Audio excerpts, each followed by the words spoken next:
maybe it didn't go through.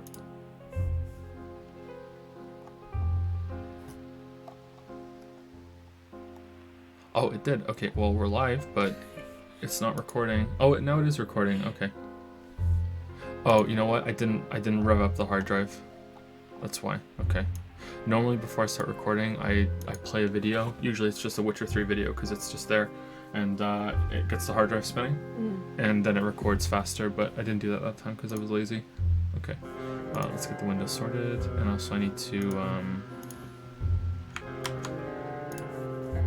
Discord.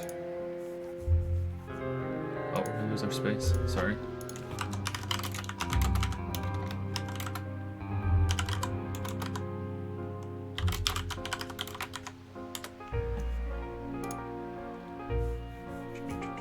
Let's tweet this one out. We haven't tweeted one out before. Oh, sorry, we haven't tweeted one out in a while. Actually, you know what? Do I want to? Like, well, I don't even know. Like she might start crying any moment, right? She might, or she might be okay. I was talking about you. Well, no, that's a given. Let's not tweet it. We're fine. And we're gonna tweet something soon with when we start Death Stranding, I think. Okay, there we go. All right, so hello everybody. How are you? Hope you had a good Halloween. There she is. I know my girl. She knows, huh? Every week. I know my girl. How is the sound?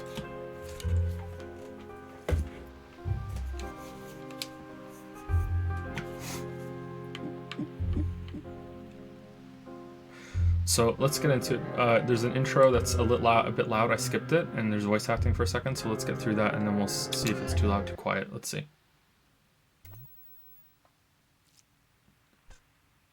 He's streaming. Okay, we're gonna load up one of my favorite games here. Here we have The End Is Nigh. It's a classic, old-school platforming game, and you know, it's one of my favorites. One of my favorite games. You got your classic controls, you got your jumping, you got your going left and right, and like always in these games, avoid the spikes. So here, hold it, and you'll hear it. What? Oh shit! Oh no! No! No! No! No! No! No! No! No! Oh fuck! Oh fuck! Oh god, no! This can't be broke. Here, let me get the cartridge out. Okay. Oh no! It's still not working. Oh fuck! Fuck! What am I gonna do? Fuck! This is me at the beginning of every stream. I'm just gonna say, it kind of reminds me of those caves, huh? Is that Rich Evans? It sounds like him. I don't know if it is him though. It sounds like this I Love Star Wars guy. I'm probably dead. That wouldn't be surprising. Everybody else is. There was some kind of apocalypse. I thought it was done. All that was left was me. Well, most of me. All in all, you know, hasn't been so bad. Till yesterday. My favorite game cartridge finally broke. So I think I'm gonna go out and make a friend. I'll have to go out there. Outside. So it's the apocalypse, and he's been playing games, but now it's broken, so now you have to go find a new game. This is the story. You know what?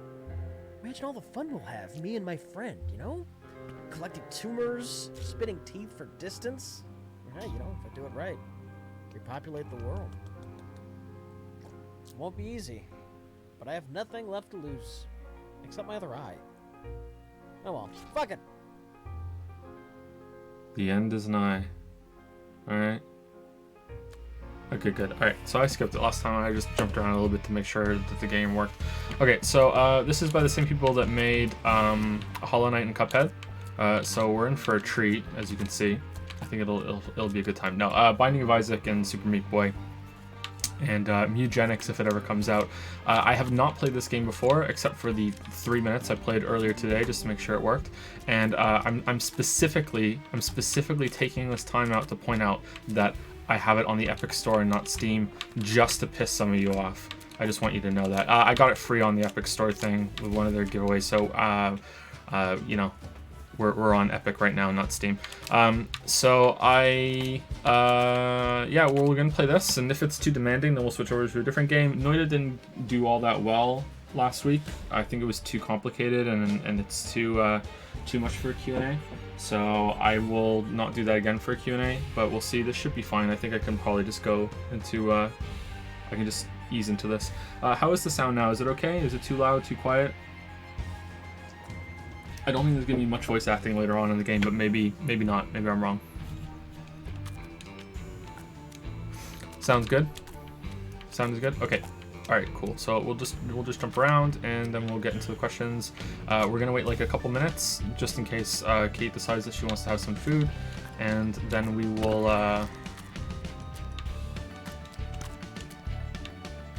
Yep, there she goes, and then we'll start answering the questions. So you can talk to these skeleton ghost people. And I don't know if you guys want me to. When I was in dead, I used to hang on corners and stuff, just like hanging out. Get it? Please don't die. But I don't think we're gonna bother with that because it might get distracting from the questions and the answers. Also, in case any of you are here, I think there's kind of like there's two groups of people that watch the streams. There's the people that only watch the Q&As, and there's people that only watch the other streams. But sometimes there's some crossover. I don't know if we're gonna continue playing the Outer Worlds for longer than a couple streams next week. I think we might stream Tuesday, Wednesday, and then skip Thursday, and then we'll stream on Friday so we can stream Death Stranding when it comes out, or maybe we'll just stream Wednesday, Thursday, Friday, and then we'll do Death Stranding, and then we'll play Death Stranding until Jedi comes out, and then we'll play Jedi Star Wars. I don't know if we're going to be continuing Outer Worlds. It's a good game, but I just don't think it's a really good stream game, especially the way that we're playing it. I also really want to restart and be a shooty guy. So I think we'll just do 2 more streams of it, or maybe we'll do something else next week, and then we'll do Death Stranding. All right, so you can jump way higher, way further when you're launching yourself off a ledge or something. All right. Can we jump on that? Oh shit, we died. Can we jump on these little things?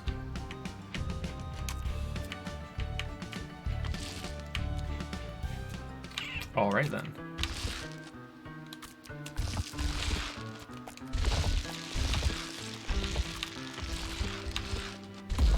Oh, there's spikes hidden in these. Okay, spikes hidden in all of them? Interesting, interesting. Do you want to say hello? I don't think they know that you're here. Lily's being quiet for some reason. I don't have anything to say yet. We haven't really started. I'm here though. Patiently waiting. What's your favorite kind of juice? Okay. Does lemonade count as a juice because it's lemons and lemons are fruit, or is it strictly like apple, orange, cranberry? I don't know. Is lemonade a juice? To me, lemonade is kind of its own thing because it usually has sweetener and stuff in it, right? It's more like juice sweet soda. But they put sweeteners in apple juice for sure, don't they? I think lemonade counts as a juice. Okay, if lemonade counts, then lemonade. If not, then apple. That was weird.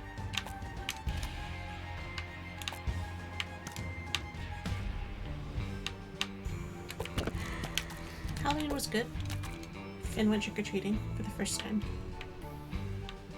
Leo helped me give out candy. And he was very good. Very well behaved. They had fun. It was good. Yeah, it was good Halloween. I had a cringy moment while I was out with Finn though.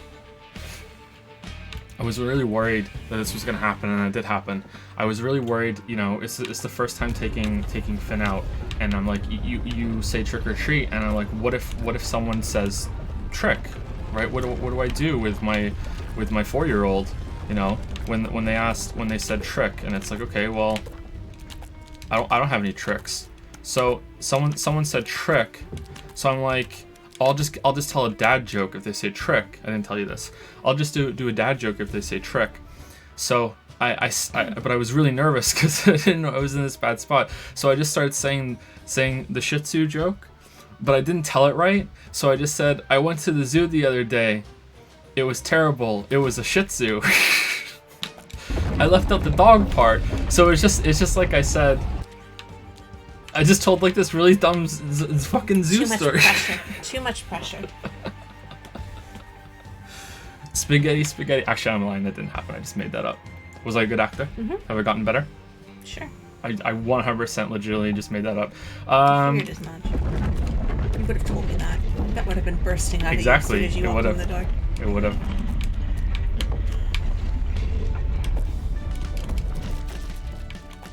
Okay, so do we come from the other side? Alright, I think we can probably move on to the questions. Let me say thank you to some people first. Because I think that, I don't think she's gonna want to have some food. She's been quiet for a bit. I think I need to sneeze.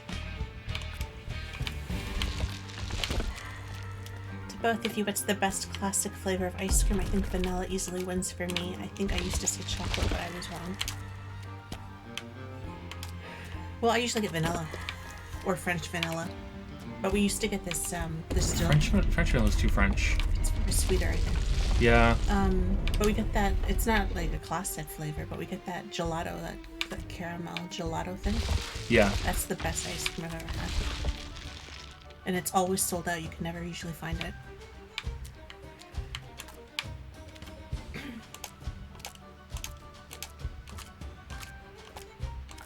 I think I prefer. I think I prefer. It depends. I don't really like just plain by itself ice cream. So I think I prefer to have like some sort of syrup on it. And if it's gonna be syrupy, then I think I would prefer to have vanilla with some syrup on it. But if we're just talking about like if that's not allowed for whatever reason, if it's just it has to be ice cream by itself, then yeah, vanilla. Sorry, then chocolate. I think just a chocolatey thing. Yeah. Have I played Outer Wilds yet? No, I haven't. We're going to be playing that when streams come back for good.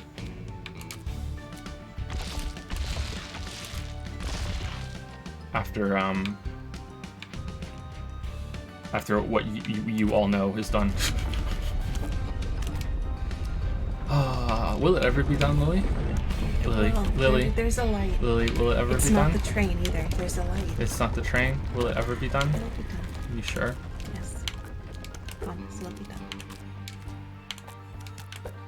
The end is nigh. Mm-hmm.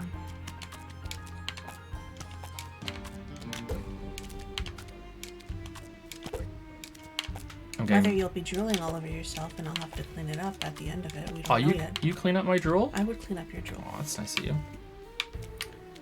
That's real nice. If there's anything left, but it'll be done.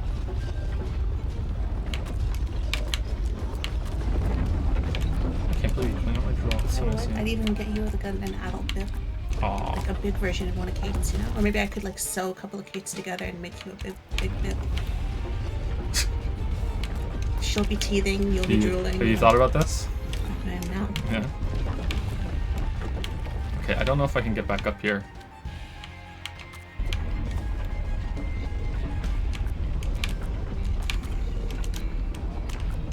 Or maybe I need to start the other one from falling and then jump back over. Nope.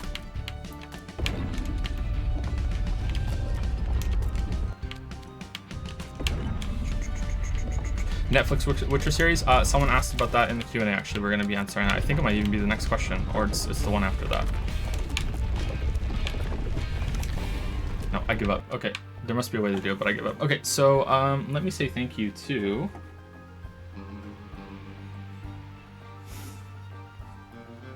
Let me refresh my page thing.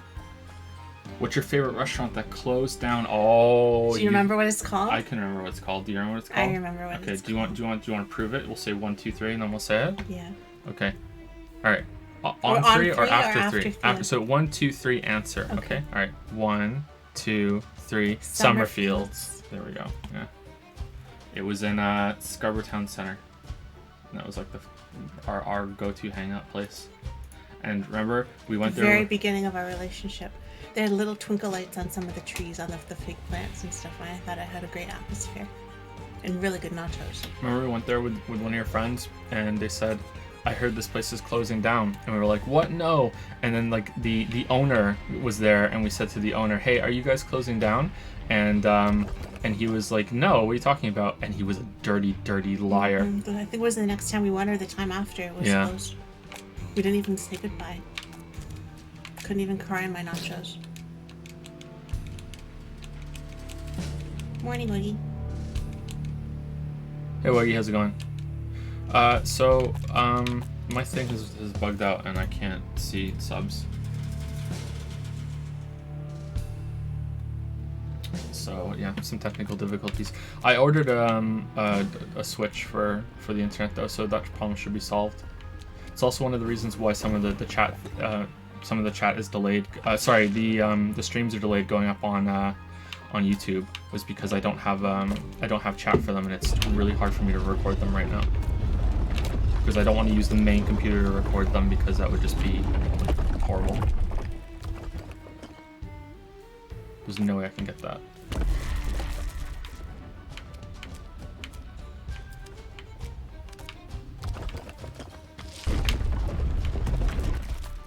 Are you friends with RT Game? I wouldn't say friends. I've spoken to him a few times, but I wouldn't say friends. I wouldn't mind being friends, sure. I don't really have the time to talk to anyone right now. Even the other YouTubers that I would consider my friends, like Mandy and Shammy being the big ones. If Jake is here, fuck you. I would feel like I barely have time to talk to them lately. And I already have an established conversation with them, so yeah. Is Jake Nova? Yeah, Jake is Because Nova only cares about me, right? Yeah, that's true. It's getting kind of weird, actually. Did you pay attention to this BlitzCon at all? I watched the trailers for Diablo 4. I saw a clip of Overwatch, and I watched the cinematic trailer for Shadowlands World of Warcraft, which was really weird. I'm not really up to date with World of Warcraft lore, so it was really weird seeing Sylvanas just kick Lich King's ass. I don't understand how that happened, but okay.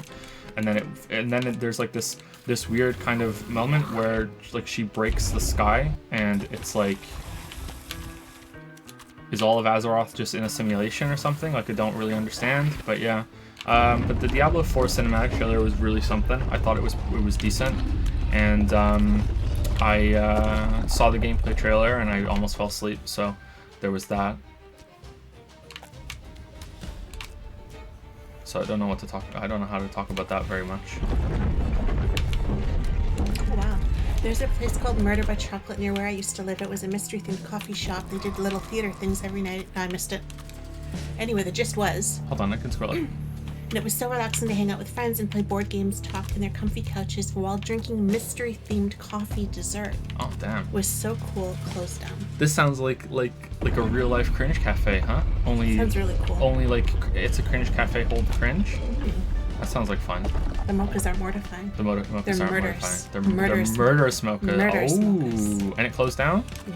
Oh, that sucks. Too cool. I'm sorry. People can handle it. I'm sorry.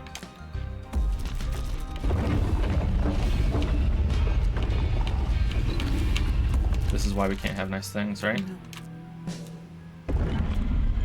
No. Mystery coffee. Did you know what was the ingredients? Hey, it's working now. Okay, so thank you to... A Firebug compiled for you. Thanks, Firebug.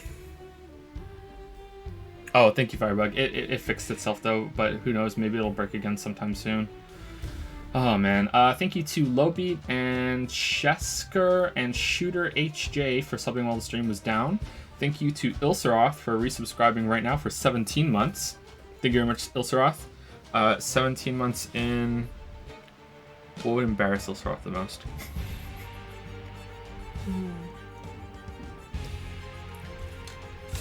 Oh, the Monster Hunter Sucks Club. Ooh, that's right. That's right to the heart. That's right to the heart. I retract. Right to the heart. Thank you, Artex Flow, for the 24-month resub. Welcome to the 2-year club, Artex Flow. Hi, Joe. Have you had the pleasure to play Outer Wilds yet? Sorry if you've been asked this a lot. I haven't been there very much lately. Cheers from France. Oh, nice. How is it in France at the moment? I have not played the Outer Wilds. We're going to play that when streams come back. I think it'll probably be maybe number 2 or number 3 on the list. I'm not sure what number 1's going to be. Probably Deltarune, I think. when streams come back fully, like 5-hour streams, 5 hours a week, or like even as long as the streams need to be. I think we're gonna come back with Deltarune, and then we'll see. Pretty cold, but otherwise all right. Yeah, it can get surprisingly cold in France. All the times I've been there in France, it's been cold. I've been to France twice, and I liked it. It was okay. Some parts of it were gorgeous. I'd love to go again as an adult. 5 hours a week. Sorry, 5 hours a stream. Five streams a week is what it's gonna be when they come back fully. What part, friends? I went to Normandy and I went to Paris. One was on a school trip. The other was on a family trip, which was, oh boy. Let's not talk about that. Thank you very much, Arctic Slug. Hope you like the 2-year chat icon. Thank you, Mudraco, for the 2213 sub. What's your P score on YouTube? Also looking forward for Death Stranding to be trashed like that, like the shammy quality BS. My P score on YouTube? What's P score? I don't know what P score is. P score these nuts? I don't know. What's P score, chat? France is cold and politically bad, but it's all good, man. I make Outer Wilds your #1. It's my game of the year. I'm close to calling masterpiece. Don't spoil yourself though. I haven't been spoiled much on it yet. There's been some very minor spoilers that I've seen, but I don't even think I know what the game really fully looks like in terms of visuals and everything. So yeah, I don't think we have any danger of that.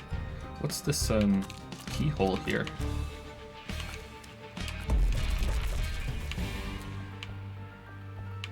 Huh.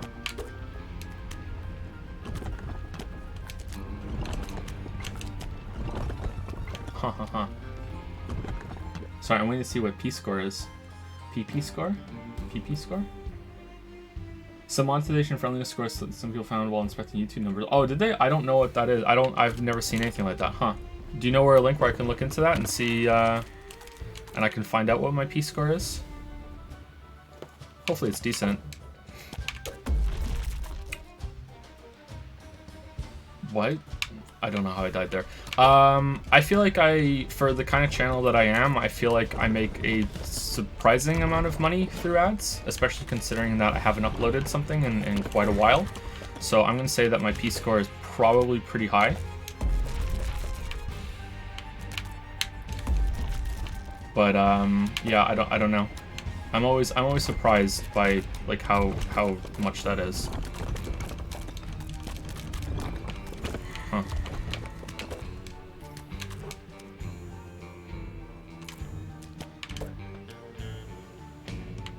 I thought this was gonna open. Okay, never mind. Maybe this game's gonna be too distracting for the Q&A, but right now we're trying to get set up with answering people from subs and everything. So. Thank you, Mujago. Thank you, Red V, for the 13-month resub with the message Yote. So thank you, 13 months in the Yeet Fleet for your Yote comment. Thank you very much. Thank you, Rocket Shuttle, for the 2-month resub, and also for showing up at the end of the best ending of Catherine. Thank you very much, Rocket Shuttle. 2 months in the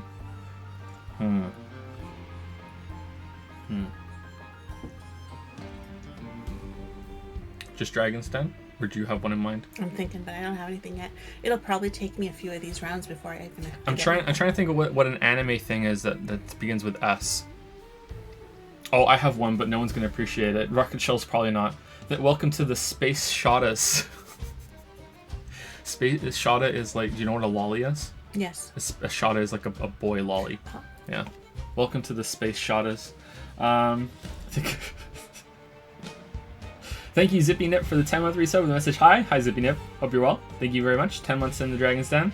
Thank you, Artex Flow, for gifting us up to Balls of Wisdom. I have Balls of Wisdom, says Duke Nukem. Thank you very much. Welcome to the Dragon's Den. Welcome to Paw Patrol, Balls of Wisdom. It's Shota. No, it's not. It's Shota. It's Shota. No. Like Chowda. Also, thank you to Arctic Slow. Oh, this was like a sub bomb. It just didn't show up on my list properly. For gifting a sub to Crazy Fist, MTDTS, Litpord, not Pitlord, and Night Mask 311. So thank you very much for that, Arctic Slow, and welcome Crazy Fist, MTDTS, Night Mask 311, and Night Mask 311, and Litpord. I feel like I have said almost all of these names once before, but maybe I said Pitlord and not Litpord. But I'm Crazy Fist. I'm almost certain. MTDTS, I'm just as certain. So maybe my list is bugged. So some of these might be resubs. So thank you for the resub gifts. Thank you. Thanks, Shy. I'll take a look after. Are you the same Shy that I talk to on there sometimes? That sends me messages on Discord? Or is it a different Shy that just happened to be? Is that about the murder cafe? Yeah. The murder They sent me some cafe. pictures so I can see. You know what I've always wanted to do, and maybe we can do it one day, but I feel like it would kind of be awkward. One of those event meal things where you go and someone gets killed while you're there, and it becomes like you have to try and solve the mystery. Kind of like an escape room dinner where like it's all acting, of course. Totally. Until it's not. But like someone dies while you're there, and then you have to try and solve it. But I feel like it could be awkward. I feel like someone might like there'll be some prima donna that takes over, and I'm gonna be mad because I want it to be me, and then I'll be upset. Like I'll be like, whoa, everyone stand back! I finished all 3 Danganronpa games. I know what to do here. Well, now that you've said that, the people who are listening in on this are gonna know, and they're gonna kill you off. Oh, okay.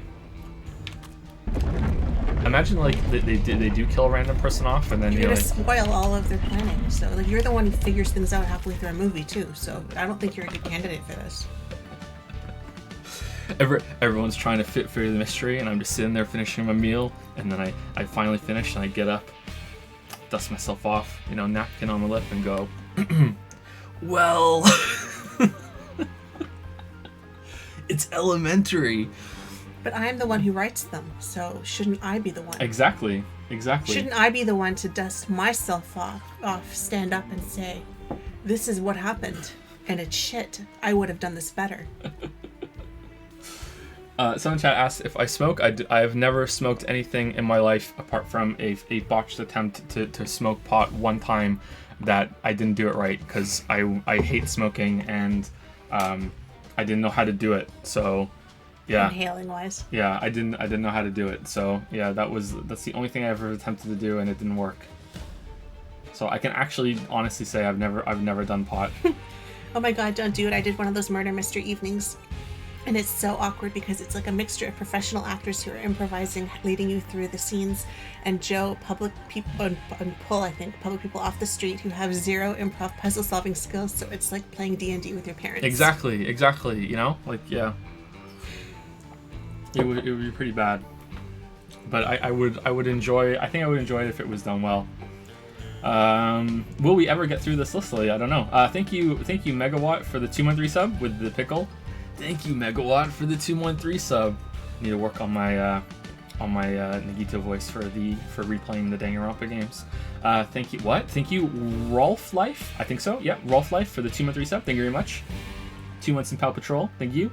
Thank you, Rootless, for the 3-month resub. No, I'm a liar. 4-month resub. 4 months on the Yote boat in the Yeet Fleet. Thanks for the great streams. You're very welcome, Rootless. I'm glad you enjoy them. Thank you very much. Thank you.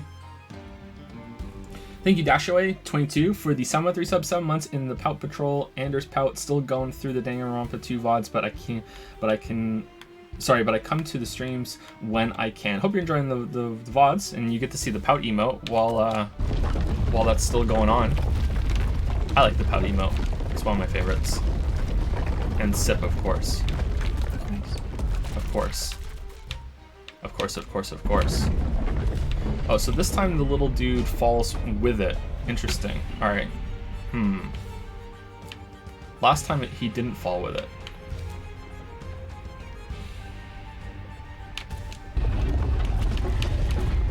There we go. That's how you do it. This is how you do it. Who sings that song? You know all about shitty music. Who sings? Notice how she's not denying it. Thinking of it. I know it, and I can't think of it now that I'm on the spot. What he means is I know about 90s music. It's the same thing. Shitty music. Thank you again, Dashray22. Thank you, Boogs and Stuff, for the new sub. Welcome to Dragon's Den, Boogs and Stuff. Welcome to Pow Patrol. Welcome to the Pickle Pile. Ralph calls you some bits to say, how can a coffee end a marriage when it's grounds for divorce? Also, Joe, can I get your opinion on bees? Oh, no, I'm not a fan of bees. Thank you, Pink Asparagus. Not a fan of bees. It's Montel Jordan. It's Montel Jordan? It's Montel Jordan, that's okay. right. Am I supposed to know who that is? No. Okay. This is how we do it. I know that one, though. I don't really like bees, but I think bees get a bad rap because they get unfairly compared to wasps. And Yeah, so I don't think it's fair. But yeah, not a big fan of wasps. I got stung by a wasp when I was a kid, and I didn't enjoy it. I would not recommend. There's also a story that happened with when I was a baby, and I got stung by a bee, and my mom took me to the emergency room. Walked in, you know, like actually I got to live out that horrible like paranoid mother moment. You know, why are you here? He got stung by a bee. But I got stung like behind my ear, so. And she was recently just reading some like article about someone a kid who got stung by a bee and died of an allergic reaction because they didn't take him to the hospital. So that's why I was taken to the hospital. Yeah. Lucky. You've never been stung, have you? Nope. Nope. And every year that passes in my life that I'm not stung, I get more and more afraid. If I had just been stung as a kid, I probably wouldn't be afraid. You know, like I would know that it's not the be all end all. Haha, be all end all. Didn't plan it. But yeah, I'm afraid of them. And it sucks now because when I'm out with the kids, I have to pretend that I'm not afraid because I don't want them to think I'm afraid, but I'm afraid.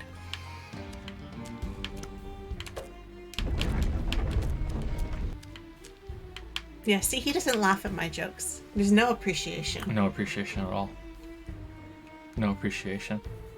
I have gone 30 years without being stung by a bee, so maybe I have attained some psychic powers. Clock stairs. How psychic are we talking? Are you a witch? I'm thinking what you're thinking right now. Can't say in polite company. I think you would be giggling dirtily if you were thinking what I was thinking right now. Okay, I don't think we can get that. Don't think we can get that. I can see the end of the list. Pink Asparagus has resubscribed for 4 months. Are there any very basic skills that you had difficulties learning? Apparently reading, or still have trouble with. It took super long to finally understand clocks and to ride a bike, and I wonder what impacts someone to not understand pretty simple concepts and processes. I can't remember anything taking me quite a long time, or in things that I feel like I did well, like I learned well. Like there are things that I couldn't learn, I just didn't learn them. So I have very poor language skills, especially for someone who writes. But I also feel like I have some form of something like dyslexia, not officially diagnosed. The only thing that I have that's officially diagnosed. Sorry, I didn't hear the question, so I'm reading it while you're answering it. The only thing I have that's been officially diagnosed is narcolepsy. But I have something like dyslexia for when it comes to writing and reading. I will mash different lines together. Sometimes I'll skip over lines. Sometimes when I'm writing, I will skip a word, even though it's in my head. Like I just won't write the word. It happens. I know sometimes that can happen to anybody, but it happens to me quite often. So there's lots of difficulties I have that with language, but that might also be linked to the lack of sleep. I noticed that the less sleep I get, the more problems I have. And even when it comes to speaking, you can go back and watch some of the old streams, and I stutter quite a bit, even in some of the streams that I was really into, you know, some of the higher energy streams, like some of the Danganronpa streams. You can hear me like before I can start a sentence because I'm just so tired. Whereas right now I'm doing okay. I'm pretty tired right now, but last night I got a decent amount of sleep for the first time in like 2 weeks or something. But I'm still kind of bad. But yeah, so I don't know what kind of problems I have or what's it all. It's just linked to the sleeping issue. But visual stuff, I'm really bad at drawing. I could never get that. I tried so hard when I was a kid to get into that, and then I just gave up after I got old enough to realize that it just wasn't clicking with me. So anything to do with like drawing, even like drawing a straight line's fine, drawing a curved line's fine, little doodles, you know, that's fine, tracing fine. But when it comes to like trying to draw something that I can visualize in my head, or even painting something, or when we had art class, couldn't do it. Anything to do with music, also couldn't do it. I just have a block there that it would take a lot of effort for me to do that. But yeah, so that's where I come in. That's where I struggle. I think that I do okay with like physical activities. I'm okay with that, you know. I was really worried when I got older that I would be one of these people that doesn't know how to like do basic stuff around the house, like can't change a light bulb, can't hang a picture, can't do basic repairs to things. But no, turns out I'm pretty good at that, and I can follow instructions really well. Cooking's fine, I can follow a recipe, but when it comes to trying to do my own thing for cooking, like experiment, I don't think I could do it. So yeah, that's where I struggled. Also, I took me quite a while to learn how to ride a bike, and it took me a bit to learn how to rollerblade as well. So I don't know if that's a balance thing or if it took me a bit longer. So I think that would be the best answer for your question. I did eventually learn how to do both of those things, and then I forgot. So I'm living proof that you can forget how to ride a bike. So I'm secretly proud of that. But I think I could pick it up again. I think learning how to ride a bike is a lot about confidence. You just have to have that moment of confidence where you're like, I can start pedaling, and you gain more balance the more you're going, right? It's the momentum that keeps you on track, and you need to like break over that barrier, and I think I could be fine.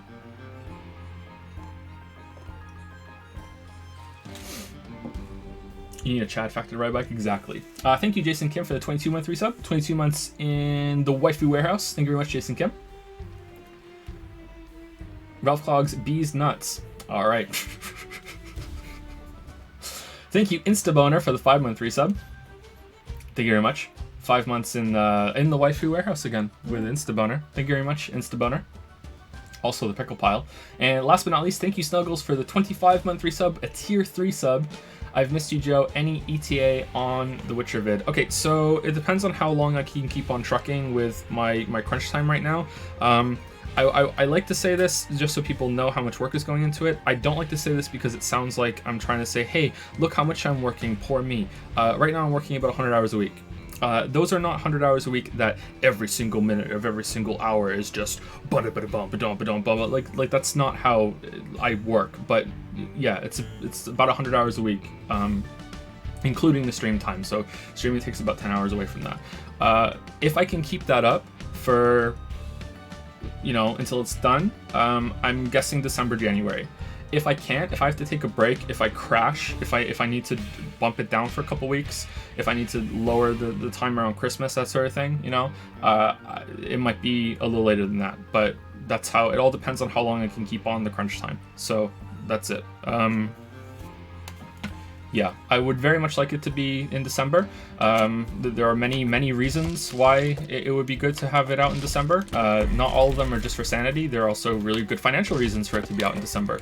The video will make way more money if it is done in December, because that's when the good ad revenue is there. But so like I have, not only do I have a the sanity the incentive, it's also the financial incentive. So if it can be done in December, it will be done in December, but I can't promise.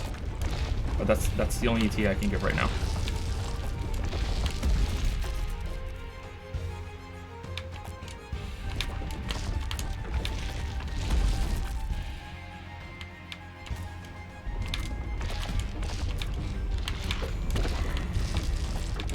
I really wanted it to be out before the Netflix show, but I'm gonna have to crunch the whole time for that to happen. Because that's out in early December, right? December 20th or something. December 20th? Oh, okay. Drop it December 20th for the TV series. It still might be, yeah. That's possible. Like I can tell you right, like November, like it's not gonna happen. Like like it's not gonna happen. But December, it's possible. Oh shit, there's some things up there. This is a weird game where you kind of wanna like die to reset it. It's weird.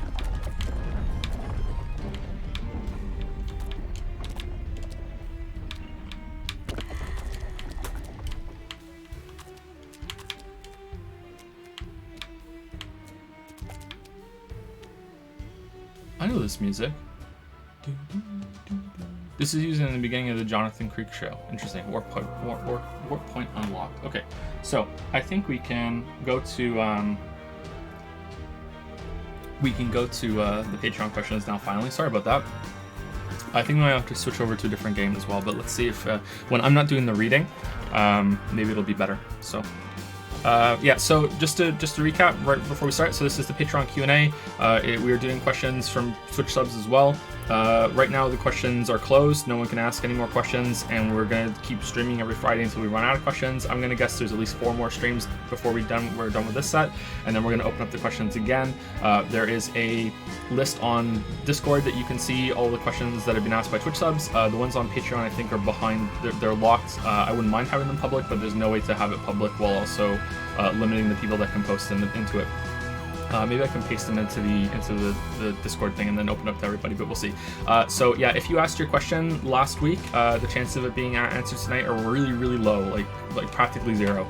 It takes us quite a while to answer them, and I try to give in-depth answers. I'm going to try a little faster, a little briefer tonight, but you know me, that's hard for me to do. You know, I like to waffle, and I think people like that I waffle when it comes to their answers. So we'll see how it goes, and yeah, I'm going to guess that we're going to answer anywhere from 6 to 8 people's questions tonight. Assuming that we don't get a interruption or baby Kate needs some food or whatever. But yeah, yeah. And as always, this could end at any moment. You know, if the kids need us, if something bad happens, or what. You know, like that's always the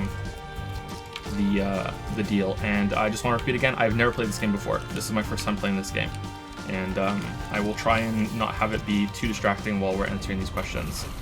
But if it is, then we won't do it next week. Noida was a little we played Noida last week for the Q&A, and I don't think that was a good choice. So we're gonna do something else instead.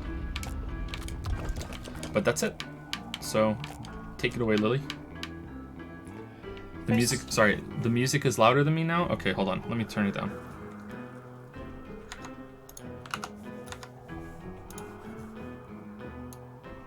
I would very much prefer the game to be too quiet, because, you know, that's the focus, is me for this one. Me and Lily. Okay, go for it. Sorry. First person is Silkrat. Hey, Silkrat. Hi there, Joe and Lily, question mark. Yes, I'm here. I appreciate that you still find time to do these. You two are great. My questions are as follows. What are your thoughts on sharing games with people not familiar with the medium? For the most part, my friends and family don't play games, and whenever I feel like sharing the art form that has given me so many great experiences, I feel like there is almost a culture shock of sorts and they don't get too much out of it. Do you think games could do more to bridge the gap for casual players? Do you think video games are inherently niche? Given that they've been around for long enough and you still get lots of young people with little to no video game knowledge. So there was a really good video by Rasputin that made the rounds recently, and it's got like I think 4 million, maybe it's even 5 million views now. It went like big time viral, so congrats to him. I think he went from somewhere below 50,000 subs up to 200,000 in the space of like 2-3 weeks. So absolutely congrats to him. I can't remember the last time I saw a video game channel have that big of a rise from one big hit video. I don't even think Nakey Jakey's rise was that big, so, or that sudden. So, shout out to him and that video. It's deserved too. That video was really good. So, he talks about this in that video about how oh wow, that's a lot of subs. Holy shit. We'll say thank you just everyone on this question. But thank you right now, Snuggles. He talks about how there's like basic literacy is really hard to get, and it only comes from experience. And even if games do try to overly hold your hand, it doesn't usually work all that well. So my experience with this is still applicable actually, because there have been games where it just like it's a genre that I'm not used to, or it could be or it could be like a twist on a genre. Like the best example, I actually was trying to think of another one because I've said this recently on stream, but I guess this is just the best example, so I should go with it. Is Bloodborne. So Bloodborne is a genre that I am very, very familiar with, and by the time I played Bloodborne, I had already made videos on Dark Souls 1 and 2.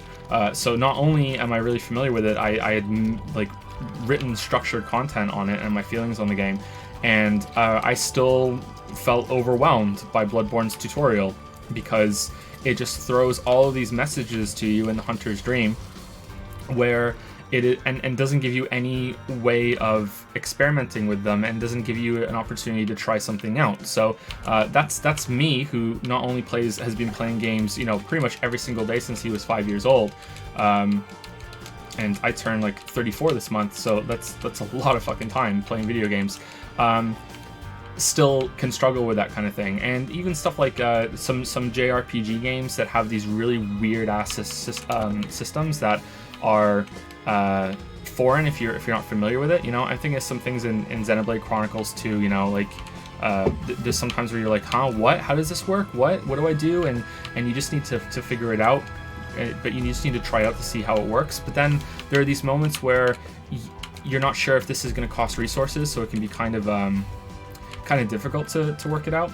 I think a good analogy for this is when you first get into computers, and I think almost anyone who isn't a child right now, or wasn't a child growing up with computers, because most of the time they have like tablets and stuff that they go through, will have this moment when they first start using a computer where they think that they can break it.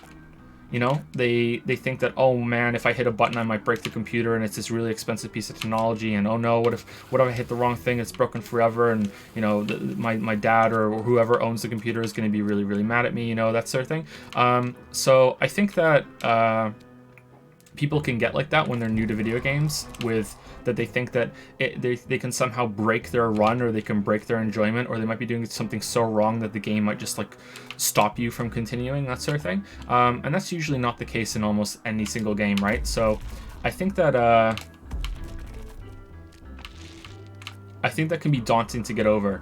And I can't think of a single game that really does the tutorial right that is also a complex game. So I think the way things are right now is that there are games for newcomers, and then there are games for people who have played a lot of games, and that's just the way it is. Unfortunately, that's not going to fly when it comes to funding these types of games, no matter how complicated the movie is. It's like you still just have to sit there and watch it. It's passive. No matter how complicated the book is, although the book might be like books might be a better comparison actually. You just need to know how to read to get through it. But there are some books that are notoriously difficult. People say that about oh my god, what's his name? Oh, David Foster Wallace's book. Shit. People are gonna say this in chat before I can Google it. Infinite Jest, thank you. People say this about Infinite Jest, but you can still get through it. Like the books can get through with being like simple on some levels, and you can still enjoy some part of the simplicity of it. You can still understand at least the basics of the language that are being used, but you can't really do that for games. Like there's no getting past that problem. I think if you just don't understand it, you just don't understand it. I don't know. I don't know if there's a solution to this problem. As games get more and more expensive, you're going to get to this point where it's like, okay, well, we want funding for this really expensive game that a lot of people are going to have to buy in order for it to be worth the funding, but also it's only going to appeal to people who have played quite a lot of games before because it's so difficult, and there's no way to really properly tutorialize it. Yeah, I don't know. Like I feel like most kids today are gonna get it, and I wish I was even older than I am, so I could think about how it works with TV. So when TV was new technology, did people think that it was hard to understand? I know that TV has changed a lot of different forms of art because of the like the jump cut, like the jump cut that happens in the visual medium is a really important kind of distinction that a lot of books didn't have before that. There's this idea of stream of consciousness too, where that it's been informed by the visual medium as well, and the visual medium was informed by that. This idea that you don't have to constantly set up every single scene, that you can just jump between different ones and not have to worry about making sure that readers understand what's going on. You know, like that was new. That was difficult for some readers to understand back then because they were so used to these kind of like Dickensian books where it was just like, okay, here we go, we're going through this whole fucking thing, and yeah, I'm assuming that people know what I'm talking about there. I hope so. Because I'm being kind of vague because I feel like I shouldn't need to explain it, but maybe I'm being informed too much by my little bit of university. Someone in chat saying, "Bro, do I even Joyce?" Yeah, exactly. I wish I knew if TV was considered the same way, if movies were considered to be somewhat incomprehensible in a similar way that games are to some generations right now. But I feel like maybe enough kids now grow up with it that they're exposed to it and it's not considered nerdy anymore, that it should be fine. But yeah, undeniably there's always going to be this gap. I wonder if there should be a game for teaching games. I wonder if it would be worth it if a bunch of gaming devs or game dev companies, you know, like if Sony, Microsoft, and what the hell, came together and made a game for introducing games to people who don't usually play games, and it has to be good, you know, it can't just be like some like stupid educational game that people are gonna like feel patronized as they're going through it. But I wonder if that would be worth it. That would be interesting. I always wondered about that, or I thought that it wasn't really done well when you're reading nonfiction books on games, and also reading articles and stuff, that it's not feasible. But it seems to me that the best way to do that, to teach concepts about games, would be to make a game that can give you an example of what the concepts are like, right? We have books that are using the same medium as articles that are written about them, and we can even have videos about books as well, where people are discussing it. And then you have the visual medium that has videos made on it too, which seems to be the best fit, because then you can show snippets of the movie or whatever that you're going through, right? That you're talking about. That seems like it's a really good fit. But then you have videos on games that it's like, you know what? This is kind of like writing about a movie, right? Like it would be better if we could have some sort of game with examples from the game as well that we could use. I think that would be an interesting idea. But it would be really good for nonfiction when it comes to teaching stuff about game feel. And I think Steve Zwink tried to do that in his book, but a lot of the things that I saw in that book weren't working anymore. So I was a little disappointed about that. You go and try and see his examples of what he feels is a good game feel, like information, and you go and you're like, oh, okay, it's not here. So that was a little bit upsetting, because that was the first time I've ever seen somebody do that. And I don't know, like if I had more experience, I wonder if I could do that. I wonder if I could include like a bit of a link to like a little like game jam sized game to explain a concept or whatever. I wonder if that would be interesting. A game though that had like multiple levels within like scenes within chapters, if you will, like like the worlds in like Mario or whatever, right? Yeah. And you had starting off with different types, maybe going easier to more difficult, but even within each medium, easier to more difficult. I would play that. Like if you had something like this, starting from easy. I've never played a game like what you're playing right now. Yes, you have. Where you were like darting around like Celeste and you're like going over the sides and stuff. I've never played anything like that. See, okay, so sorry to interrupt, but that's an interesting observation, because to me, as an experienced gamer, this game's Mario. You know what I mean? Not at all. Not whereas you've played Mario, you've beaten Super Mario World. You actually did better on your first run in Super Mario World than I did on my first run in Super Mario World. But to me, this game's Mario, right? So it's interesting that you see this as a distinct thing that's closer to Celeste. And sure, there are differences, but it's interesting to me that you think that.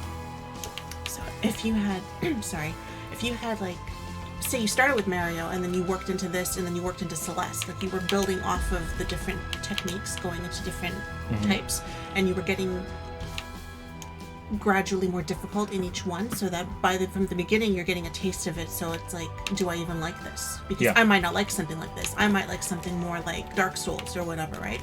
I might not like this kind of game, or other people might not like Dark Souls. So like there's very different types of gameplay and different types of right? Like even like Fallout and stuff like that is completely different. Again, you have like shooters and you have first person. You have all these different kinds of games within mediums, right? Yeah. So not only would it teach people how to play them and how to get gradually better at them in a fun environment where it's still a game, but also they could get a feel of like a little taste of, do I actually like this, and do I want to buy other games in this medium? Because if it gets expensive too, right? You're spending $60 here, $80 there. Yep. It's not like you're buying a book or you're buying a, you have a Netflix subscription or something. We used to have demos, and they don't have them anymore. Like if you want to actually play a game now and you don't like it, you're just out the money, right? Like you just, oh well, I guess you wait till they go on sale and you try to get them on sale, but not always, right?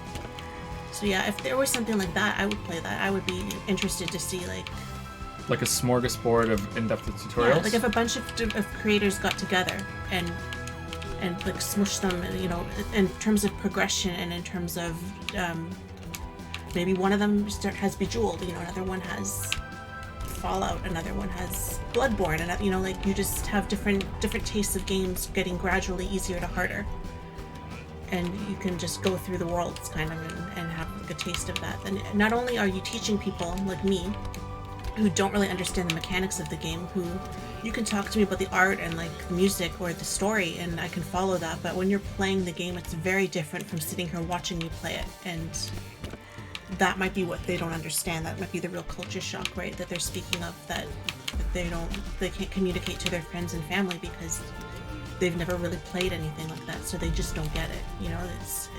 There's only so much you can share before you get into the mechanics of the game, and you can't communicate it the same way. So if they had a taste of it, then they might be able to have even enough to be a part of it. You know what I mean? Mm-hmm. I know what you mean. Yeah. I did go through this recently with Finn because Finn started playing games for the first time, and the first game that he properly played was Yoshi's Crafted World, and trying to teach him in that game was just like I don't know. I don't really know how to begin. Like, I don't know what words to use for you, kid, for you to get this. And it just took time. It just took time for him to just play it, And Finn started playing that game when he was 3, and now he can run, he can throw eggs while he's hovering. He can do all, like he plays it like better than an adult would their first time playing, So I think it's just something that you need to experience, and I wonder if they can make that experience better, that it would work out. But he wanted to learn. Yeah, he really wanted to. And if you have someone who's older, they might try it once and not do very well and say, well, I'm not bothering next time. I have other things I could be doing instead of playing a video game. Whereas if you give them something that they can kind of get their teeth into, then they might be more willing to stick with it, and be more curious, and keep, even after they die over and over and over again, they still stick with it enough to try, right? Because But I think the flaw there is that no one likes to think that they have to go through this like big tutorial thing. So it would have to be fun. It would have to be like an entry level kind of game I'm where thinking like a sample, almost like a sample of this kind of thing, but you wouldn't be able to. Hard, I don't think you would be able to advertise it as like, hey, this is the game that everyone should play as a learning experience. I think it would just be, hey, this is a great entry level game, but we're not going to tell anyone that this was specifically made to be like this big tutorial experience, Because I feel like people would feel patronized. I wonder if like Wii Sports was that, but that's motion controls and that's different. That's easy.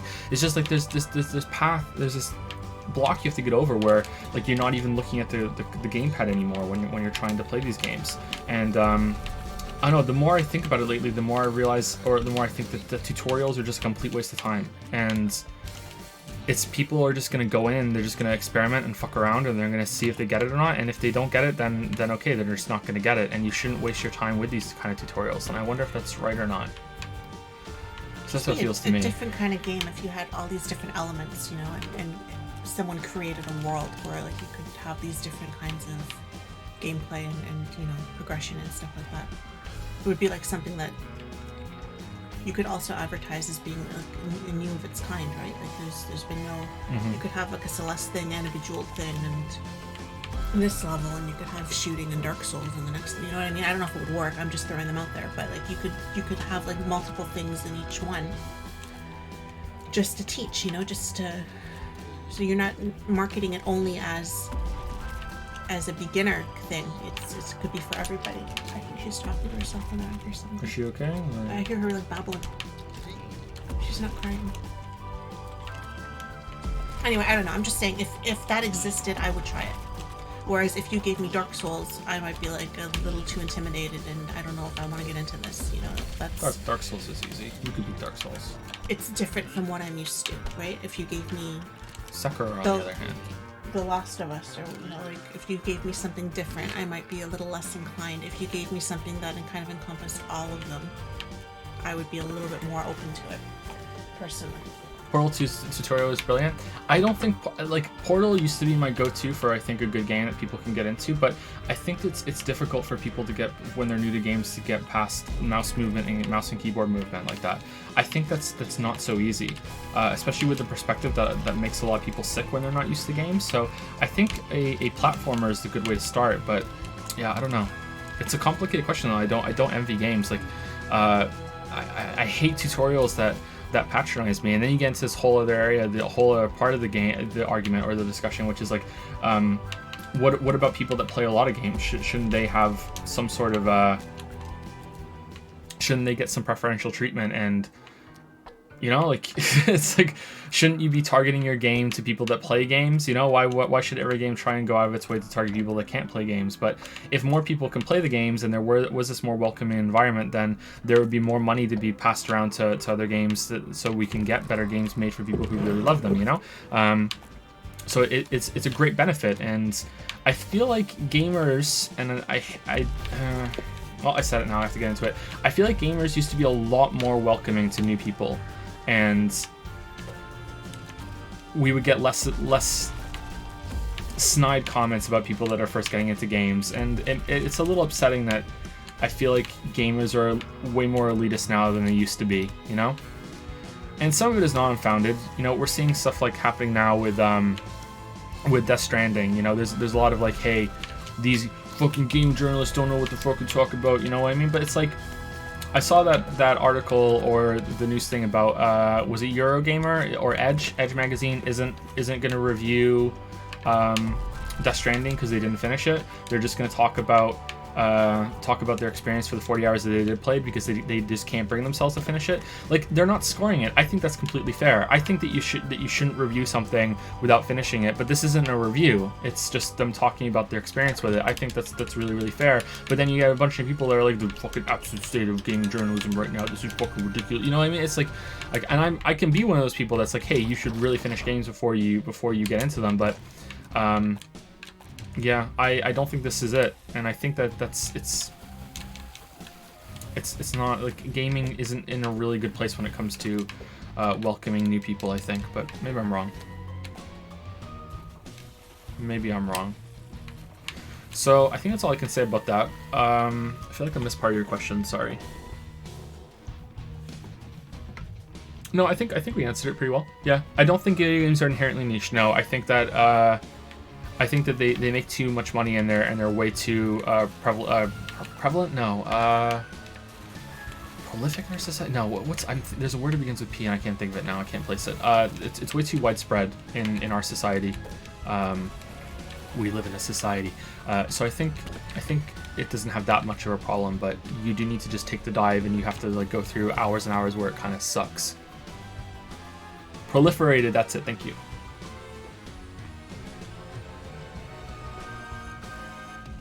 Thank you. Okay, so before I get into the next question, and also say thank you to Snuggles, holding RT makes you go down faster. Going A holds you up faster. What does this do? Is it because I thought this was to sneak past the spikes, but I mean, what does someone who played this game before? Can you tell me what RT is supposed to do? Because I saw that. Like, here's an example of even someone who's played a lot of games. I saw that earlier, and I thought it was something, and I didn't really understand what it was. It's just fast fall. It's got nothing to, like, why am I in like sneaky mode when I'm moving around now? Is that just decorative? It doesn't do anything on the ground. Okay, thank you.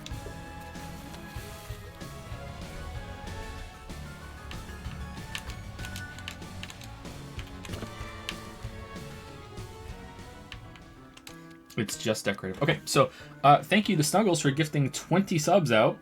Holy crap. Holy shit. So I'm gonna just try and say this as quickly as I can.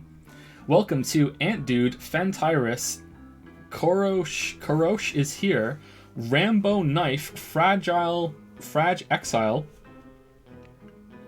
Real Tilly, K9, Dong Expansion Pack, wow, Madular, Jimmy Jam James 914, Ziggy Stardust 1234, M Heaviest, Tobe Lost 1, Ageless Land, Ageless LUS Land, Surgery, I think it's Surgery 13, Jebediah Sop, or Jebediah's OP, Lavender Lilies, Homie Fat Cat, Ratchet with Ray _ Chit, Ratchet, and Grimolf. So there you go. I wonder if anyone's ever heard me say their name with a gifted sub and they're like, holy shit, I got one, and it's not until I said it out loud. Thank you so much for that, Snuggles. Thank you, Snuggles. Very generous. Holy crap. There might be more people here right now that are subbed that aren't. That's fucking crazy. Thank you so much.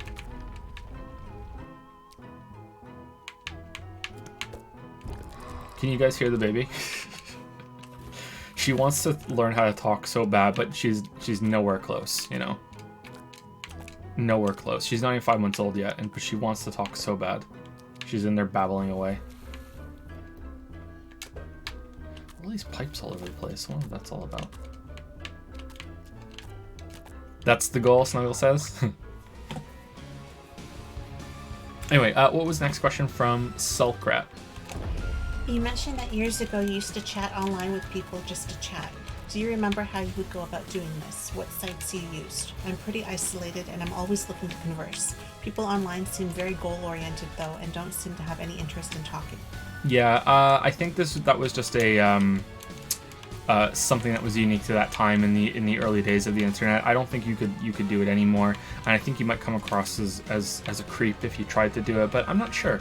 There might still be a bunch of teenagers out there that really want to talk to people, but I'm guessing, you know, that school life now is very, very different. Is there anyone here that's a teenager or was recently a teenager, like you're 20?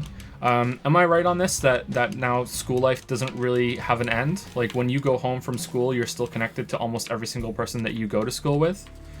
Am I right or wrong there? Like, because that to me was where like things were going at the end of my school life. So I think that it's probably like that now, where, you know, you're just yeah, and that sounds like hell to me. So I'm glad that you guys can get through that, and maybe there's some enjoying to it, you know. Trying to flirt with someone might be really different now, huh? Yeah. Very different. Right. Yeah. Anyway, so there's that, and I feel like maybe a lot of people that are used to talking online might not want to talk to other people because the novelty's gone from that now. But back then when I was first using the internet, it really was a big novelty, and you could talk to people and it's like, oh cool, it's cool that I get to talk to someone who is from this different country or whatever. I don't know how you would go about it now, even if you did find some people. I used to use AOL Instant Messenger, MSN, and ICQ, and the big one was Instant Messenger's finding someone. It was really easy to find someone on MSN. You could just type in credentials of what kind of person you want to find. Same with ICQ. I can't remember how extensive it was. I just remember being able to limit it to location, and I was able to, I think I was even able to say I was looking for men or women too, and around their ages as well. I can't remember. My goal was to just talk to people from different cultures and backgrounds, just to learn. But I also really wanted to get better at talking to girls, because I was a really thirsty teenager. But it wasn't anything ever sexual for me when I was talking to these people. I just wanted to get more confidence and more experience with talking to the opposite sex.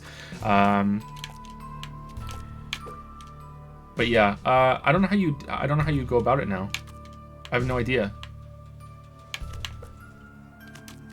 And if they would even let you. There was Omegle, right? But that's anonymous and or chat roulette. I think it's chat roulette. I've never been on those things before. Yeah, I think maybe you'd have to find people that you just share an interest with to begin with, you know, and you go on Discord and you just talk to them. But it's gonna be. What's going on?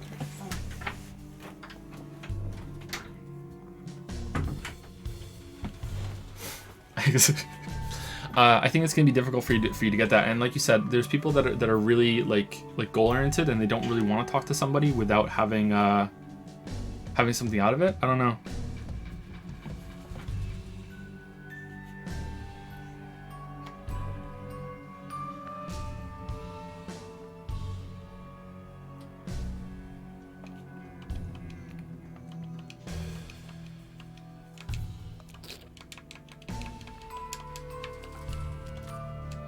Okay, so you could probably find groups with different interests, and you know, if you are just interested in talking to people just to talk to them, you could just like feign interest in something, you know, in some message board somewhere, or you could go on find communities on Discord and talk to people, and then find out, you know, start private messaging people if you really want to, but make sure that they're, you know, they're into it.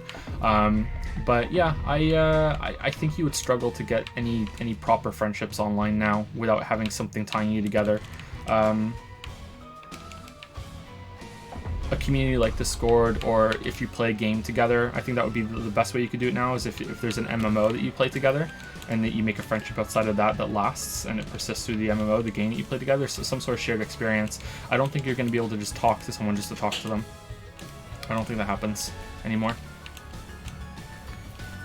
Maybe there's someone in chat that can share some success that they had with doing stuff like that, but yeah, I think that was just something that was unique to the times, unfortunately.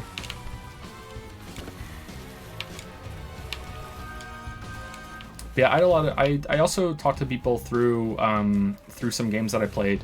I was on M Player a lot, and Zone as well, and I played a lot of Total Annihilation, a little bit of was it Quake 3? I think it was Quake 3. Quake 3 Online, Rainbow Six Rogue Spear, and I was able to talk to people through that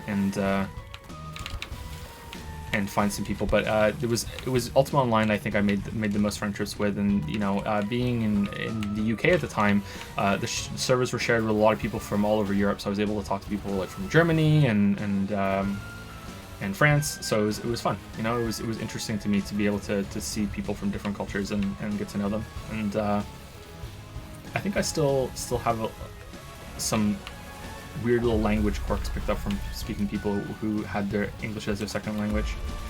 I noticed that they would say sure a lot more. If English is your second language, people said sure, whereas most other people would say yes. Whereas most people who have English as their first language, sure is almost like either an answer to a request rather than an affirmative, or it's something that people use for sarcasm sometimes. So it would be like sure, whereas they would use sure as in just a straight up yes, and that's something I found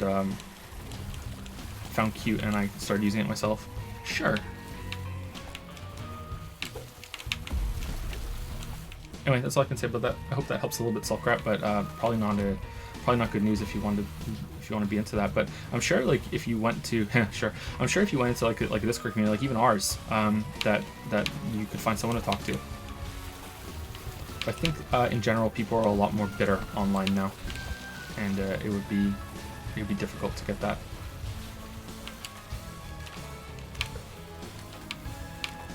We're not in the Wild Wild West of the internet anymore. Wild Wild West. Not everybody is as experienced though with the internet.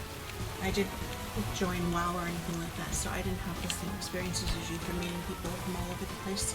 So even still when I'm on Discord with other people and I find out they're from a different country that I've never been to, I'm like, wow, let's talk. What's it like there? You know, I still get kind of very intrigued by it, even after all these years, just because I didn't talk to as many people, I guess, probably as you did. Mm-hmm. So it's still a bit of a novelty for me. Like the internet isn't, but people from around the world are, because I haven't traveled and I want to. So. And the problem is getting someone to willing to talk to you for long enough for it to be worth it. How are they, by the way? Are they okay? Leo fell off the bed. Oh, okay. He was asleep. I go to the door and my sister said, "Is it okay?" And he goes, "Leo fell off the bed." Leo's sitting on the floor rubbing his eyes. How did I get here? Poor Leo. He's okay though. He didn't cry or anything. I put him right back on the bed. He's awake now though. I don't know how long if he'll be able to get back to sleep or not.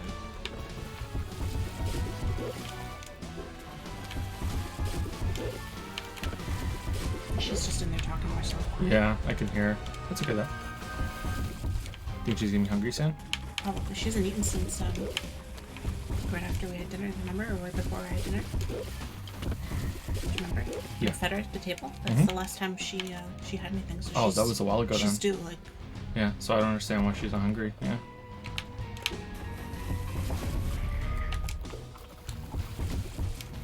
Anyway, let's go to next person on Patreon. Oh, did you read this part at the I end? did. Okay. It's, thank you so much, right? TYSM? Yeah. I'm happy you're back streaming and putting up videos right now. I enjoy most all of the content, but especially hearing about your life and the lives of those in your fan base. Thank you for all that you do. Hope you and your family are doing well. Thanks, Elkrat. That's really nice. Thank you very much. Sorry that the baby's crying. Maybe she's hungry. Maybe she's ready now. Read the next one out quick and then we'll go to it. Paolo P says, "Hi Joe, glad to hear you're almost done. This project sounds like it's taking a toll on you, and hopefully this project has given you some insight into new workflows that would reduce the stress in making future videos. Surviving the first Witcher's gameplay alone feels like a battle of attrition. Yep. And I've read the books too. Not quite an easy read given the translation from Polish to English. The books were okay actually. I think reading the books was my favorite part of the whole thing. Strangely enough. So to imagine you going through the entire franchise and maybe the Netflix adaptation and analyzing their relationship with each other is a Herculean task well on its own that doesn't even factor in the time spent on editing hundreds of hours of footage and timing that to your script. You're an inspiration, and I will never regret discovering your Witness video for the first time, thinking the cover image was Firewatch." Oh, thank you so much. And that's a funny little tidbit there. You thought it was Firewatch. I don't have any questions yet, really. I'll just add them later. I just wanted to say thanks for all the work you're doing and hope it leads to bigger and better things. Well, thank you so much, Paulo. I'll check the Patreon thing right now, actually, to see if you added the questions, because I added this to my list a while ago, but maybe they came in under a different post later. Let me see. Unless it signed me out. If it signed me out from Patreon, then we're gonna have some trouble. No, it's okay. Maybe I should do a video on Firewatch. I think that would be a quick video. You always say that. No, Firewatch really would be. Firewatch is like Edith Finch. Okay.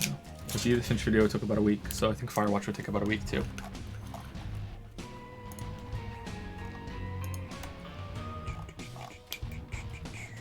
Oh, I'm wrapping a bottle of formula, sorry.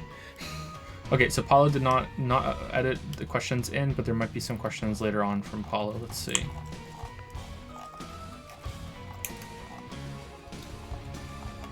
Nope, there aren't. Paulo, if you want to edit them in and let me know on Discord, I will put them on the list, even though it's closed. That's fine. And let me know, and I'll answer them next week.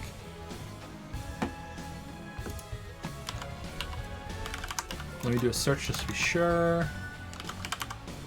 Yep, these ones are just here. Yep. So if you're here, or if you listen to this on the VOD later, yep, feel free to do that and just message me on Discord, like poke me to make sure that, or just send them to me on Discord and just poke me and to make sure that I see it. Edith Finch took about a week. Whack. Yeah, it's some videos are really easy to make. The Selma video only took about a week too. Depends on the game. Like the game really dictates a lot about it. Yeah, so I guess this sounds awful considering how long this video is taking, but I'm actually pretty fast, if you look at the content, when like the amount of content that this video is going to end up being, and you think of that in terms of small videos, it's like, oh wow, this was actually a lot of content, so I'm actually pretty fast. It's the long videos just take a really long time, and the game dictates a lot too.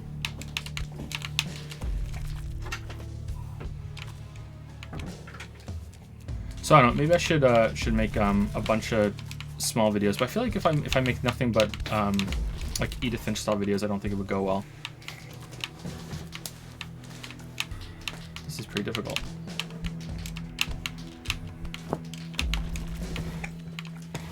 Hey baby Kate, how's it going?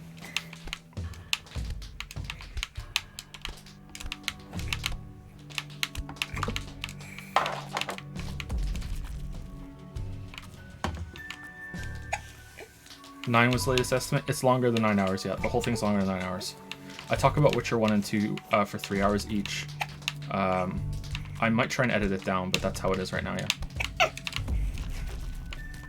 So imagine how long it's going to take to talk about Witcher 3 and the DLC when Blood and Wine by itself is longer than Witcher 2. You know? Are you shitting me, game? Yeah, she's got hiccups. She's having her bottle now.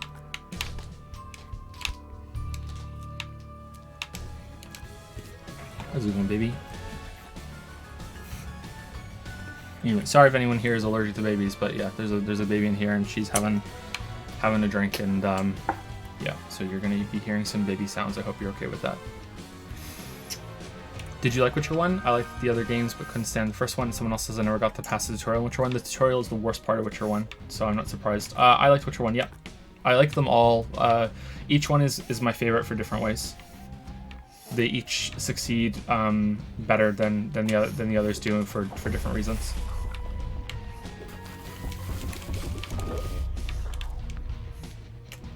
But that's for another time. All right, let's go to the next person on Patreon because Paula didn't have any questions, so we'll just go to the next one. Dor S says, so my questions. Looks like there are maybe a bunch of small ones. Yeah, looks like it. Have you played Darkest Dungeon with its recent updates? No, I have not. I don't think I'll play Darkest Dungeon again.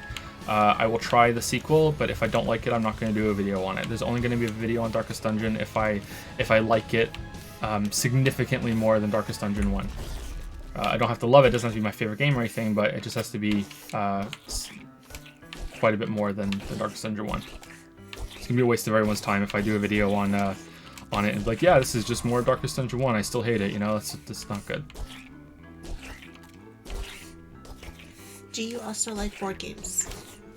I do, but I don't get the chance to play them, and the only ones that I've really played and I've enjoyed are like the classics like Monopoly and Clue. I would like to get into different board games later on in life, and I would enjoy playing them with the kids quite a bit. If chess counts as a board game, which I think it probably does, that's the board game I spent the most of my life playing. I played chess competitively when I was a teenager, and I really like that game, and I think it taught me quite a bit on how to think about things more rationally and logically. So I'm quite grateful to chess for that. What is the funniest game you have ever played? Ooh, that's a tough one. That's a really hard one. So if we're talking about what has made me just laugh the hardest, I think maybe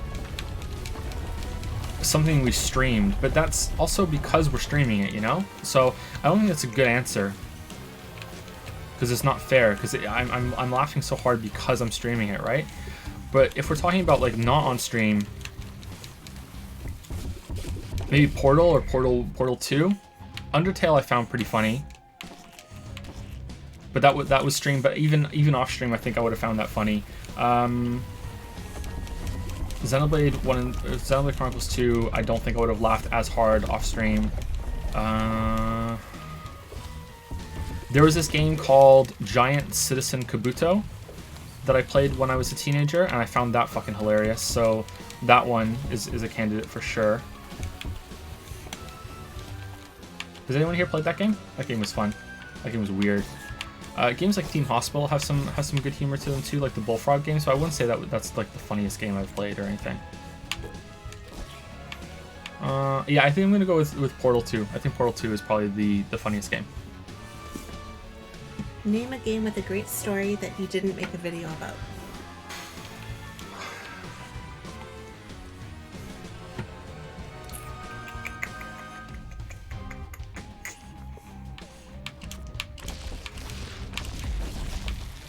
Chrono Trigger, Final Fantasy VI.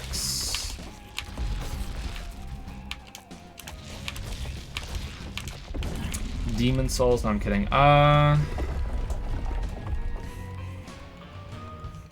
Do stream games count? Because if I can stream them, Stanley Parable has a really good writing about one called A Good Story. Beginner's Guide has a really good story.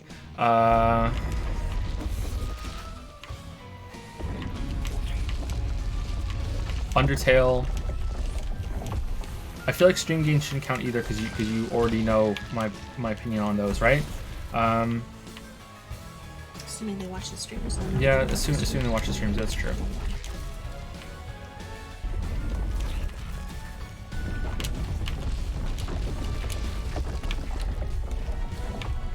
Maybe the Metal Gear Solids.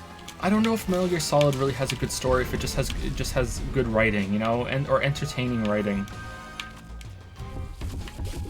I don't know. I don't know if that would count or not. Baldur's Gate 2, Planescape Torment.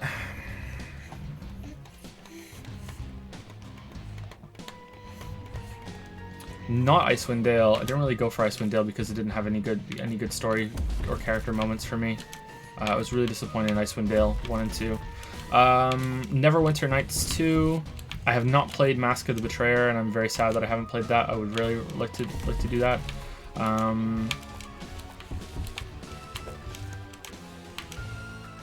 Knights of the Old Republic 1 and 2.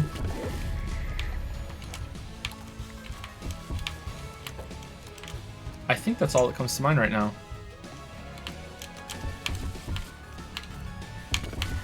Disco Elysium, yeah, for sure. New Vegas, yeah.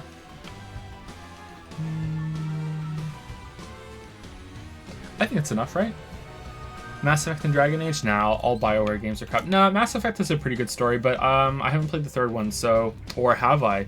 So I don't really want to talk about Mass Effect. Dragon Age is alright, but I feel like Dragon Age doesn't really have that good of a story. It has some good moments and some good characters, but it doesn't have really that good of a story. Okay. Getting the Blades of Chaos in God of War 2018 was a great moment in gaming. Can you think of one that you liked more? Ooh, that's a tough question.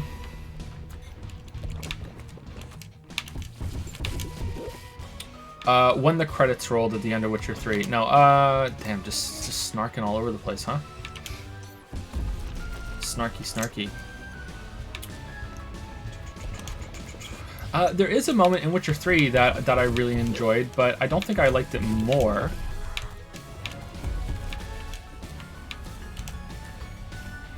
I can think of one, but it's a spoiler.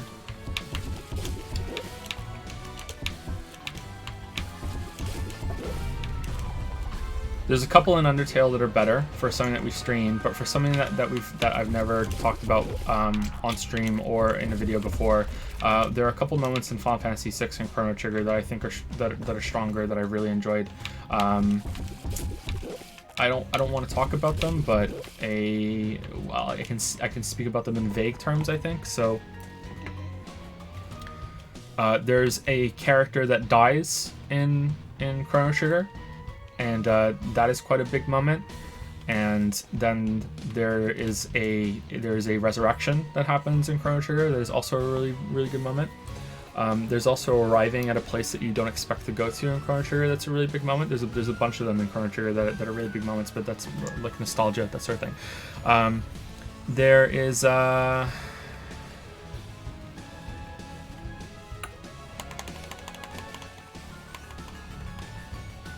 entirety of the second half of Final Fantasy VI, I think, is a moment that's at least on par with that, or maybe even better.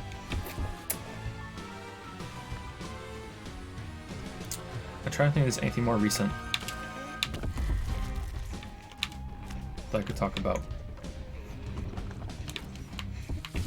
I ate her. I ate her.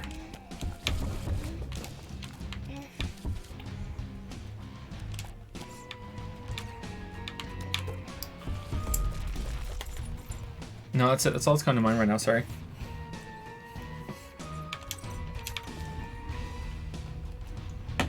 I maybe like the first time like portals kind of click in Portal 1 and 2, and what happens toward the end of Portal 1. You know, like these, like I'm trying to think of things that had me like big wow moments, or moments that had like had like just a big huge smile on my face. I was like, I can't believe how good this is. You know, like there were parts during like BioShock Infinite that it was like Columbia's so beautiful and so like out there. I was like, holy shit. And same with Rapture and BioShock 1, even though I don't particularly like those games that much.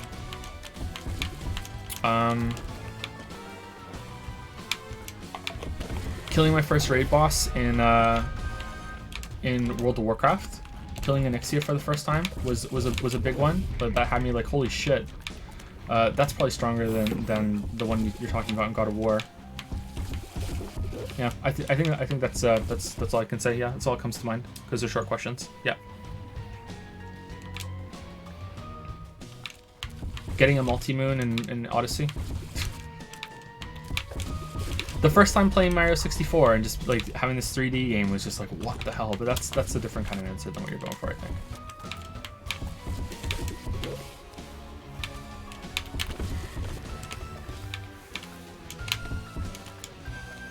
So I didn't realize you could bounce off these guys' heads, so that was kind of frustrating, but okay, here we go. All right.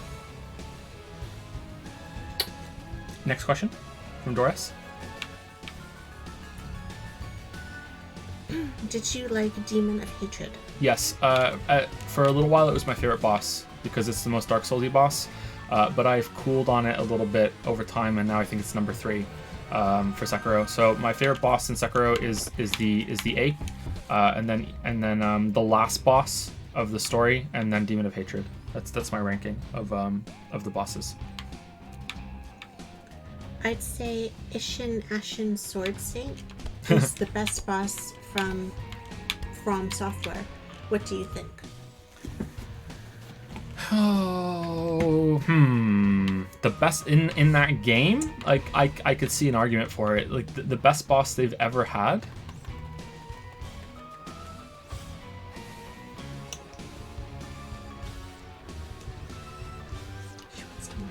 That one's pretty good, Sir Scrap. I'm not going to read that out loud because it's sort of a spoiler. But yeah, I'm not going to read that out loud, but I agree with you. It's better than round 1. Is that the best? Okay, I don't even think it's the best boss in that game, but like, let's assume that you know it's number 2 and the best boss is in that game that they've made.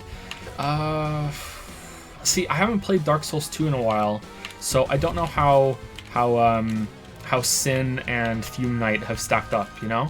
Like, and I really like those fights.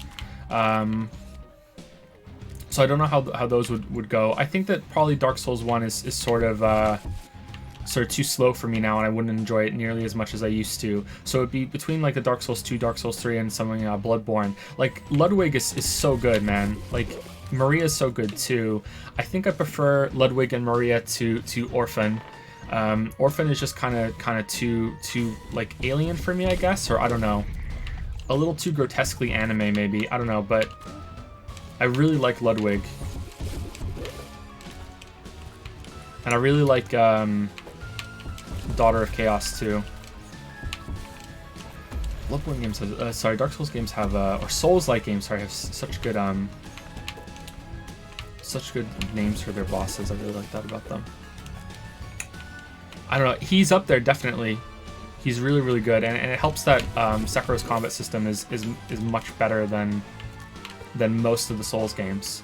So he's definitely up there.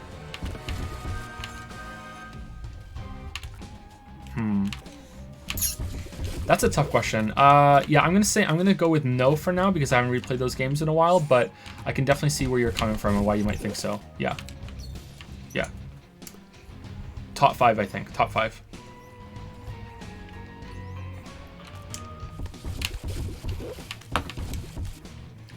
Down that whole thing. Did she really? How much was it? The whole bottle. 5 ounces?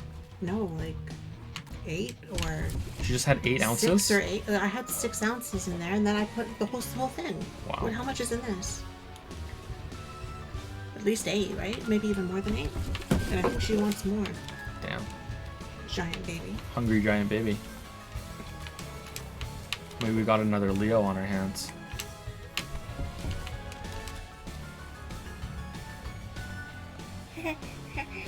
And Doris's last question was, what in heaven's name is one of your favorite games that will remain nameless that you mentioned in the God of War video? I believe it was actually in the Hollow Knight video, and it was Dark Souls.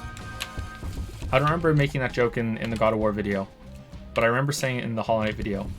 So unless I'm forgetting something, and maybe someone in chat can correct me, I think it was that one. Yeah, and it was Dark Souls for sure. I thought that would be obvious. I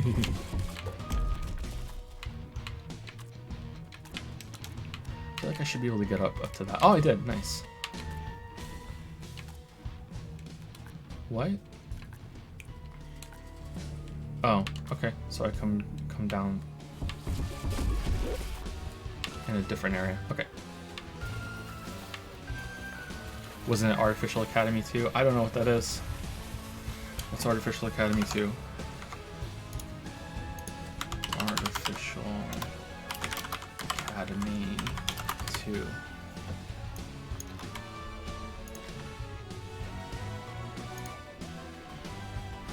Oh, it's porn. Okay, cool. Alright. Okay, then it's porn. Good thing you're too little to understand anything that's going on, right? You have a big smile. Aww. Aww. Aww. Okay, so let's go to the next person on Patreon, and then we'll go over to Twitch for a bit. Thank you for the questions, Doris. Ryan C. says, what motivated or inspired you to start making these long-form analysis videos? Was there any times you considered giving up during the early days of the channel? So, the big inspiration, which is just hilarious to me looking back, so there were two major inspirations. The first one was money. It was trying to find out something that could bring in extra income, because Lil and I were getting so old, you know, in terms of having a baby age, that it was like, okay, we need to find a way to seriously, you know, make things work, because Lily is bipolar and I am narcoleptic, and my narcolepsy was getting worse and worse and worse as it go throughout my 20s, to the point toward the end of my 20s where I could barely work at all a traditional job because of how scheduling works in most jobs. So it was something that had to happen. So we had, I think, 3 or 4 options, and then there was the writing that was doing really, really well, but then the writing started going kind of bad, and it wasn't selling all that well. And I've spoken to about that on stream before. Amazon changed how they promote self-published books, and because of that, we weren't able to make a livable income from that, even though before that it was doing quite well. The books were written to make money. They're supposed to be like paperback kind of pulpy things, and they were selling quite well. They were selling like thousands of copies every single month, you know. I was getting emails from book fans. I was getting like people following me on Twitter. I was getting lots of reviews, that sort of thing. And then all of a sudden, you know, Amazon flipped the switch and stopped promoting self-published works, because they wanted it to just be kind of like a big slush pile that was free with Amazon Prime. And that just made all of the self-published works kind of go into the toilet unless you built up your own advertising or community to promote them. And that happened like, I think maybe a year after we started, maybe a little over a year after we started writing. Maybe it was a little later than that, actually. It was later than that. Maybe it was 2 years. I can't remember. Because I took a while to write mine. Yeah, maybe it was 2 years. My thing of my perception of time is a little off. Can you please stop scratching the pillow? Yeah. No. Stop scratching your nose. What you got scratching your nose? Oh no. Anyway, so so similar to what happened to animators on YouTube, where something really bad happened to the way that the algorithm promoted their content. That's sort of what happened. So we went from like selling, you know, about at least 100 copies of our books every single day to literally selling nothing the next day. Like, it was that soon. It was like something ticked over in the middle of the night, and it was like, whoa, what happened to sales? And then that was it. That was dead forever. We thought it was bugged. Yeah, we thought it was bugged, and it wasn't. So it was dead forever. So that's why I'm really like I'm really scared about that happening again on YouTube. But I spoke about that a couple times on stream before. So that's what happened with the books, and I needed to find a way to you know, replace that income without having the option of holding down a proper job because of the way narcolepsy worked. So there was lots of options, and one of them was learning coding to make a game. Another one was to get a publishing agent to publish the books traditionally, which was very, very difficult to do for reasons that are probably too complicated to go into for this Q&A. But yeah, the other option was to make a channel, but we also wanted to make the YouTube channel to promote the books, to grow an audience, in order to go to a publisher and say, hey, look how big our audience is, and because that's a lot of the feedback that we were getting when we were trying to get a traditional publisher was now the writers, the authors themselves have to be a big part of promoting their own work. And where's your online community, and how are you going to guarantee us sales, for when we're traditionally publishing your book, which was kind of a piss off, because it's kind of like, I used to look at that and be like, isn't that what you're for? Isn't that what the publisher is for? Isn't the writer spends their time writing the book and you're the one who promotes the book, isn't that what the whole purpose of the publisher? So that was kind of a piss off, and it really annoyed me. But that's what they wanted. So it was like, okay.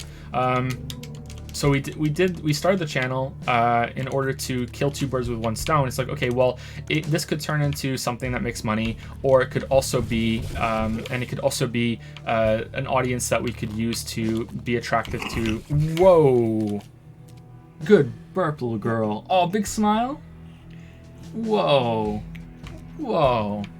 Sorry, the baby just burped. So we thought it would make it attractive for a publisher, while also being a potential thing that would make money. So at the time, as I was making the first video, we had the first baby, and I was exploring all these different avenues, and it was like, okay, whichever one hits is the one we'll pursue, and the videos hit very quickly, so that's what we just went with. We never did get a traditional publisher, though. The last time I tried to get a publisher was after getting 100,000 subscribers, so that was quite a while ago, and it was really frustrating, and I always like venting about this because it just pissed me off so much. That you have to understand that a lot of these literary agents, so in order to get a book published, you can go directly to a publisher, but it's not recommended that you do that because they'll fleece you. So what you want to do is you want to get a literary agent who knows the best deals and knows how to negotiate on your behalf, and also they only take a percentage of whatever deal that you get. You don't pay them up front. So the idea is sort of like it's sort of like when you go to a chartered accountant with your taxes, that if you are have a lot of things to deduct, like the services, the fees for the services of the accountant themselves are also deductible. So it's kind of like a win-win for everybody. You get to file your taxes properly, and there's going to be less mistakes for the government because the chartered accountant was there and did it. The government also loses a bit of money because the chartered accountant can squeeze more out, but that's what it's there for, right?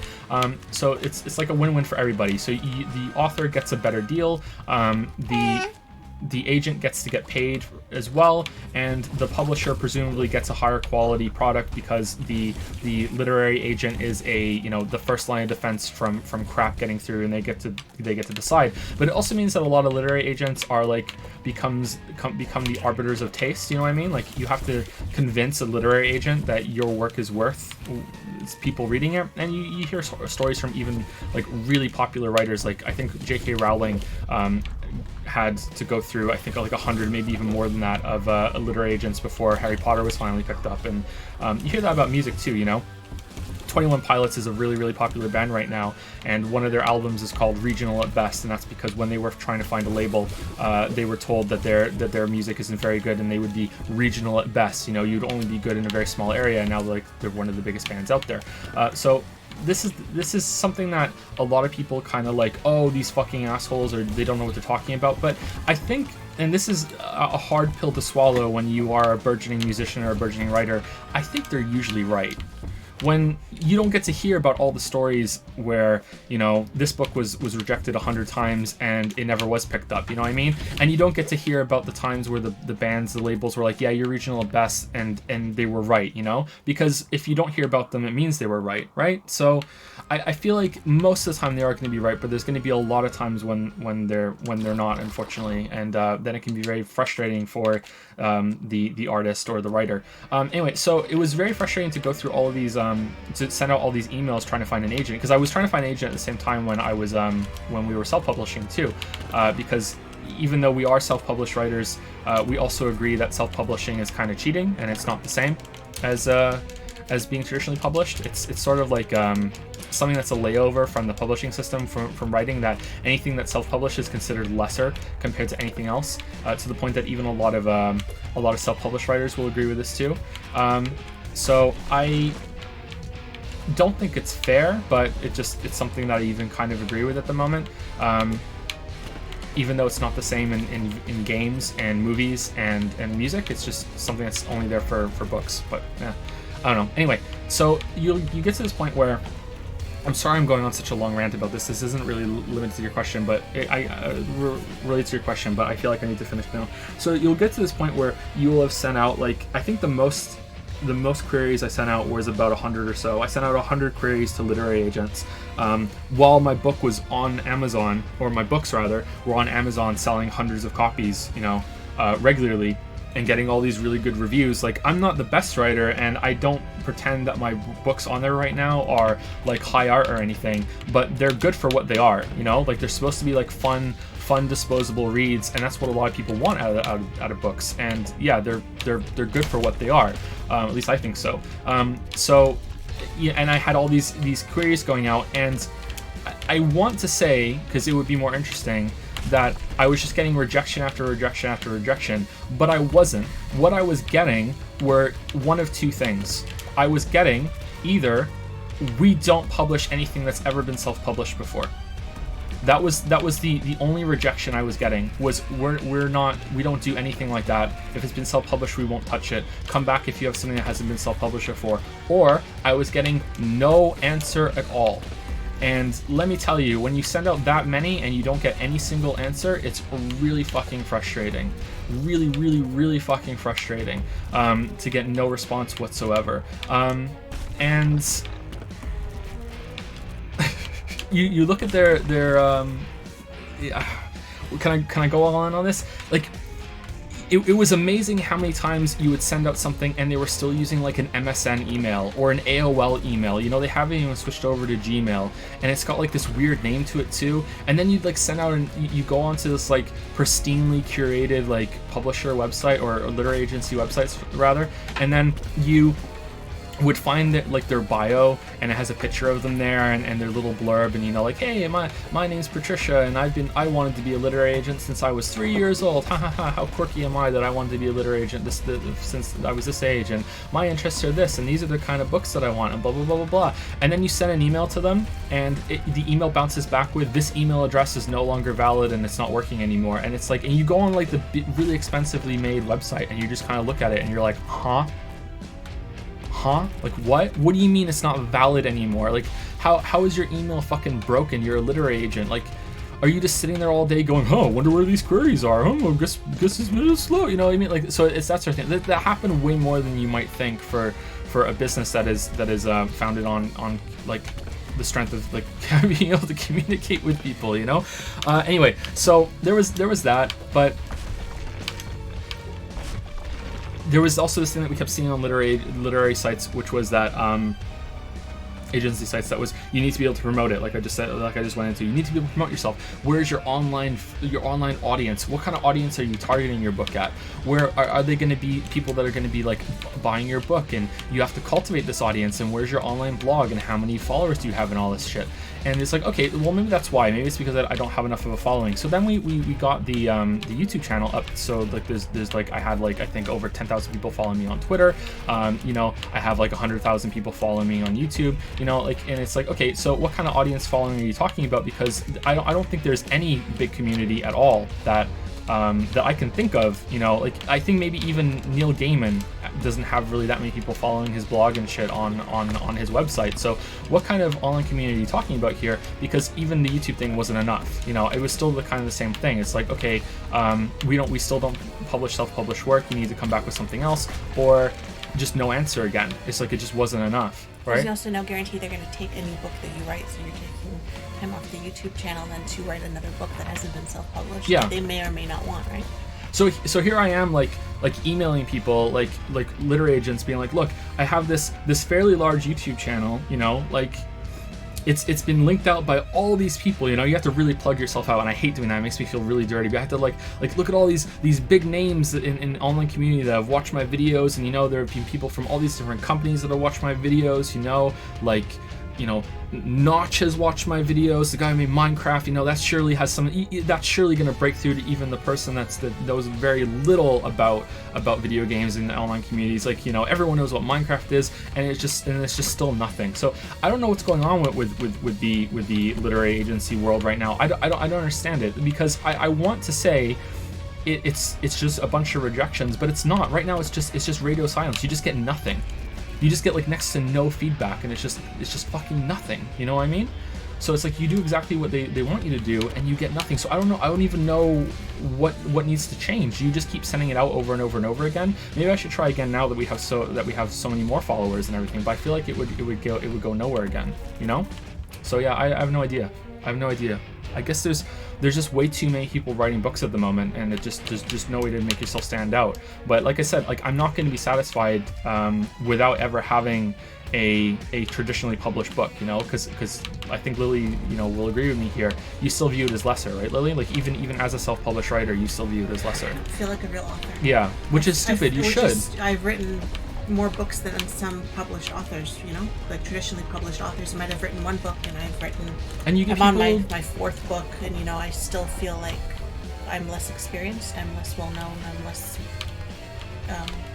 what's the word, genuine, maybe? Yeah, but you get people like telling you, like messaging you all the time saying, hey, I really liked your book, you know what I mean? You get lots of emails from people, and the thing was, we didn't market them, right? We didn't promote them, so I had lots of people. For a while, my books, just my one book that was up there was paying rent. Remember that? Mm-hmm. It was a couple months there where yours was bonus, mine was paying rent. The Hamster Murders sold like crazy. There was I would get people saying, I just recommended you to my friend, to my sister. You know, like I really enjoyed your books. It was all word of mouth, right? Like it was just. Yeah, but still, it's still hard. Maybe they checked not just Twitter. There was a time when the Wizard and the Dragon sales peaked, that it was on the list top 100 fantasy books on Amazon, below Game of Thrones. Like that's how high the sales were on these books. There was a time when Lily's was really high up on there too. You know what I mean? Like it's like these are how high up they were. There was one time when Interstellar Soldiers, which is just a horrible title, but they had to be titled that way, was right below The Hitchhiker's Guide to the Galaxy on book sales. You know what I mean? Like it was insane how well these books were selling, and you know, you just can't get through the publishers. It's like they had just all collectively decided that anything that gets self-published that tries to bypass our fucking system, you know, fuck anyone who's a self-published writer. We're not taking anything that they make, you know. There's one that got back to me, and we had an actual back and forth. And out of all the ones I sent, she was the only one that gave me any feedback.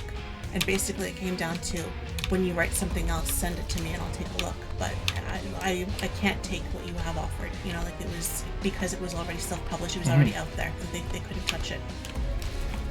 You know, so there was an open invitation that is probably long expired because it took me so long to write anything else after that. Because when your book starts selling, like your motivation to write another one when you see that nobody wants it, right, is not going to make you write very quickly. So, but she's the only one. So how many did we send out that was like the only one that actually said anything useful to me? I think you sent out even more than I did. Yeah, I we should probably try it again sometime soon, but. I'm hoping to send out the one I'm writing now. Where's the time coming from is the problem for me. For me. And also, like, there's a vindictive part of me that just wants to say, fuck them, you know? I'll just do it myself, you know? I'll just self-publish it myself now with that audience and just be like, I'm not expecting it to sell a lot, but then you use those sales from that audience and you prove that it works, and then you get something later, but after having done it yourself, you know? You know, the vindictive, like, fuck you, Joe. The rarest of Joes. No, it's not really that rare, is it? But yeah, anyway, so that was the thing. It was to make money. But the other thing is, a version of being able to make money. But the other thing was that I was again kind of vindictive Joe. I was really angry at how, or I felt it was unfair. And when I see something that's unfair, it makes me mad. But it wasn't like I was fuming or anything. It was just kind of like a you know, gamer mad. It's like, you know, people are wrong about this game and I really want to show them, you know, like what I mean? And that was about Dark Souls. So the first video I ever made was Dark Souls 1, and I was really, I felt like people were just shitting all over Dark Souls 2 and just forgiving Dark Souls 1 for doing pretty much the exact same thing. And I think it could have been a little more clear in the Dark Souls 2 video where I'm saying, you know, I think a lot of people have rightfully complained that, hey, sequels are supposed to do better, so if Dark Souls 2 does the does something wrong that Dark Souls 1 did, you know, you should criticize it even harder because sequels should always seek to improve. And it's like, yeah, but the problem isn't that Dark Souls 2 didn't fix the problem that people didn't like in Dark Souls 1. The problem that I had was that no one seemed to really be complaining about this in Dark Souls 1 when it still existed in Dark Souls 1. Whereas Dark Souls 2 was getting slammed for something that Dark Souls 1 did, but no one else was complaining about it, you know? That's the distinction. I could have made that a bit more clear in the video, I think. So I was mad, and I was like, okay, I really like Dark Souls 1, it's better than Dark Souls 2, but I think Dark Souls 2 is getting unfairly slammed, so fuck this, I'm gonna make this video about Dark Souls 1, and I'm gonna show them all, you know? And it turned out that, you know, there was less to say than I thought, and I don't particularly think those videos are all that great, but that's one of the big reasons why like I wanted to make the channel, and there were also other videos too that I really wanted to make. I really wanted to make a video on Hearthstone and Diablo. I was getting pretty angry at those games, you know, and I also really wanted to make a video on Dungeon Keeper. So like the first set of videos, they wanted to come bursting out of me.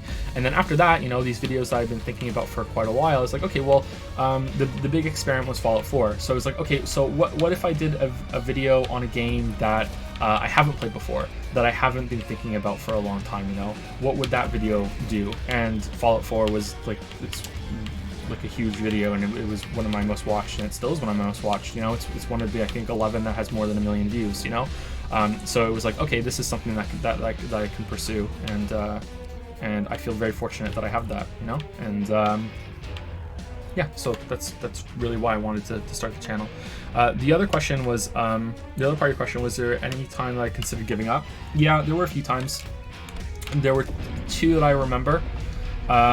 There was also like, unrelated to giving up, but when I wanted to give up on making the video, there were a bunch of times during No Man's Sky and Darkest Dungeon where I was like legitimately, genuinely depressed playing the game. Like, I know how that sounds, it's just playing a game, how the fuck could you be depressed?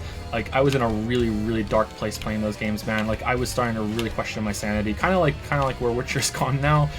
Just like really, really bad place. Like, oh my god, I don't even know, like, is this even real? Am I in hell and this is some sort of punishment? Like, I'm dead serious. These are the thoughts that were going through my head while I was playing these games, because it was just fucking agony going through them, you know? It's weird. It's really, really weird. Like, No Man's Sky almost broke me. But yeah, but that's just giving up on those videos, not videos in general. Giving up on videos in general was after Rise of the Tomb Raider and after The Last of Us and Uncharted videos, because when those were a ton of work, and when they went up on the channel, they were barely watched at all. And it was like, what? It wasn't even like comparatively to some videos that had done really, really well, like the Hearthstone video and everything at the time. I mean, like, even for the amount of subs that I had at the time when those went up, it was like, oh wow, this was a lot of work and it was not worth it, and what the hell am I doing? And maybe I'm wrong to think that this is something that I can do full time, you know? Like, maybe I'm wrong to invest all this time into it, and maybe I was just lucky with the No Man's Sky video and the Hearthstone video, you know? And it turned out that like Uncharted and Last of Us is now like my second most watched video, so it worked out, and I shouldn't have felt that bad about it. But yeah, it was that was a lot of work that did not feel worth it when it first went up, and I was like, oh shit, maybe this isn't something I'm gonna be able to do after all. That absolutely came across well in your No Man's Sky video. I think that's partly why why it was so good and helped your channel so much. Did it? Like the insanity of going through that game, did it came across in that video? That's good. Because holy shit, that was a really bad time. I was not happy. Not happy at all. Do you remember when I was playing that? Yeah, just kind of blank all the time. You would come into the kitchen and just look at me. But do you remember when it went up? Yeah, it was good when it went up. Do yeah. you remember that night when? Yeah, that was a good night.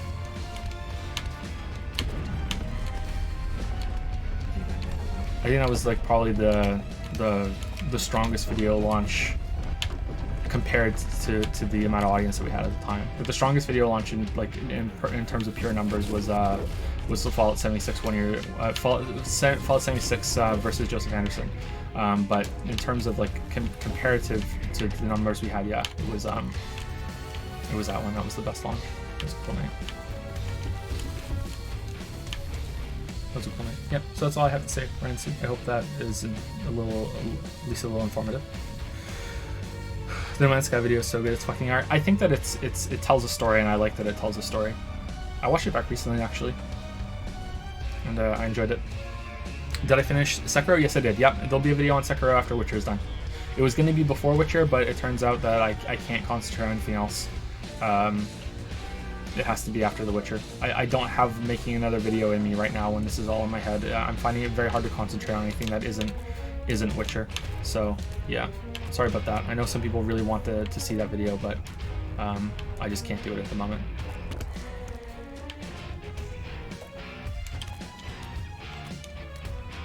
Hope you understand. God damn it. So let's... Did you ever see that GDC talk by Sean Murray where he's like, people only dislike our game because the toxic fans trying to drag us down and no one calls him out on this shit? If not, don't, you'll have an aneurysm. Really? That doesn't sound like him. I thought he was pretty meek about the whole thing. Did he say that? Because if so, fuck that guy. I thought he handled it pretty well after, you know, after the launch he disappeared. Like, damn. Hey Joe, what are the age gender breakdowns of YouTube viewers? It's cool if you're not willing to divulge this information. Hey Marxipan, yeah, you asked that the other day and I didn't see if you were around when you asked that. Let me see if I can tell you. 1 second. I think I'm allowed, but even if I'm not, I'll sneakily tell you. I think I've already said it before once on stream, so it's okay. While I do that, thank you to Static Toss for the 4-month resub. Thank you very much, Static Toss.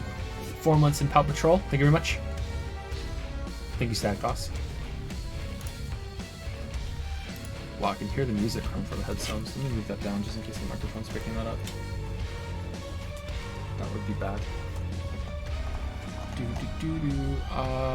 Demographics.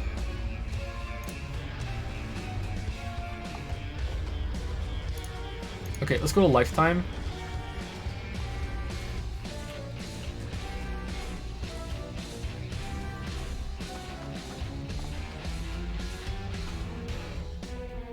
So it's 5% female, the rest is male. Age, vast majority are 25 to 34. Pretty much like 42% of viewers are 25 to 34. 35 to 44 is 11%. 18 to 24 is 36%. 13 to 17 is only 2%. And 65 people who are probably lying are about 1%. Yeah. So there you go. That's the demographic breakdown over all the views on the channel for lifetime.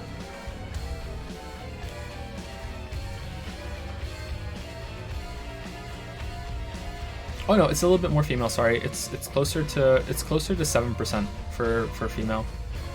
But strange. The highest percentage of female viewers is in the youngest age group, 13 to 17.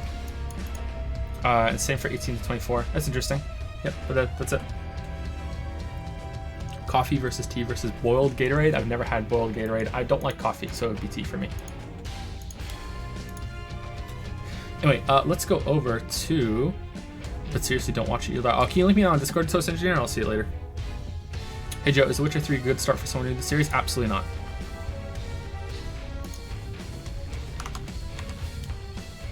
You could still play it though. It depends on what you want, what you're expecting out of the game.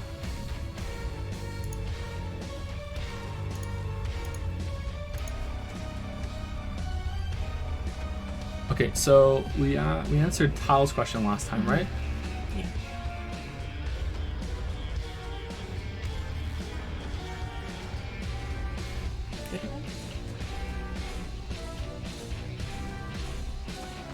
I don't remember answering the second question. I remember answering the first question. I remember that. I haven't been doing this. I guess we must have asked the second. We must have answered the second question if we answered the first one. Yeah.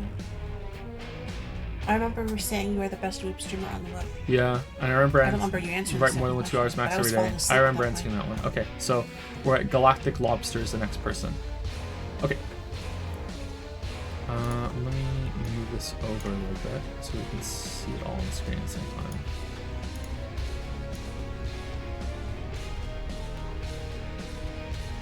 Okay, there you go. For the sake of transparency, my sub was gifted as I prefer using bits, lobster persona. You are Lobster Persona, Yes. or was gifted by I'm by guessing Lobster Persona because is Galactic Lobster. I mean maybe Lobster Persona really likes lobsters and gifted a sub to a fellow lobster. Possibly, but I think you're right. Anyway, go ahead. Lobster Persona. There you go. Yeah, but he doesn't say I am Galactic But Lobster. are you Galactic Lobster? I think the lobsters are invading, Lily. What do you think?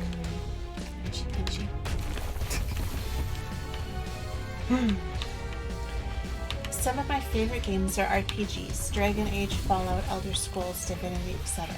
Many games in this genre share a common problem that manifests as a particularly different game section, or an area that cannot be reasonably passed due to the level or power of enemies present. In cases like these, the player can explore optional content in order to increase their power. This often leads to getting sidetracked and overleveling to the point that the original challenge seems trivial once revisited. As a result, exploring the side content thoroughly throughout the campaign can in a sense be detrimental to the experience, as it may lead the player to be always just a little bit too strong and ahead of the enemies. Ignoring it, on the other hand, can result in severe difficulty spikes. What are your opinions on gameplay systems or games that address this issue well? The question is intentionally broad. I struggle with broad questions. I think specific questions that I actually know stuff about are the best questions, the kind of answers I can give. Broad questions can be very difficult for me to have all the necessary information to properly answer them. But I'll do my best. This is something I've been thinking about because it's linked to the video. Witcher 3 does not do this well at all. And can you turn down the music a little bit? Because apparently it's louder than me, and someone else said the same thing, that it's too loud. I can turn it down. It does seem a bit louder in here. Okay, that's better. Can you hear the baby? Can you hear the baby? Oh man. Is that better? Is the music low enough now? Probably. Now it's good? Okay, sorry about that.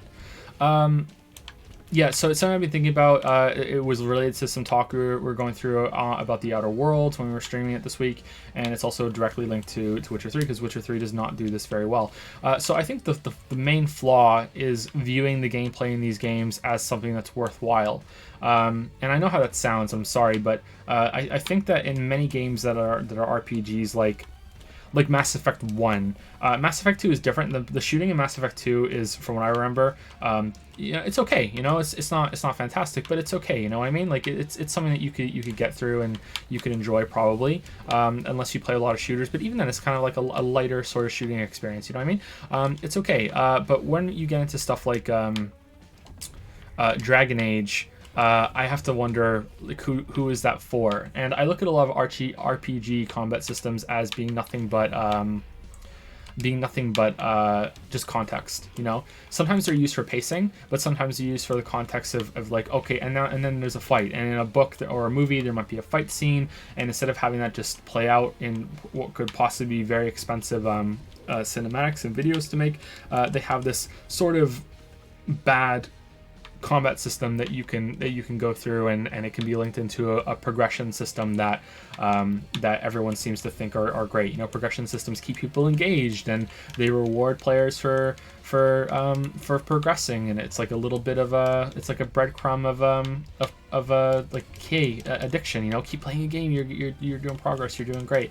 I really don't like progression systems lately that don't have a purpose for them and don't complement the gameplay more than something like a clicker game. Clicker games are a real good way. It's like getting a vaccine toward these progression systems that otherwise are very pervasive in these types of games, like I spoke about in like Darkest Dungeon. You know what I mean? So when you view them like that, like, why do they have difficulty modes? It becomes a really weird question. Like, why would you want difficulty modes for the context? It feels like there's a lot of things that are in games right now that are just included because that's what other games are doing. And I don't know if I've ever played an RPG on hard and thought, hey, I really enjoyed this more than I otherwise would have. It's like So this is something that's taken straight from the Witcher 3 script. So apologies for the spoilers. But to me, difficulty systems, difficulty modes in RPGs like this are basically just like a timer for how long do you want to have to play the game before you have just broken the progression system completely and you just raffle stomp face roll absolutely everything in the game. So it's like, so what do you want to do? Do you want it to take 10 hours before you get to that point, or do you want it to be 30? And almost every single RPG that has that kind of system abides by this rule. And that's it, you know, like even on the hardest setting in these RPGs, even with some challenge modes that you can do, and like I've said before, I'm not going to say it just yet, but I did an absolutely crazy challenge mode in Witcher 3, like a voluntary challenge mode, is just like, you still can just face roll over everything, you know, like it doesn't matter. So it's really, really weird, and I don't fully understand why these games do it, other than it's just because a bunch of other games do it. So that's coming from someone who still insists on playing these games on hard, because I'm just hoping that there's a way for it. There's a reason for it in one of them, and I'm really struggling to think of a game that did it right. Like even like the most actiony kind of RPG of them, like Dragon's Dogma, still has that issue where it's just how long do you want to have to do grinding before you get to the point where things are a lot easier, and that's got one of the more, like, your inputs matter way more in those games.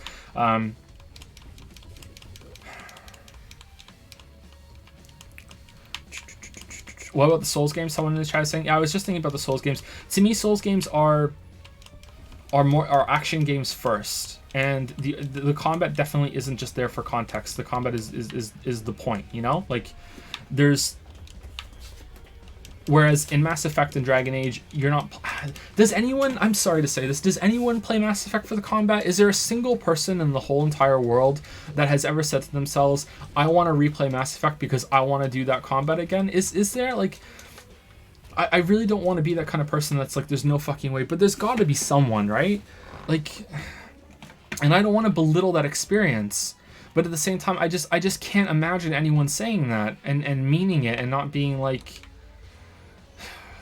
There's so much better out there than that. Mass Effect 3 had enjoyable combat. Yeah, I'm specifically talking about Mass Effect 1. Mass Effect 1 has this kind of RPG system that we're discussing, whereas Mass Effect 2 and 3 are shooters with RPG elements. Mass Effect 1 is an RPG with shooter elements, you know? Like, Mass Effect 1, aiming the gun almost doesn't even matter. Whereas Mass Effect 2, it matters a lot, you know? There's no real skill testing being done in Mass Effect 1 compared to 2 and 3. Whereas, like, Dragon Age, you can see that this point where Dragon Age 2 is so different from Dragon Age Origins. I haven't played Inquisition, so I don't know how it plays in that. I'm completely stuck in this room, by the way. I have no idea how to get through here. And then you have, like, Mass Effect going the same way. Like, Mass Effect 1 is just an RPG, whereas Mass Effect 2 is just a shooter. Dark Souls is like a hack and slashy game with RPG elements, but it's definitely an action game and it's about the combat first.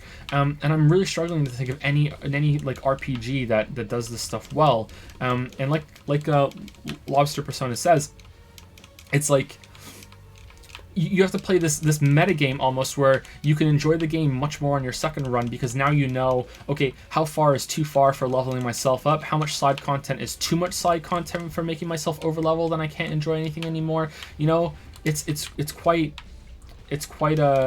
difficult to make sure that you're not, you know, ruining the game for yourself. And there's been a bunch of times where I've gotten into those positions in games. So yeah,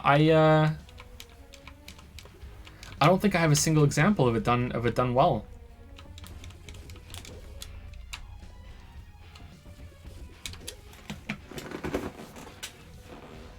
Who asked this question? I missed the start. It was Lobster Persona.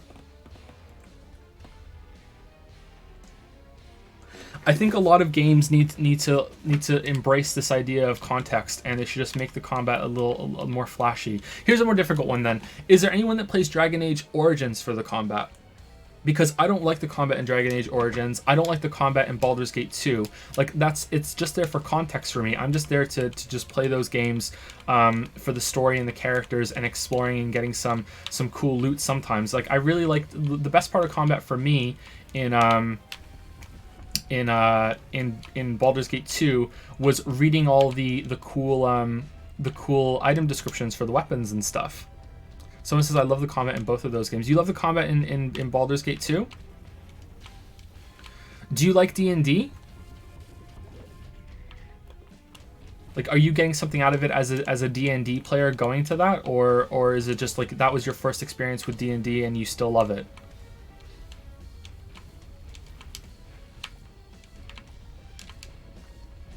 Yes, tactical combat appeals to me, and yes, D&D is enjoyable. See, I can understand if you enjoy D&D that you would get something out of it, but even tactical combat, I don't like. There's two forms of tactical combat, right? There's XCOM and Final Fantasy Tactics, that sort of thing. Those I can definitely see some enjoyment in, but Baldur's Gate 2 is nothing like that for me, and neither is Dragon Age. Like, I don't remember ever feeling like I was being rewarded for tactical options in Dragon Age. But maybe I'm wrong. Dragon Age Origins tactical combat was better than Dragon Age 2 and Dragon Age Inquisition. Do you think so? Maybe I need to play Dragon Age Origins again. Maybe I'm misremembering it. For how it worked.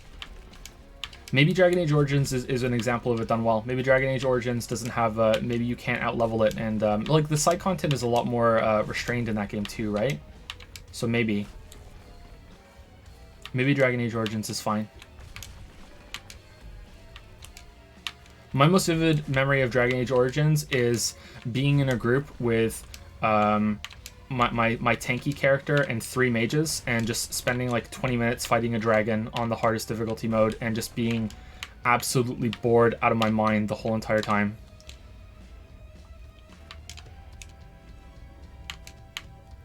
But maybe I need to play it again.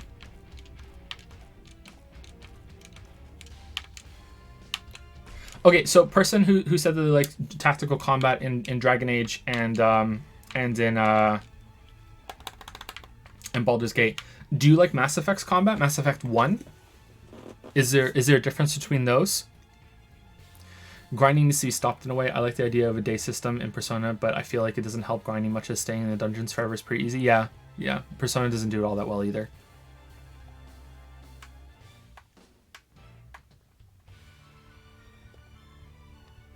So I'm concerned most isometric CRPGs combat is consider all those amazing tactical options, move and attack until you die for that. I'm going to disappoint you. I enjoyed Mass Effect combat for what it was. But was that in terms of like the context of it? I'm not saying Mass Effect 1 combat was great. Okay, so are you like you enjoyed, like, are we in agreement that it was more about the context and like how, like, the feelings that it evoked of being like space soldier super spy, you know, instead of enjoying the combat for the combat itself? Yes, for combat in an RPG like that. Okay. Mass Effect is also very linear, and it has and it doesn't have that many options to out-level yourself either. So maybe Mass Effect is all right for the context part of it. I don't know, man. I really struggle with this because I feel like there's this moment that I had when I was in my mid-20s, I think. I can't remember exactly what game it was, but I just realized I'm just like, you know what? Fuck all these games that have combat like this. They're just a waste of time in my eyes, and it's just like they're just chores to me. When it comes to their combat systems, it's just getting in the way of the good stuff. Kind of like a story gets in the way of the good stuff in a if the story's really bad and the combat's really good, and that's why I'm playing it. That's why I like Dark Souls so much. The story just stays the fuck away out of the action. That's how I view those games, and I feel like it makes my viewpoint very limited when it comes to discussing these kind of things. But I just can't help it. It's just I just get so bored of these kind of things. Uh-oh. Baby's crying. She might still be hungry, but I wanted to give her some time because she drank that whole 8 ounces or 10 ounces, and she's never had really more than that, so I don't want to give it to her and she throws it up. The other problem in this, again, is something that comes up in the Witcher 3 video, is that RPGs tend to be really, really long. And even pure action games have trouble building combat systems that can survive for like 30 hours. Whereas in a game like Witcher 3 or Skyrim or, you know, most RPGs, especially most open world RPGs, like you're getting to this point where it's like, okay, this combat system is all right for an RPG, but is it all right enough to last like literally 100 hours of playing it? Is this combat system good enough to be worth 100 hours of your time? Because I think the answer is invariably going to be no. And it's like, that's really hard to do. And I think that's a mistake too. There's just too much of it. Am I crazy for saying that Witcher 3 combat boils down to 2 buttons? No, I 100% agree with you. 100% agree with you. You don't know how much I agree with that. Yeah. You have no idea. You have no idea. One day, you will know. You will have an idea. One day. Sorry, I really feel like I didn't answer this question very well and I wasn't prepared enough for it. Let me read it again. Let's see if there's something else, another direction I can take it. I think the difficulty spikes are the worst one. I think like the two problems here are that if you overlevel yourself, the content becomes too easy. Yeah, that's a problem. But I think the difficulty spikes are even worse because it leads to this point where you're just like, okay, am I even playing a game, or am I just playing this kind of thing where I have all these? I'm just progressing my character, and my character has to get better instead of me. And even action games can get like that too. You know, it was that thing that a lot of people disagree with. The problem I had with Breath of the Wild. You know, that realizing that in this open world game, you know, I can't go everywhere. You know, it is very, very limited on where you can go because of this, and it's not as limited as I thought because I was just really unlucky to what I ran into. But it still puts like this. It really hampers your enjoyment of open world exploration when it's like for seemingly no reason, you know, like fuck you just can't go here yet. It's like, okay, well, why is this open world then if I can't skill my way through? And I feel like some people really like those games where your character is getting better instead of you, but then I start to get into this like this weird kind of, it feels really nitpicky almost, but maybe nitpicky isn't the right word. It feels like if your character is getting better, not you, why is there gameplay at all? Why isn't it just all skill checks? You know what I mean? Like, why even have the inputs of like even the light amount of aiming that you do, or even the spell selections that you have? Like, why not just have the character pick that as they're getting better and they know and they understand it more? It's almost like the game should just play itself if it's about the character progress, and that feels like it's going way too far. It's just the knowledge that you can cheese through the game in a predictable way enough to turn you off. It can be, but I think cheesing is a choice, and it's only being able to cheese your way through a game is only a mistake on the game designer side if it ceases to be a choice. If this is just like overwhelmingly the easiest and most enjoyable way to play your game, then it's being cheesed because your game's bad. But if you're cheesing your way through a game because you just want the easier route, but there's a more fun but more difficult one, then it becomes a choice, and it's like, okay, well, you could have a more fun time if you did it that way. That's why I like I said in the Tomb Raider video, you know, like if you play these games just running behind cover all the time in the most boring way imaginable, then yeah, I can understand why you had a bad time. But I feel like to a certain extent, the player has to be encouraged to find their own fun in the game. And if you play in games the most boring way possible, then that's sort of, and I do want to emphasize the sort of, that's sort of your fault. And the game designers should do their best to facilitate gamers finding or players rather, don't want to say the G word, players finding the most fun out of their game that suits them. Some people like cheating. If cheating is really fun for some players, why can I not make this jump? If cheating is really fun for some players, then that's great. You know, like they're having a good time. But yeah, it comes back to the idea that you can only play a game wrong if it ends up being a bad experience for you. God damn it. Is there anything about what I said that you would like to hear expanded on, Lobster Persona? Because you're actually here. Usually the person who question I'm answering isn't here. So is there any part of that you'd like to hear more of?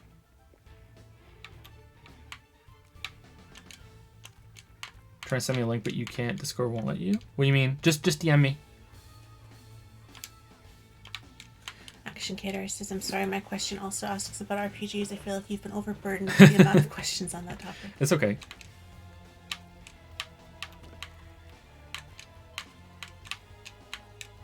Hey, we did it. It only took 1,000,000 tries.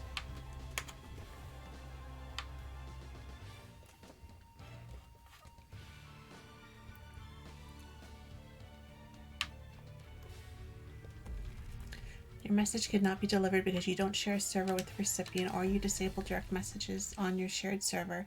Recipient is only accepting direct messages from friends. Are you blocked by the recipient? Are you not on the Discord? If you're not on the Discord, yeah, it's not gonna let you. That's just how it works on Discord, unfortunately. There have been plenty of times where someone has sent me this really long message. Like they've DM'd me, they've joined the server, DM'd me with this really long message, and I haven't had time to answer it yet. And then I finally see it, and I begin to answer it, and I write out this big long response, and then it says recipient does not share a server with you and is not your friend, could not be sent. And I just like fucking just like go off at the screen. So now whenever someone sends me a really long message, I usually send like a little quick message first to make sure that I can still respond to them. And sometimes it has it. Sometimes someone has like sent a really long message and I haven't seen it yet because I'm like in the middle of something, and then they say, "Wow, not even any response at all." You know, like wow, and then they're upset, and then I I send them like my first preliminary like, "Hey, sorry I didn't see this now," and it says messenger is not on any server with you, and I'm like, "Fuck," they don't get any answer at all.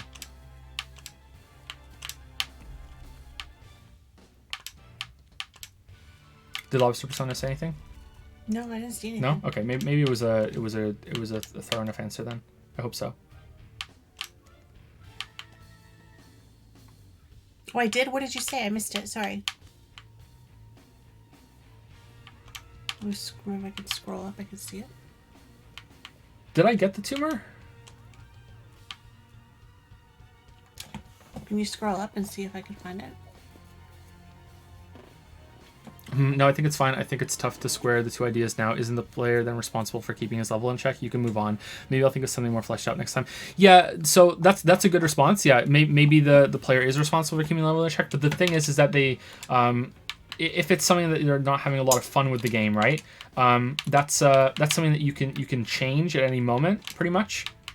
But keeping your level in check is something that you can make a mistake and you can't reasonably correct it, right? Like because once you've over leveled, there's no de-leveling, at least not in most games. So I think that's where it becomes tricky. It's one of those things that you can't fix yourself.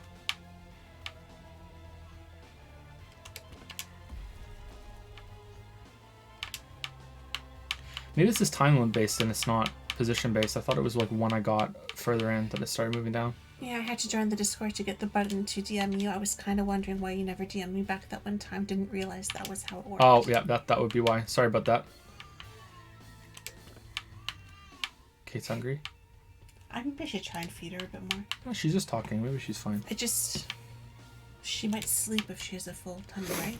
I'll say this, I'm well aware of the fact that by exploring to the nth degree I'm going to outlevel stuff, I also find stuff I'm too low for to beat my head against. I just think that I would enjoy these games a lot more if they had combat systems that I could just skill my way through anything as long as I'm good enough. Even if it's difficult, as long as I'm good enough, it's fine. Like the problem with Outer Worlds that I had is that it didn't matter how good I was at dodging. There was no way to completely avoid all damage on those apes, the alien apes, without leveling up to the point of having more options, and like there were some hitbox problems on them too. It's just maybe there should be more things like crosscode. Like crosscode has you can't really beat crosscode without leveling up. At least it was way too tedious for me to do it that way, and I love that game, and that's a challenge mode that I would try to do in most RPGs. What can I get away with? What's the lowest level I can beat all this content at? And you just can't do it. It's too tedious. It just doesn't work that way. The numbers matter too much. However, that would usually be a sign of a game that I'm not going to take to the game that well if the numbers matter that much. But it was okay because it's kept at a reasonable level, and you don't really feel like you can outlevel it easily. In fact, I did most of the side content. I never felt like I'd outleveled anything in that game. But the game also has this redundant sentence, sorry. Also has this thing where if you get to a point in the game and you're too low level, the game will tell you you're too low level, and it'll be like, hey, and it also has level recommendations for some areas, but you don't need it to be like, you could still skill your way through it if you wanted to. It's just a bit too tedious, I think. Whereas games like Witcher 3 have that too. There are level suggestions for quests that they tell you, and also level suggestions for for areas, but the problem with Witcher 3 is that it doesn't matter because the combat's not fun. Like, there's nothing good about that combat system, so it's almost like it comes back to the idea of cheesing. You just kind of just want to cheese your way through it because it just, like, the combat's just not interesting at all. Almost every single enemy in that game is the same, and I feel like a lot of RPGs are like that too. It's not just Witcher 3. A lot of these big open world, they just fill with the same enemy. They just have a different model and skin on them, you know? I can imagine with something like Dragon Age Origins that the general skills would be more utility, e.g. crowd control based, and enemies would scale in a way that unlocks more utility based abilities for them instead of raw power. Yeah, I feel like I'm not prepared to speak about Dragon Age now, and I shouldn't speak about it because it's been so long since I played it that I feel like maybe I've misremembered it. I don't know. I just remember going into rooms a lot and just casting like a blizzard spell to freeze all of the enemies, and then just blasting my way through it.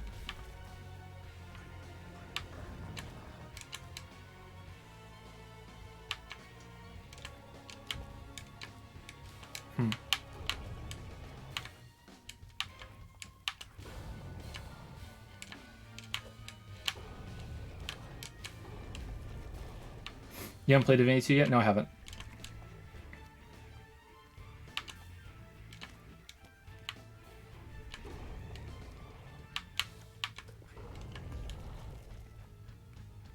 Fireballs and cone colds are basically how to sleep through Dragon Age Origins. Yeah, I think that's how I did it on the hardest difficulty mode.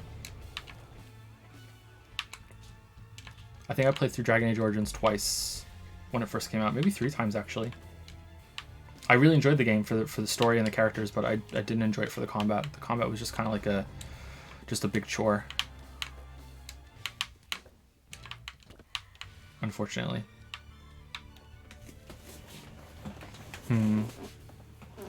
I think the most interesting time for RPGs and levels is when you get to a new party member with a specific level, because it gives me a direct comparison between what I thought it was intended and what actually intended level was. Yeah, I like that part. That too is kind of like an indicator, but at the same time, it's like, is it you know, canon? You know, like, is that actually what you should be at, or is it is that character a higher level than always one level higher than you? You almost have to play it twice to see, right? Can we jump off this guy's head? It doesn't look like the kind of guy you should be able to do that on. Maybe if he's not in his attack mode, you can do it. Feel free to move on, take a bit of time. Other people have questions too. I'm satisfied. It's okay. I think you have another question too, right? I'm just waiting for Lily to get back before we move on because she's the question reader. The Final Fantasy Mystic Quest problem. Ooh, bringing up the Final Fantasy Mystical Quest. I've actually done that. I've played that game. I played that game when it first came out, I remember.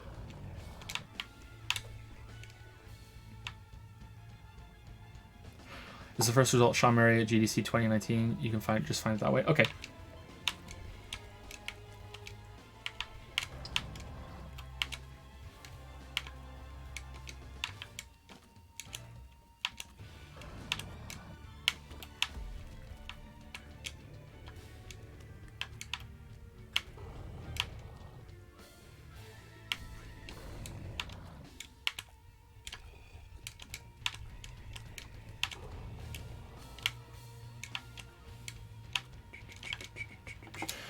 While we're waiting for Lily, thank you too.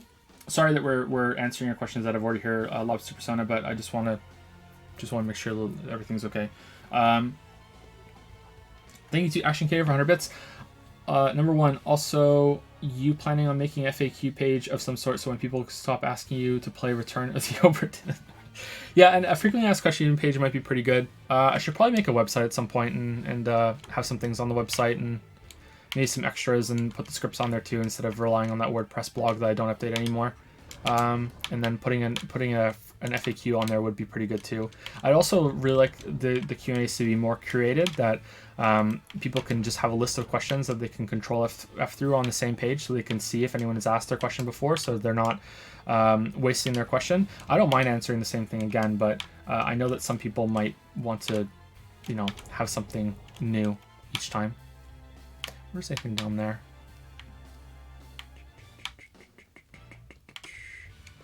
The RT button sticks you to the ground so you don't fall. Instead, you grab to ledge. Yeah, I think I did that word here where you fall on the ledge, you press RT, and then you fall, yeah. Most of the time I want to grab on, though. Thank you, Popsicle Daydream, for the 23-month resub. Did you hear the tragic news? It's truly heartbreaking. I will miss him. Strong Terry. When you're done thanking people, can you take a brief intermission? Sure, I can go see Finn. Sure. Strong Terry. Maybe Strong Terry playthrough on Outer Worlds is done too. I don't know. I think I'm going to reroll and do a gun game. I'm not enjoying it, and I feel like I'm playing it wrong. Anyone know if Anderson said will be streaming Death Stranding? Yeah, we're going to stream it on the day it comes out. On next Friday, we're going to play it. I don't know if we're going to play the whole thing. We probably won't, but we'll play at least a stream of it, and we'll see. Thank you again, Popsicle Daydream, 23 months in Paw Patrol. Thank you, CK Tofu, for gifting 5 subs out to A Little Bit of Knowledge, Lion Shard, Godslayer H, Schwalinator, and Mezzy. Thank you so much, CK Tofu. My list is bugged, so it looks like you gifted a sub to yourself. It's really funny. That's really nice of you. So welcome to you 5. Welcome to the Dragon's Den. Welcome to Paw Patrol. Welcome to the Pickle Pile. Sorry for that. Thank you, King of Dunces, for the new sub of Prime. Oh, sorry for the 12-month resub, not a new sub of Prime. 12 months. Welcome to the 1 year club, King of Dunces. 1 year here to feel good about my intellectual prowess. Stroke. For real though, as a game designer, I respect your content. I'm curious, what game have you critiqued negatively that you most understand other people loving? Probably Darkest Dungeon, I think. Darkest Dungeon. Definitely not No Man's Sky. Maybe Odyssey for... Like, I understand people just want like a fun return to their childhood sort of thing, but... You know, I feel like I just really don't get that. Yeah, I think probably Darkest Dungeon is the one I understand the most for having critiqued it so heavily. Let me take a quick gander through my video list and see. Not including stream games, of course. If we're including stream games, probably Silent Hill 2. I understand why people like that. Witcher 3 will probably take it when Witcher 3 video is done. I critique that very heavily, and I definitely understand why people like it. Oh no, you guys heard my voice.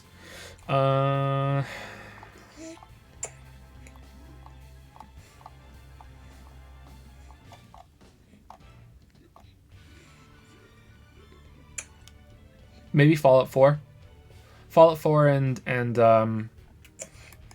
Fallout 4 and Darkest Dungeon, Dragon's Dogma, and soon to be Witcher 3. Yeah, those would be the top ones that I've like criticized pretty hard, and I definitely understand why people like them. Yeah, for sure. Yeah, that was an interesting question. Thank you, King of Dunces. Hope you like the 1 year shy icon. Thank you very much. Thank you, Wekis on Fire, for the 5-month resub with the message GM, which I think means good morning. Not sure. Not Breath of the Wild? No, I really enjoyed Breath of the Wild, so I feel like I don't need to like put myself out there to understand why people like it a lot. I really enjoy Breath of the Wild. I think the question is more about what games did I dislike that I criticize. I also dislike them by, and I understand why people do like them. Whereas I really liked Breath of the Wild. Thank you, Wekis on Fire, again for the 5-month resub. Good morning back at you, and congrats on 5 months in the pickle jar, in the cringe cafe. Mm-hmm.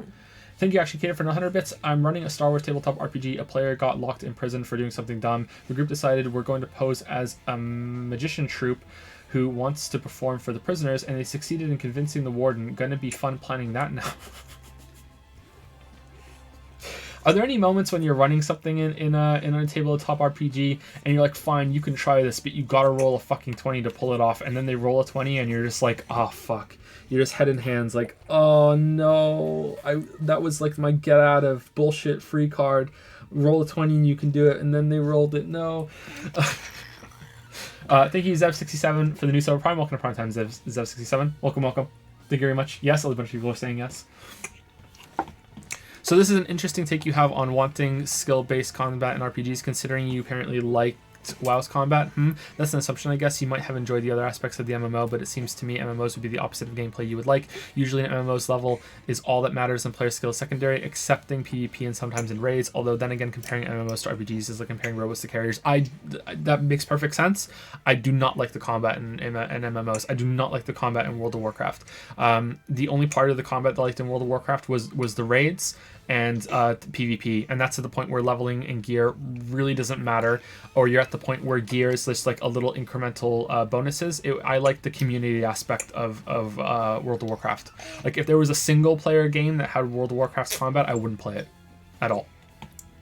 And even now, when we went back and played Classic, and I was like, I can't deal with it anymore. It's not for me anymore. So even then, yeah. It was definitely the more community side of it that I enjoyed. I'm going to go and see Finn real quick because he requested me. He wanted to come in, and I said, you come to him. So we'll take a quick break here. Do you want to mute the microphone? Or? It doesn't matter, I'm just feeding them. It doesn't matter? Okay, so I'll be back in a couple minutes. I'm also going to use the bathroom, so if you want to do that too, go brush your teeth. And then we'll finally answer Lobster Persona's second question. Sorry about that, Lobster Persona. Can you get by? Are you have enough room? I think I have enough room, yeah.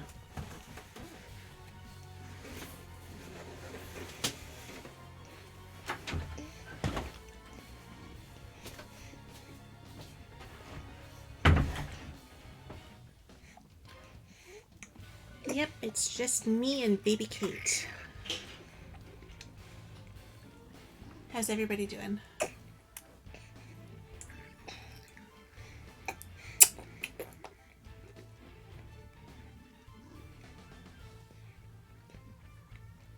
Baby Kate. It's a girls stream now, yeah. Just us girls here with you guys. I'm good. No, the baby will maybe smile and maybe try and laugh, but that's pretty much, other than babbling, as much as she does right now.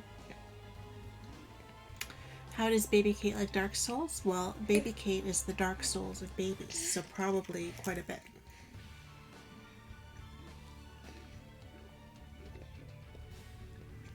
Yeah, baby Kate's here. Baby Kate's eating again. She went a long time without wanting anything, and now she's kind of binging on it.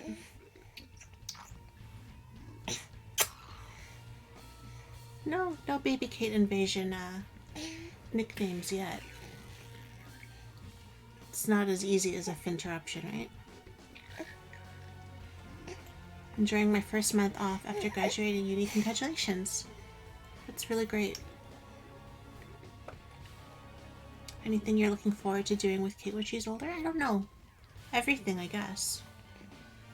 Everything is kind of unique to each kid, right? So... First name baby, middle name Kate. Well, Finn calls her baby Kate, always. Like, right from the beginning he called her baby Kate. And that's just kind of become her name now. I have not read The Name of the Wind, no. I'm handing in my first ever job application in a few hours. Got any encouraging words, Lily? I don't know where you're applying. If it's anything retail or restaurant based, you're better off asking if the manager is available so you can make a good first impression. When I worked at the restaurant and I had a lot of people pass through me and give me their resumes because I was the head hostess, like the almost dining room manager. So they would give it to me, and then the manager would ask me what my impressions were, and it was always a lot smoother if they got to meet the person first and form their own impression. So depending on where you are and how you're applying, always just ask, if they're available, they'll come out and meet you. And if not, then at least you tried, right? Just try and make a good first impression, because that's what they'll remember. What girl names do I like most? Oh, too many to name. Names are probably my biggest hobby. Kate, obviously. Lots of them.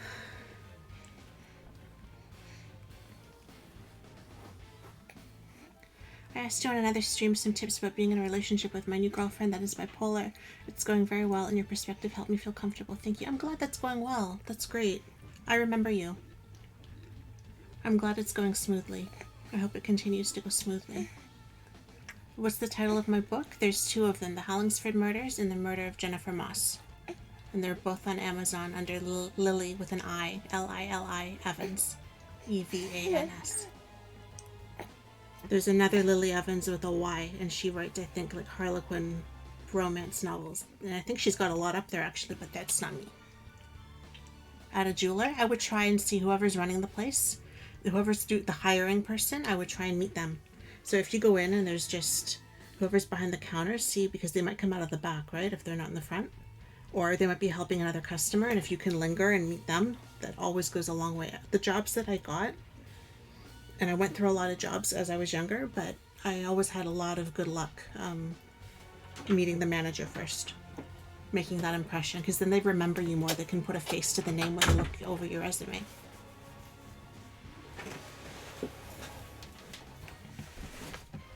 Christina and Nino are cute. Very cute.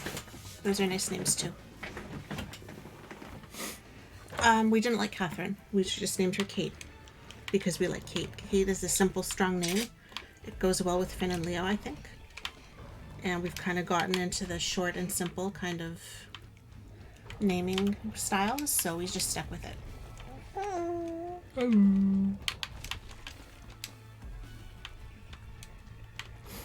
We've been rumbled, by the way. I should name some names. If I start naming names, we'll be here all night. We've been rumbled, by the way. We've been rumbled? The other one's awake now. Yeah. Everyone's awake in the house right now. Well, I don't think he went back to sleep after he fell out of the bed. Ophelia's nice. I like Ophelia. Ophelia's kind of one of those like kind of whimsical vintage kind of names like Viola that you don't hear very often. I'm not a fan of Ophelia. I think it's cute. I wouldn't all name a right. kid Ophelia, but I like it. I don't know how you pronounce it in French, but it's kind of spelled Ophélie with an IE at the end. I think that's cute too. I also always think of that song, Ophelia. Is that Florence or is that Tori? That's toy. Tori? Yeah. Another negative connotation. Yeah. Well, you can either go not simple or you can go simple. And we started with Finn. If we had named him like Phineas or, Finnegan or something, right? Then maybe we would have gone more elaborate. But now I kind of feel like we can't go more elaborate. We have to kind of stay with what we've got, right? Rip Hades. Yeah, Hades is a little too out there. People are saying Leon and Katie. Actually, anime has ruined things for me because I like the name Ara. And I can't name a girl Ara now because of Ara Ara. Yeah, I really wanted the name of the girl Ara too. And anything that could shorten to Ara, like Clara or Lara, I still feel is too Ara. And I love Morgana, and that stupid cat has just like, and we can't really have a Morgana with a Kate anyway. It's a little too far-fetched, but I love Morgana. Farfetch'd is also a Pokemon. Is it? Yeah.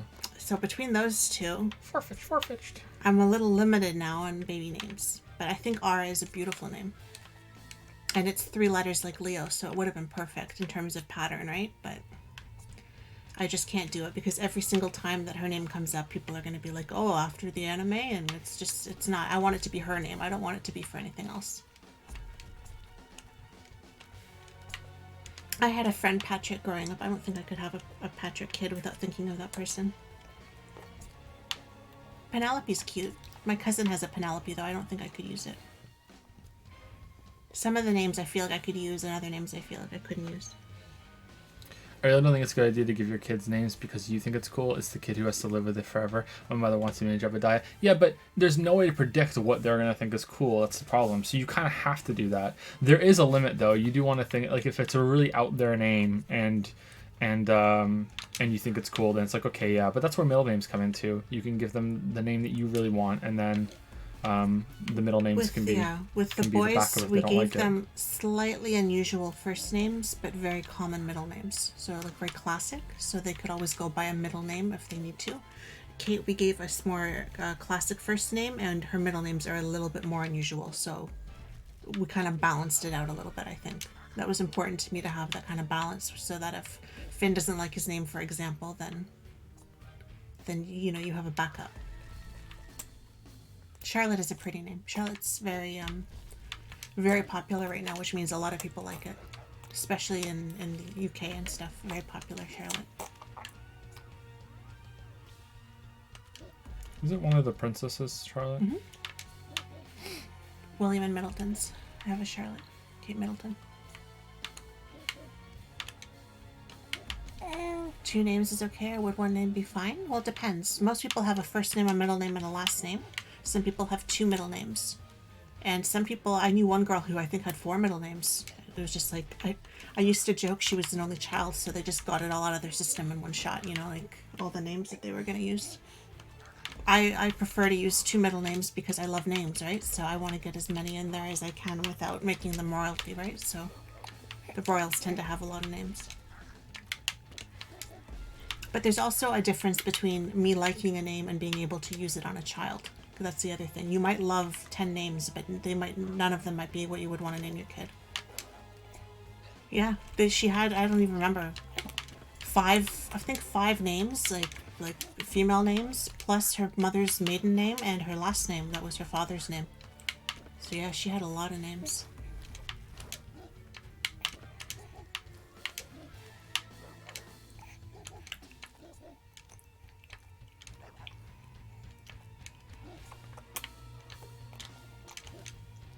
Yeah, my name never fits into the boxes from the government. That's the problem when you get into the longer names.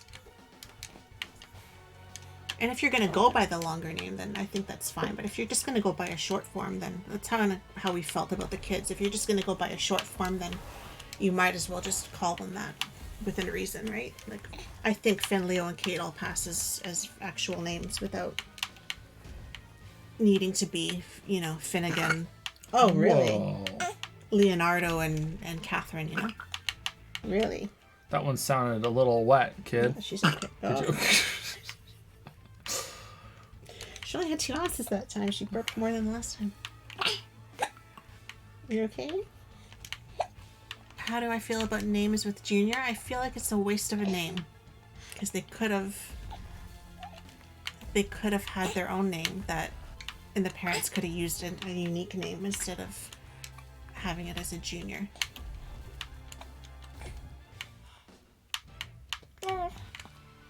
Leopold is kind of cool. I do like Leopold.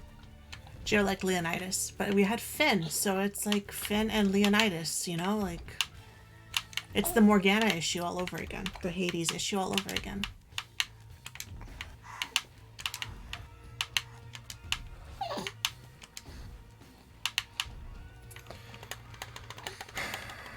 So yeah, she's just Kate, and I like that she's just Kate. She's not Catherine or Kathleen or Katie or anything. She's just Kate.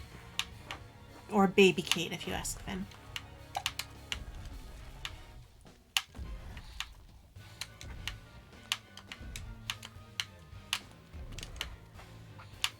If you like the Junior thing, go for it. Like, that's... The idea of wanting to honor a parent and everything is fine. It's or even another relative. Like, if you have a tradition of that you're like the 3rd one, right? You might want to keep going. It's kind of become a family tradition, right? But just... names are my thing, like if I could just keep naming kids, then like I said, you have more names than you'll ever have kids, right? And you have more names than are suitable in a way. Like, you might love the name Sophia, for example, but you might not see yourself with a Sophia, so you're not going to use it. So there's so many names like that I love, and I just feel like if I had named her Lily Jr., then I would have missed out on using the name that I like, and giving her her own name. Can you I don't see why not. You couldn't have Lily Jr., right? I thought the Junior thing was only for men and their sons. Well, what would it be for a female? I don't know. Like, I think you just give them the name. I thought that was just like a... I don't know. Like, I'm not saying it's right that it's like that. I just thought that's what the way the rules are now, I don't think it even matters. Yeah, that's true. If you wanted to have a Junior, you could have a Junior, a female Junior. Most of the time, you'll have like... It would be like Kate Lily or whatever, or like Kate Lillian or Liliana or, whatever, right? Like, they'll put their name in the middle and give them like an honor middle name most of the time, instead of it being Lily Jr. or Lily the Second or whatever.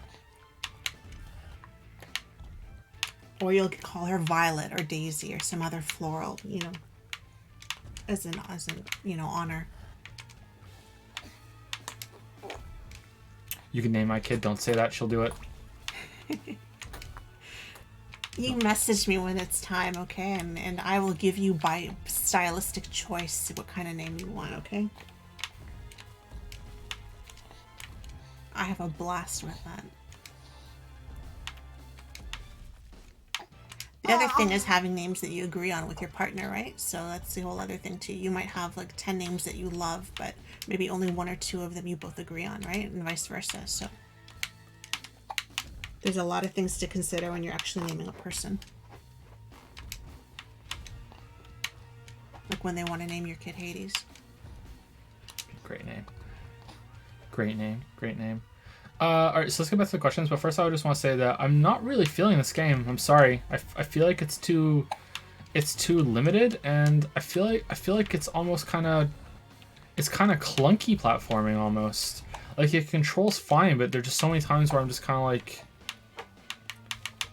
I feel like there's not enough options. I don't know.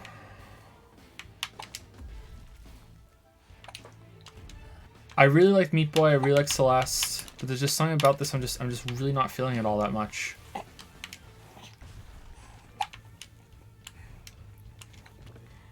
No, you're done. Oh, we're dead. You're finally full. Could it be?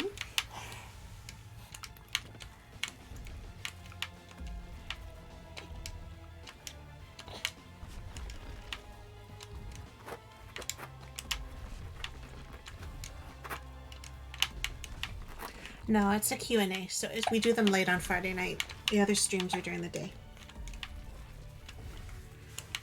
Fridays are unique. This is fine for now. It's not taking up too much of my attention. I just want to say that, I've been playing this for about 2 hours now, maybe a little longer than that. I'm just really not feeling all that much.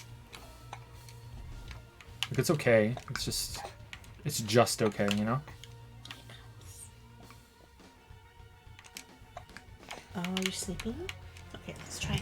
So good night, everybody. Maybe I'm going to sleep now, or maybe I'll be back. Oh, okay. So okay. I'll say thank you to a bunch more people, and then we'll finally get back to Lobster Persona's question. Kind of just half yawned. So. The hype for the Lobster Persona question, man. The hype is real. Not since Death Stranding.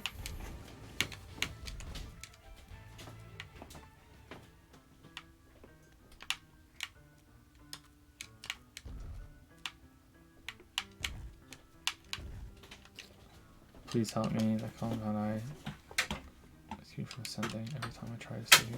Refuse me. See, she had like 10 ounces.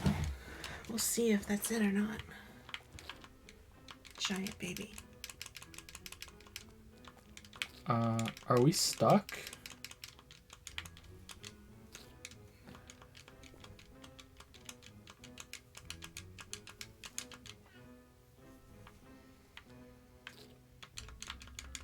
Uh-oh. Uh-oh. Leave area, I'm guessing? Can I kill myself?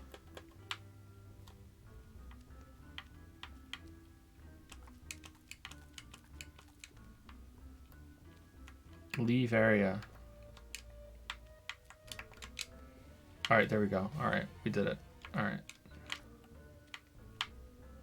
We did it. We did it. We did it. Anyway, thank you to Pastramicity for the new Cyber Prime. Sorry, that was right before I left to go see Fen. Thank you, Pastramicity. Hopefully you're still here. Welcome to Prime Time. Thank you for your new sub. Welcome to the Pickle Pile. Thank you. Thank you very much. Sorry that took us so long to say thank you for that. I try to keep on top of it, but sometimes things happen. Anyway, so here we go. Drum roll, everybody. Here we go. The long-awaited second question from Lobster Persona.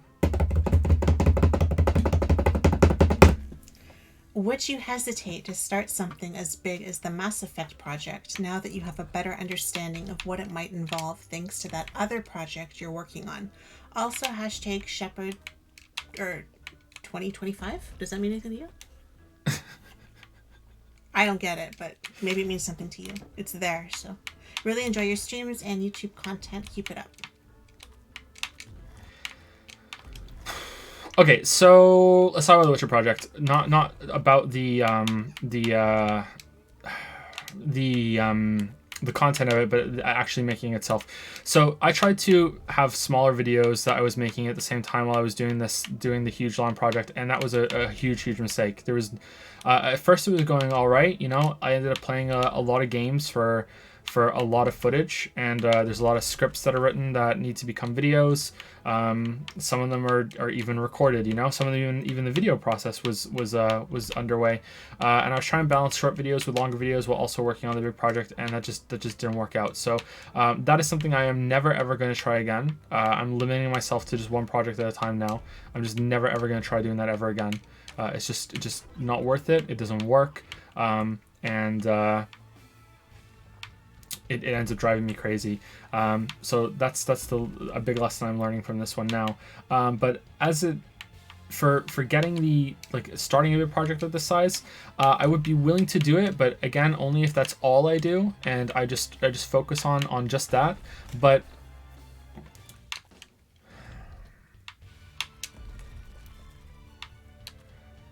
it would have to be done at a lower work rate, and it would have to be like the year of this video, you know what I mean? Like, so this year's content is I'm doing every single Mass Effect game, I'm reading all the Mass Effect books, you know, I'm gonna give a long detailed analysis of all of them, that sort of thing. So that's what it would have to be. It would have to be like no more trying to balance the content, but also everyone understands that it's either the long projects or the short projects, and there's no in between, you know. That's how I feel like I would go into those projects. But I really don't know if it's worth it. Like, I have a lot of anxiety about it right now of like, is this going to go up and no one's going to care? Is it no one going to care because The Witcher isn't as big of a series as I thought it was, you know? Is no one going to care because it's gone on for too long and people were waiting for it for too long? You know what I mean? Like, was it even worth it to read the books? Was it even worth it to play Witcher 1 and 2 and make these really long detailed like God of War like size videos on Witcher 1 and 2 when the only games that people really care about are Witcher 3, you know? I don't know yet. We're gonna have to see. But so that's a lesson I might be learning from the project from that. But yeah, I have struggled very much with this one, way more than anything else. And it's not in the way that I struggled with No Man's Sky and Darkest Dungeon. Those are like the problem there was, you know, the games themselves. The games have gotten some parts, especially Witcher 3, where it's just been a complete slog to replay it again. But that's only because I'm playing it again for footage and for experimenting on how the games work and how they're put together, you know, what choices are important and which ones aren't. They're very difficult games to make videos on, whereas something that's a bit more straightforward but it also would end up being a long video. I don't know how that would go. I think I would like more of a balance if I am going to do a big video, long video like that again. I think I would like to have some shorter videos in between before going into the big long project, that sort of thing. But yeah, I don't know. I'm still in the middle of it, right? So it's really hard to say. Sorry, I just cracked my knuckles there. What will you do if it fails your expectations? It won't be the end of the world if it doesn't reach expectations, because the channel didn't die during this period. I used to be really worried about a big long video like this might kill the channel because it's just too long without content. It turns out that my audience is a lot more patient than I thought. So it's okay, you know, like it feels like a lot of especially the people on Patreon, the vast majority of people on Patreon want this longer content, and they understand that it takes so long. There have been quite a few people that are angry and they've you know left during this stage, but you know, it's understandable that not everyone is going to be for it. What was most troubling though, and this happened in the God of War video too, were the people that would message me and be like, you know, hey, don't work yourself too hard, take as much time as you need, you know, like they would message me on Patreon, you know, and they would be like, yeah, don't worry, take your time, as much time as you need, blah blah blah, you know, it's fine, we'll always be here to support you. And then like the next day it would say this person has canceled their pledge, you know, and it would be just kind of like, what, you know.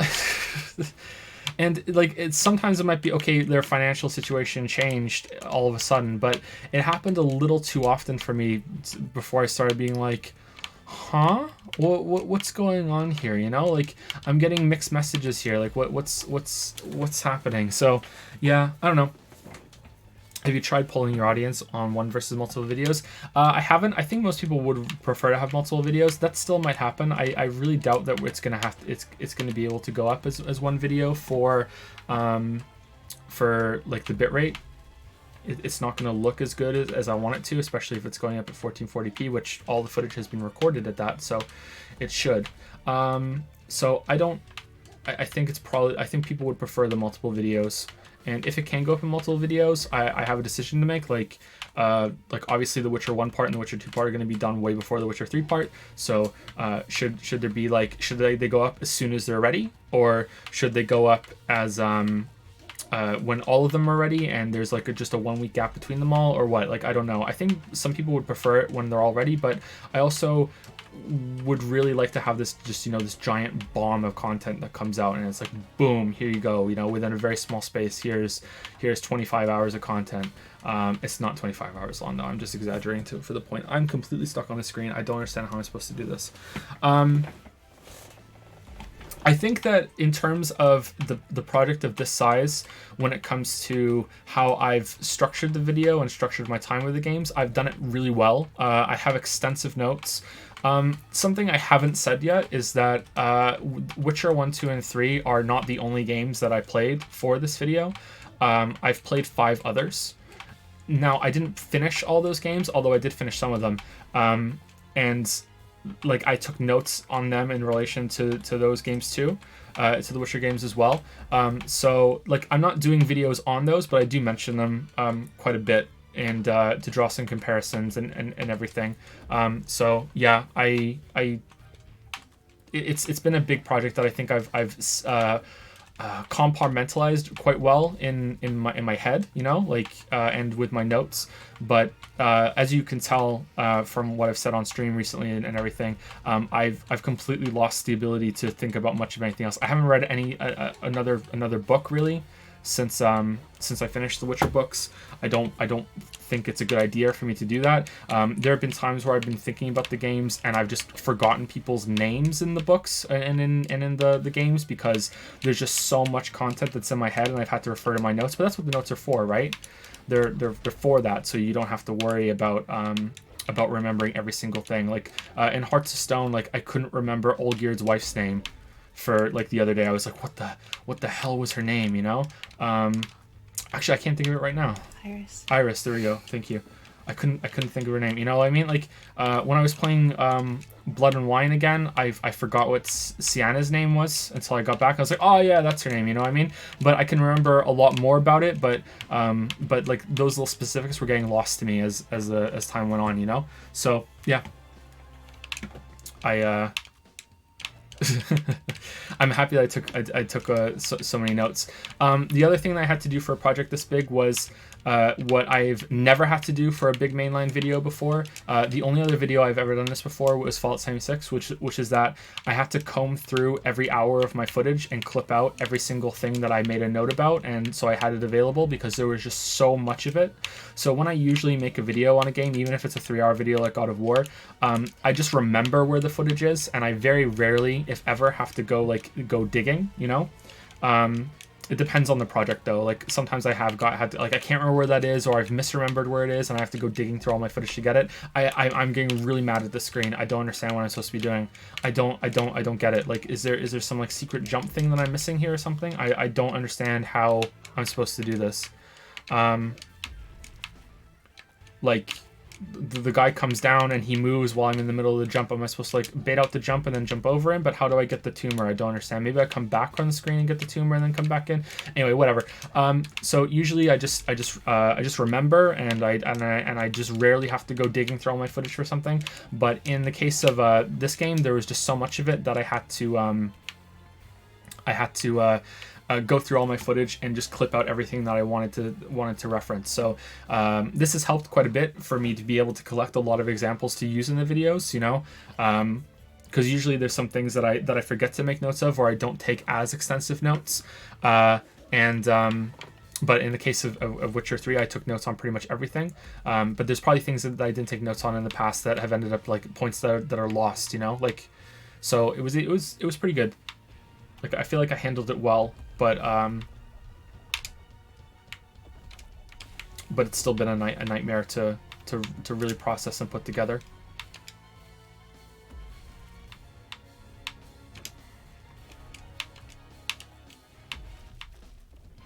And it's not done yet, so yeah. It's also a video that hasn't been, so usually what happens with the videos is it follows a 4 or 5 stage process, which is that I play the games, I think about the games, you know, those are usually linked together. I play the games, think about the games, I write about the games, or the game, sorry, then I record that, like edit the all the script and everything. So playing and thinking, then scripting, then recording, then video assembly. Okay, and scripting includes editing and rewrites.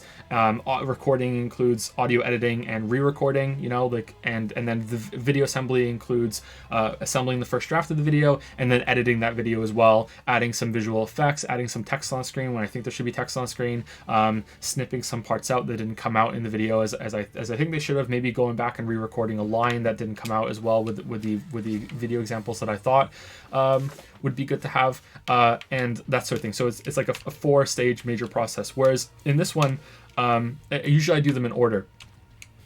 Where in this game, that has not been the case with this series. It's been, I played all the games and all the games I want to do, but then the script and the recording sessions and everything has been so long that it's been, I've done some scripting, then some recording, and some video editing. And it's been like a multi-stage process where I'm moving between all the different ones because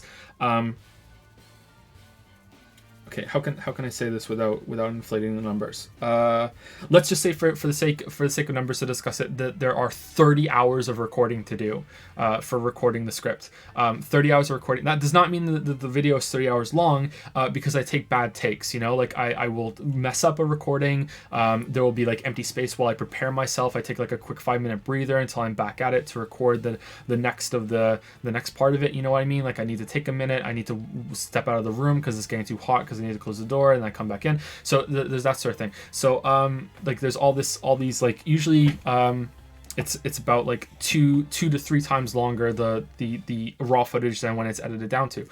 So that sort of thing. Well, that's way too long to do in one night. It's way too long to do in 2 nights. It's way too long to do over like a week of nights.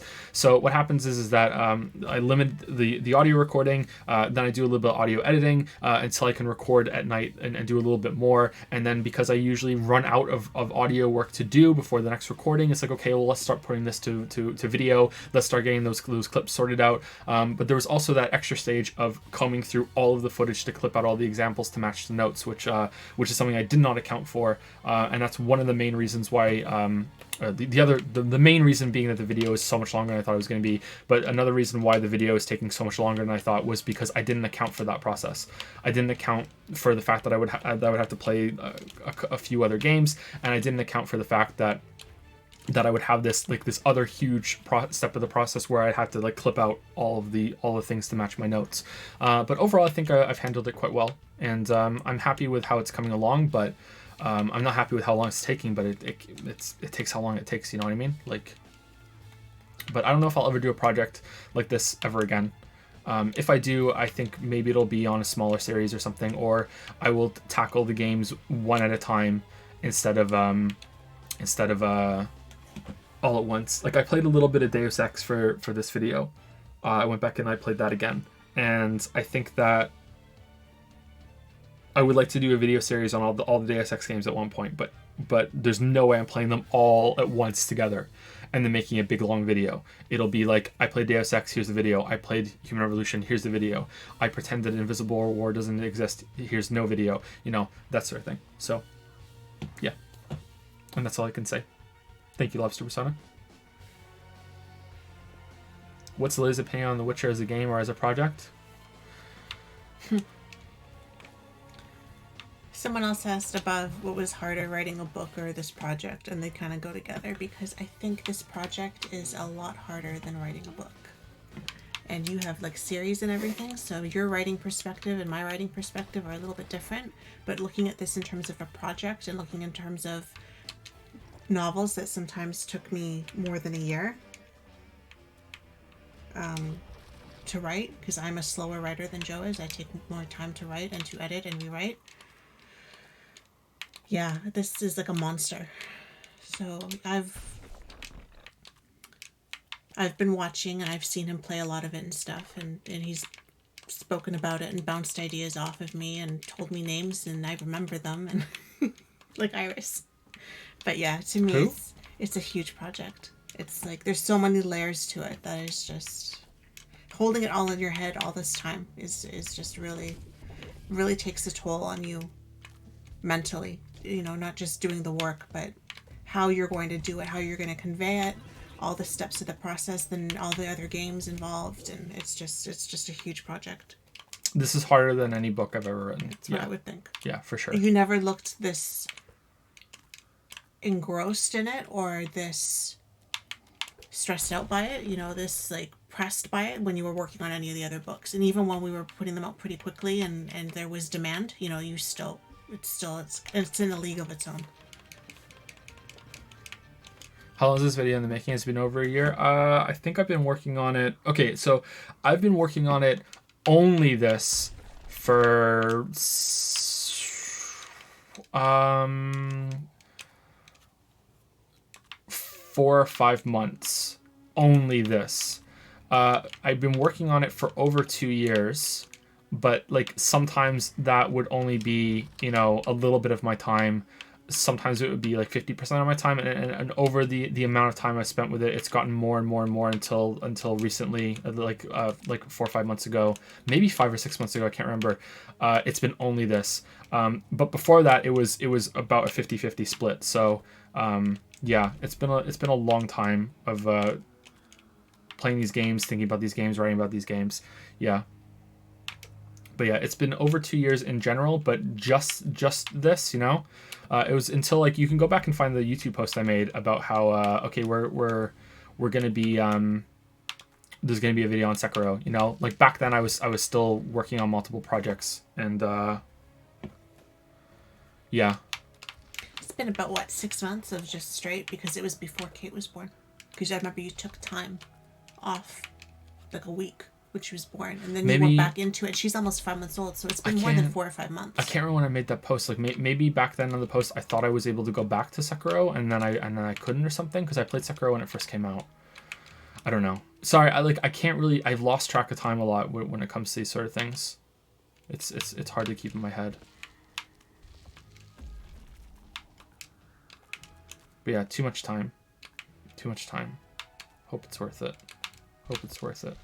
Got some good gags in the video if anyone likes the gags that I do. If you like my humor, there's some decent Joe jokes. But pretty low frequency compared to how, some other videos, considering the video's so long, but some of the jokes are pretty good. Got some good wordplay too in some parts. Yeah. Anyway, thank you, Son Carl C, for the 21th resub. Thank you very much. 20 months in Pelt Patrol in the pickle pile. Thank you very much.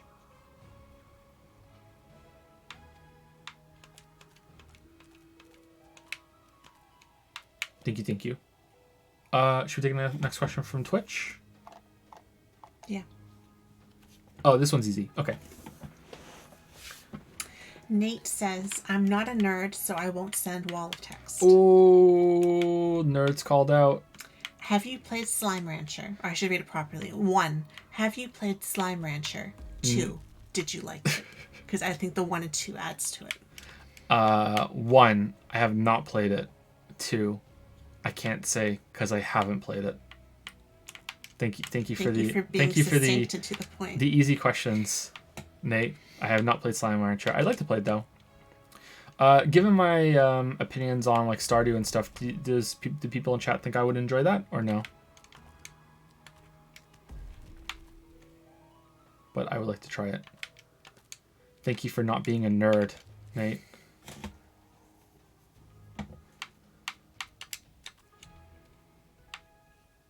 It's a good chill game. Good chill game.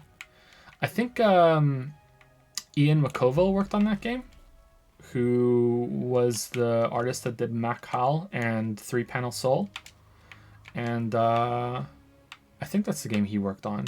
And he watches my videos, and that was like one of the coolest things, because I used to read that webcomic like religiously when I was a kid, That was one of my early webcomic heroes, and it was like, hey, I watch your videos. I was like, what the fuck?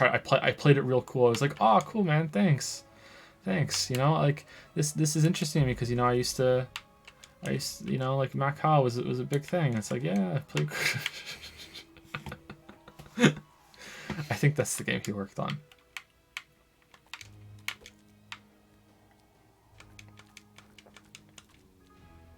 I think him and Day 9 have been the biggest like cool moments of you know, oh shit, and Total Biscuit, obviously.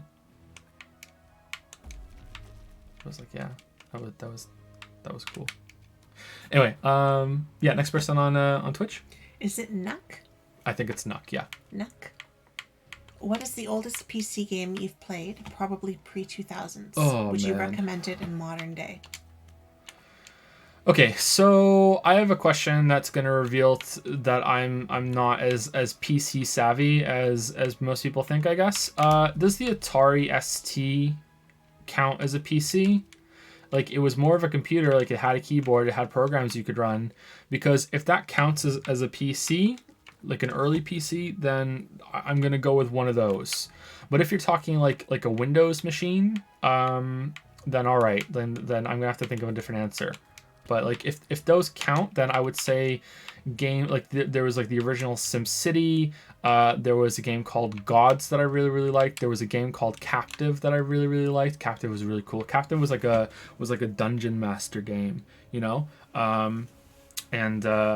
No, the PC is the IBM PC. Shame on you. I thought you were a real gamer girl. Computer went. Well, I'm talking in the context of the person's question. You know, like I don't know. Like, is the Atari ST more of a console than it is technically a PC? Like, I don't know. I don't know what the proper terminology is. You know.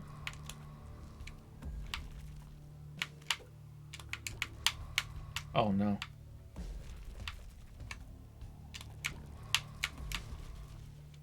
I don't know. Yeah, but there was a game called Captive that I've spoken on stream a bunch of times before. I really like that game. That game it had procedurally generated levels, I think. Or no, it didn't have procedurally generated levels. It had seeded levels.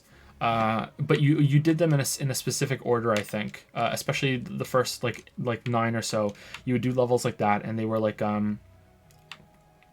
the old Dungeon Master game from that perspective, like a first-person perspective of a party that you're going through, but it was sci-fi. It was really cool. I really liked that game.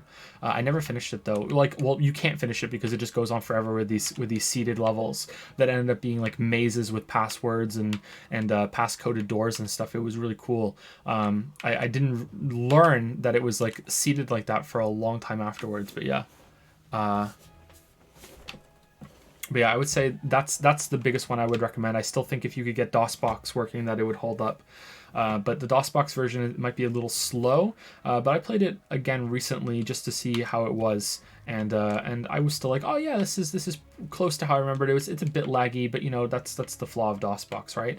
If we're talking about other games that are maybe just a little like on Windows, like a little later on, let's see. Because I need to jog my memory. Classic PC games, and I can tell you which ones. Like, how old is Magic Carpet? System Shock 2 is 1999. Planescape Torment is 1999. Half-Life 1998. See, in my head, these are early 2000s, not end of the 90s. So like, I'm out of it. Like, they blur together those years. Yeah, it's like it's just all in there. But Magic Carpet still holds up if you can get past the graphics. You know, it takes a little while to adjust to them, but it's still like you can still adjust to them. It just takes a little bit. But Magic Carpet's really great. Like Dungeon Keeper is 1997, so that's the oldest one so far. What about the original Doom? The original Doom I didn't play on PC. I played it on Super Nintendo. That's 1993. What about Turken? Turken is like Turken's 1990. Like Turken's pretty good, I think. I think Turken would still hold up. It's a side-scroller shooter Mega Man-y kind of game. That one probably still holds up. There was Super Turken too? Damn, I didn't play Super Turken. Do you guys remember James Pond? When did James Pond come out? I don't know if that held up. 1990 as well. Oh, James Pond. What about Dizzy Treasure Island? Dizzy Treasure Island. 1987. Oh man. All right. That's the oldest one so far. I don't know if that holds up still, but yeah, Dizzy Treasure Island. Yeah. Sen's version of Doom was 1995. Was it? It was 2 years later. What about Duke Nukem? I played Duke Nukem on the Super Nintendo too, which I'm surprised it came out on Super Nintendo. 1996. What about Total Annihilation? That's probably 1998. 1998, I'm gonna guess. 1997, Total Annihilation is fucking great. That still holds up for sure. What about the original Command and Conquer? Command and Conquer one. 1995. All right. Red Alert 2 is the best Command and Conquer IMO. Easily the best. Highly recommend Command and Conquer Red Alert 2. Has some of the most creative units in any RTS game. Yeah. Red Alert 2 is the best one. Command and Conquer 1 does not hold up. Yeah, I don't think it would. No. But I think Red Alert 2 would. When did Giant Citizen Kabuto come out? We talked about that earlier. I'm going to guess that's a 2003. Wow, 2000. I'm so wrong. I'm so wrong. Sacrifice is 2000. Sacrifice was really good. That was a weird game, but I really liked that quite a bit. There was a second Giant Citizen Kabuto? No, it's not. It just comes up. Classic PC games. Let's see if we can find some more.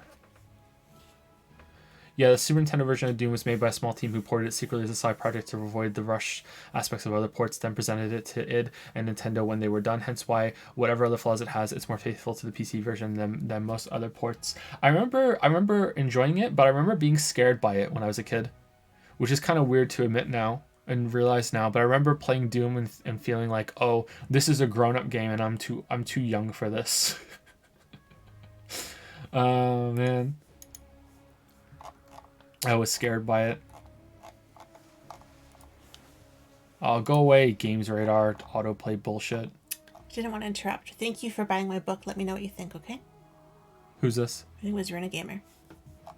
Before. Quite a ways before. You were doing your research and I didn't want to interrupt. Oh, yeah, it's Runa Gamer. Thank you. Oh, Oddworld Abe's Odyssey. I didn't play that on PC. I played that on PlayStation 1, but that was pretty good. When did that come out? 1997. Really? Oh, man. Fuck, I'm old. Oh, here's one I should admit while we're talking about old games. I have never played the original Quake for more than a couple minutes.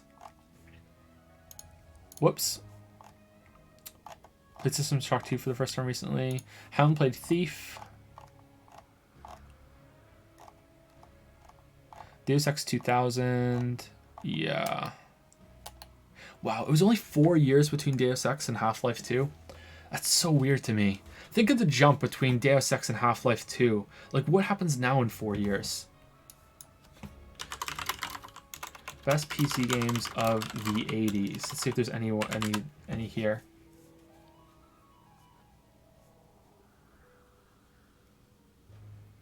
Wasteland was 1988? Holy crap.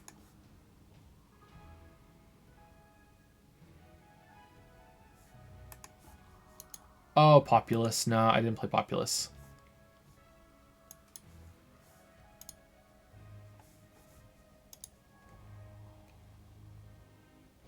What about Spy vs. Spy? Does Spy vs. Spy count? That's not going to hold up though, but it's kind of cute. What about the original Prince of Persia? That might still hold up actually. Prince of Persia original. That one might be one of the few ones that holds up. That's 1989. That one might still be good. Really hard though. Man, I've played more games than I remember. That's weird to realize. I wonder how many games I've played. I wonder if it's over 300.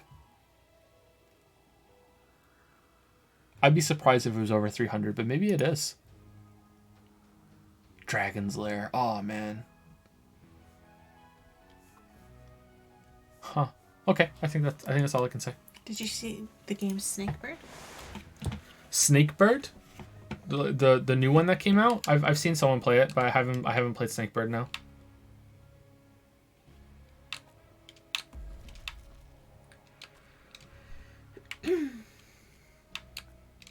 Second question? Sure. What genre do you like the most? What genre you IG like the most? What's IG mean?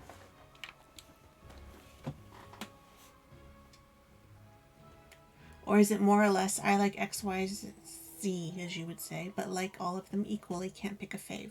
What genre you IG like the most? I don't know what that means, sorry. In general? Oh, in general. Okay. What genre you in general like the most? Or is it more or less I like XYZ, but all of them equally can't pick a fave? I don't tend to think of things in terms of genre, apart from like the gameplay hook of them.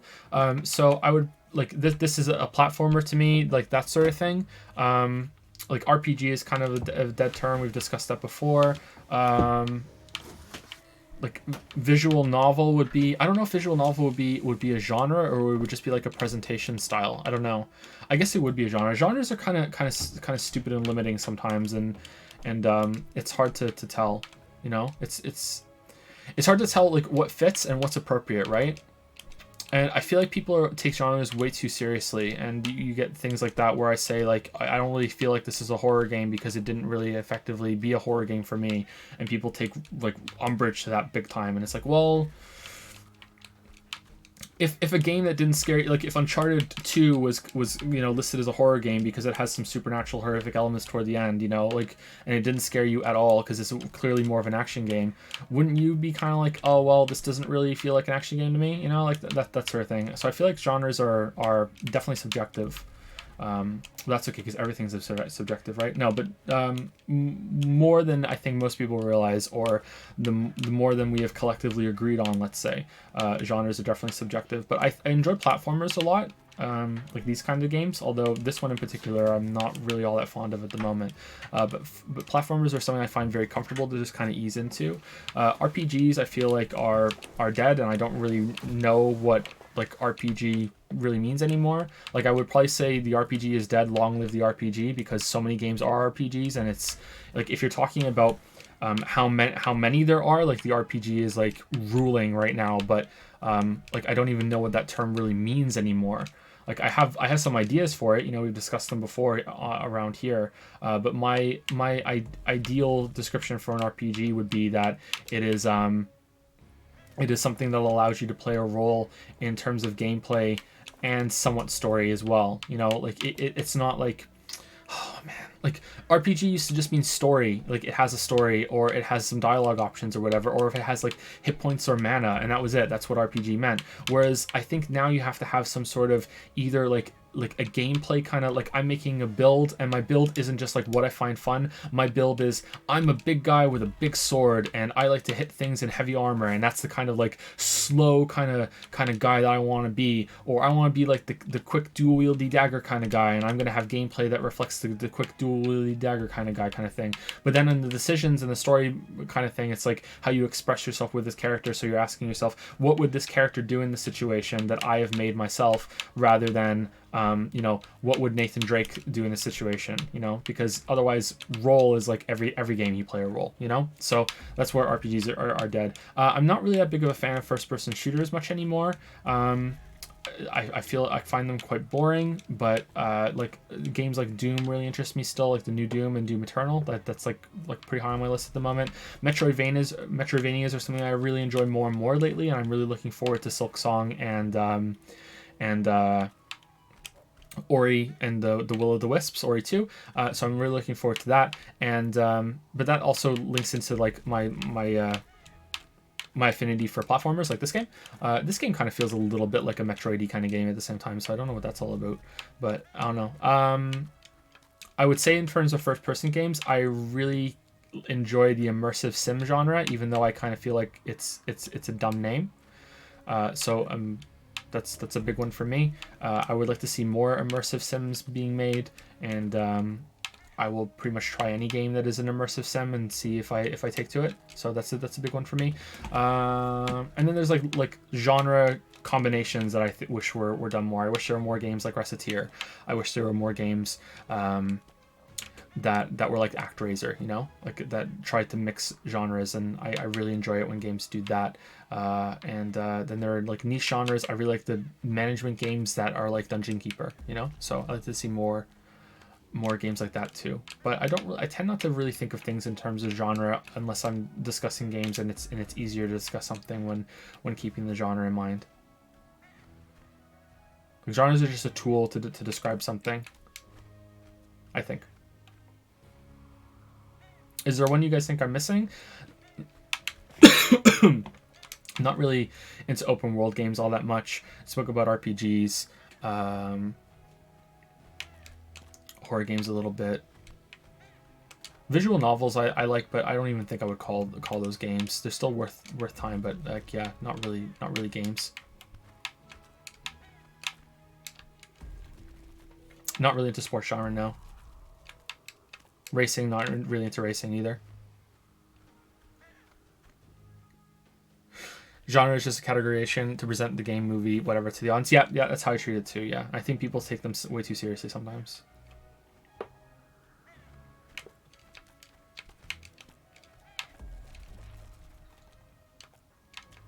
Damn, Joe got me so excited about Relo 2. Dude, you remembering it? Yeah, Relo 2 is so good, man. Relo 2 is so great.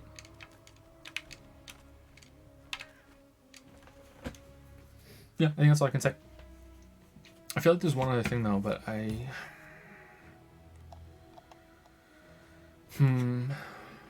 no, I think that's it. I think the main reason people get pissed off with the horror video is because you use only one kind, the kind that you get chased and fight monsters, as the only example of the whole genre. I don't think so. I don't think that's the only example I used. And I also said, you know, that there's atmosphere and stuff, you know, like that still works on me. I'm not sure that's fair for that video. And if it was fair, I don't think that's the main reason people get pissed off at the video either.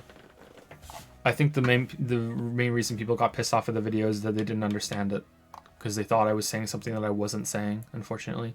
You still need to complete Rain World, you poo-poo? Yeah, I should go back and do that.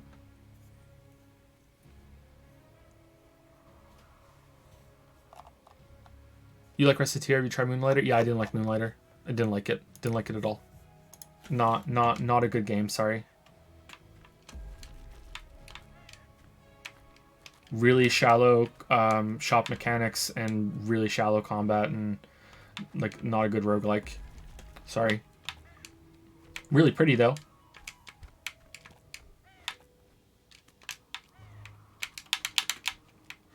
Okay, this tumor is really finicky to get. Maybe I need to like lure the bird to the other side and then drop on him or something, but this is pretty frustrating.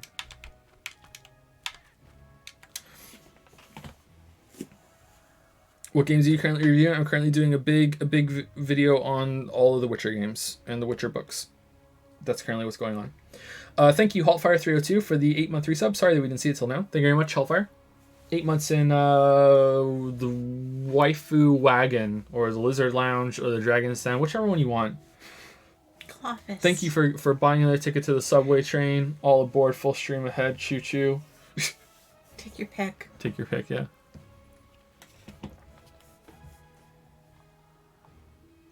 If Dark Souls is a genre, then Souls-like are probably my overall favorite right now, Nuck. To have a last point for your question. That's probably my favorite.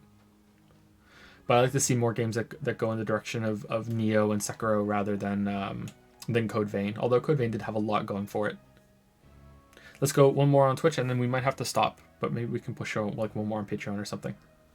Did you ever see that stream, the original System Shock 1 devs did a System Shock 1? No, I didn't. I System Shock 1 is one I haven't played because it's just too difficult to get into. It's too ancient in its interface, to put it politely. Even for me, the oldest man. Oh, well, don't I feel stupid right now? Anyway, sorry, go ahead. Hey, Ratchet.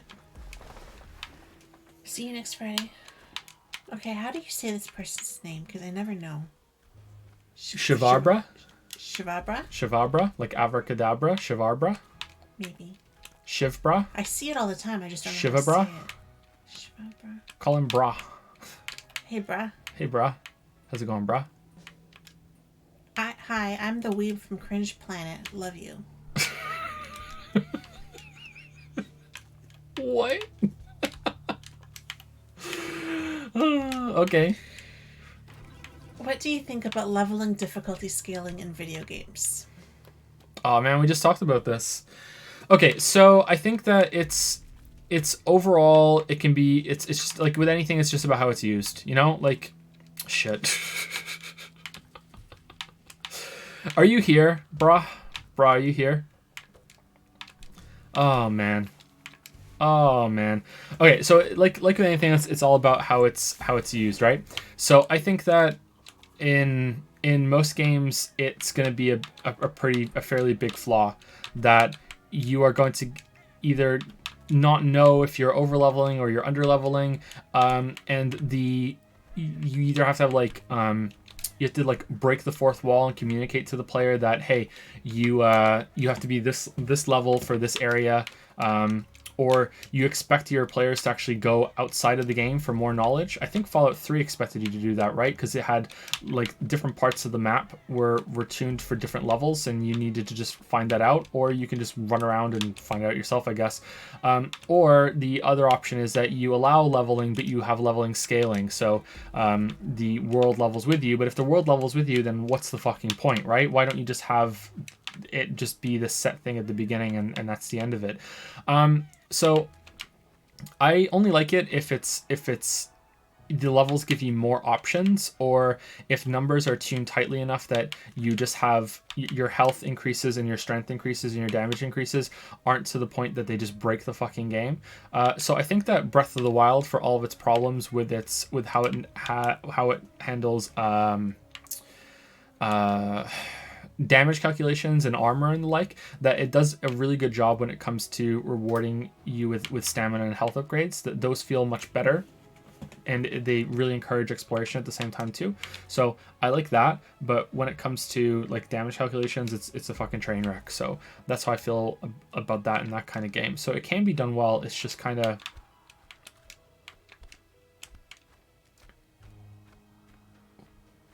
What? Did it bug? Sorry. I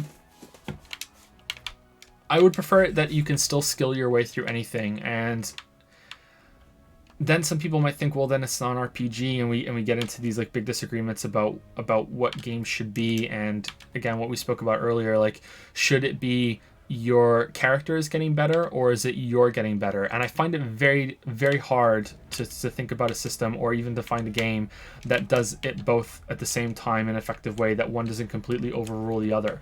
I think that Dark Souls does it quite well, but at the same time, even, having, my beloved Dark Souls, I kind of feel like player skill really overshadows the RPG side of Dark Souls when you get good at it. But then you think, okay, well, does it matter if it's like when you get good at it? Does it matter anymore? Maybe it's like, okay, well, that's only on your later playthroughs, and for your first time through, that's the only one that matters. Maybe, I don't know. Those games are highly replayable, so it's hard to know for sure. I think that I'm probably too hard on RPG systems, and that it should probably be something that I'm a little more lenient about, but I find it really hard to enjoy them. So I get really annoyed as I'm trying to like chart my way through whether or not I'm leveling too much or not enough and everything in these types of games. So that's where I can get frustrated. But like, we're just repeating a lot of what we said earlier, unfortunately, right now, because this was asked earlier by Lobster Persona, and we ended up going on quite a long tangent with it. So I don't know what else I can say. Like, maybe we can talk about it in terms of just not RPGs. Like, what about leveling systems in games like Tomb Raider, or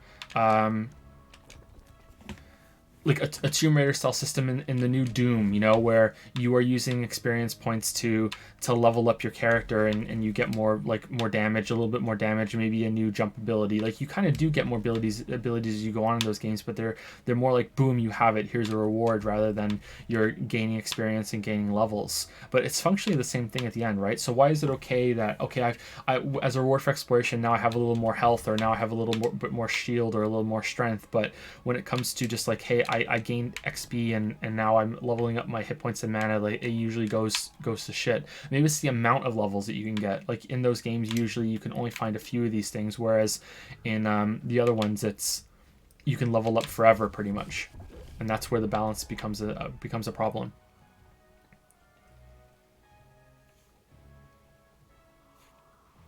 Building a character is a part of the skill in some RPG system. Yeah, there's that side too, which I don't really appreciate at all, right?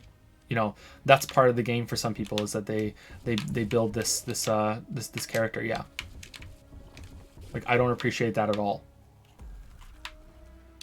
It's a completely different kind of game to me, or type of game experience, and I don't want to come across like I'm just dismissing that. Yeah, I hope I'm not.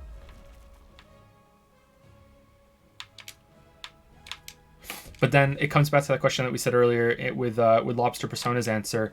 At that point, you're sort of arguing to not have any gameplay in your game, Like that is the gameplay, is you're building a character. So why then, if it's all about doing a good build, why is there the support for these games to still have this like this kind of janky ass combat where you're still making combat decisions? Like, you know what I mean? Like, why does that exist? I don't know.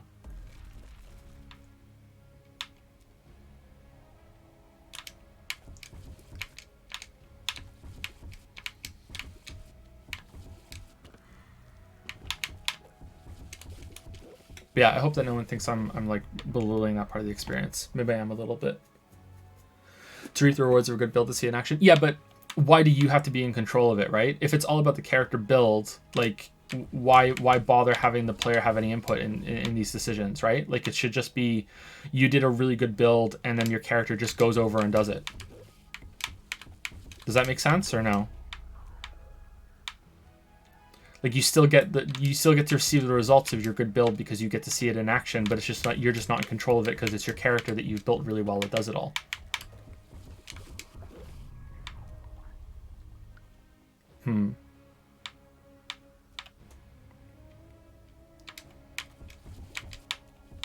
That's where I have trouble understanding it, I think.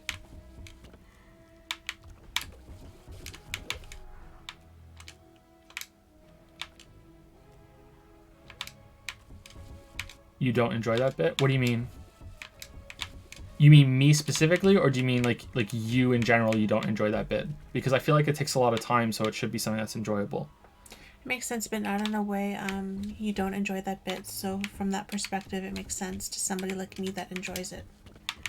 It's you. But, okay, I'm just not understanding. It's okay. It's okay.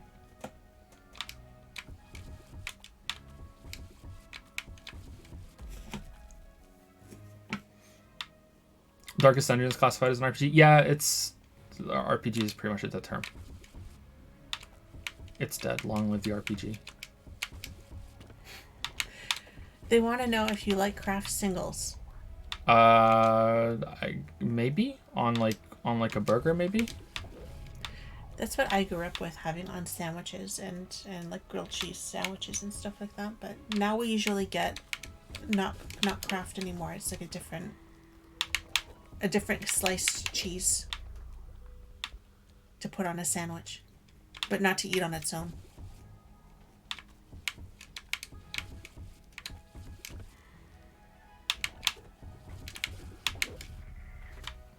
I wonder if I need to be higher so I can land on it and jump right away. This level is tricky. I don't think I can say anything about that, Shivbra. Sorry. I feel like we spoke about this a lot earlier, and it's just like level scaling is such a hard thing to do, you know? Like I feel like most games should have level scaling, and it's one of these things where I find myself like annoyed at level scaling in a lot of games that have it, and then when I play a game that doesn't have it, I get annoyed too, because there's all this wasted time. It's like in an open world game, it's like I should be able to do anything that I want to, because it's open world exploration. I should be able to go wherever I want and be able to do it, but and complete that content. It doesn't have to be, you know, the same level of difficulty in every single area, but it should still be, I should never be like, oh, I can't go here yet because I just haven't leveled my XP bar up high enough, you know? That's how I feel about those games, and it was really frustrating in Witcher 3, you know, to go through that. But then Witcher 3 has like the upscaling leveling option, but it doesn't give you any more rewards, and when I did a playthrough with it turned on, I was like, okay, well, this is just making the gameplay just more tedious for absolutely no goddamn reason, you know? So it's I think it always comes back to the gameplay. It's like, is the gameplay worth it? Is the gameplay actually worth the time that you're putting into it? And if the answer is no, then that's going to dictate whether level scaling is going to work. So it's almost like you have to make sure that there is a good gameplay system in place first before this question even matters. And to me, like a good gameplay system is something that isn't stat based. It's player input based. It's decision based. And I know there's people that disagree like very strongly about that, but that's how I view it, and I can't get past that. Like I can't even begin to imagine, you know, enjoying a game where, you know, it's open world and it's just about the numbers, you know, and there's nothing else that matters. It's just the numbers.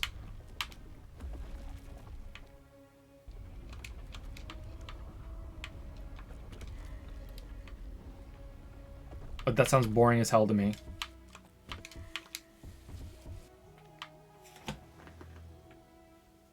So how would a game like that has like combat that is decision based do level scaling? Would they try to keep the numbers quite low, that there's like X amount of hits that are carefully like tuned to kill most enemies, and then they just make that go up slowly when it comes to scaling levels to make them harder or easier? I'm not sure. Like what would be the right way to do that? Maybe there isn't one.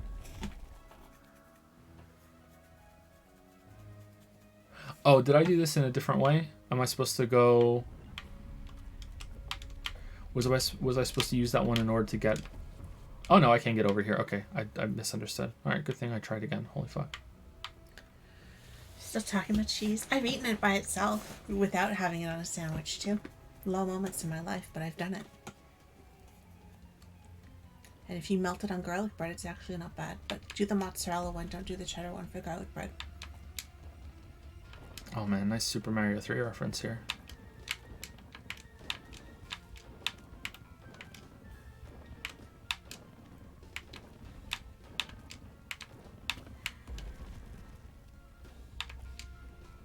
Yeah, I don't have anything else to say about that. Sorry. Like, I like. I feel like I'm gonna repeat a lot of what I said earlier, and it's a really tough question. Like, I would want to explore like what would an RPG system that is like a traditional RPG that I think an RPG should be when it's earned that RPG name. Like, how would that work? You know, or rather, sorry, like what would a gaming system that doesn't have, you know, skill and input based combat, like how would I go about making level scaling work in that sort of thing? And I don't know. I think my conclusion would be that it can't, like, at least not to the extent that I would enjoy it.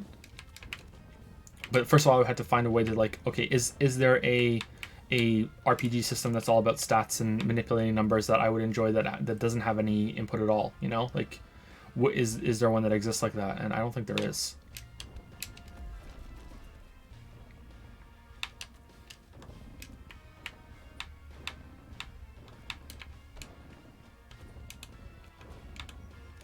I feel like what you're looking for there has some overlap with incremental games. Yeah, maybe.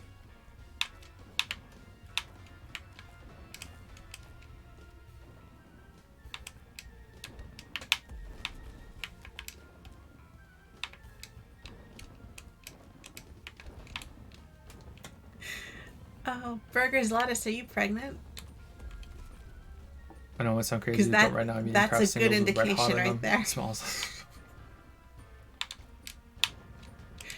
Quit, go pee on a stick.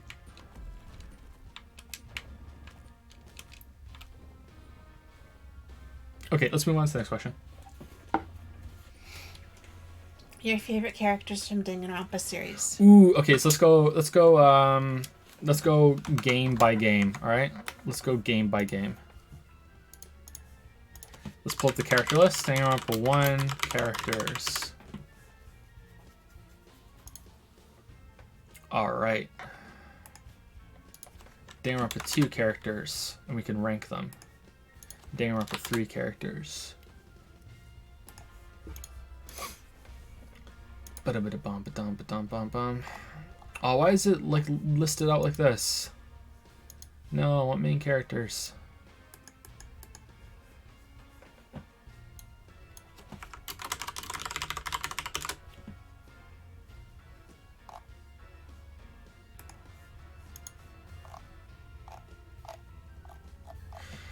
Okay, so this is surprisingly difficult to get on the list. All right, so let's see. My favorite character in the first one is probably a tie between Aoi and Akechi. I really liked just how dumb and pure Aoi was, and I liked Akechi for playing the kind of playing like foil to both Kyoko and Yu quite often, apart from one moment where he was kind of dumb, or like really dumb.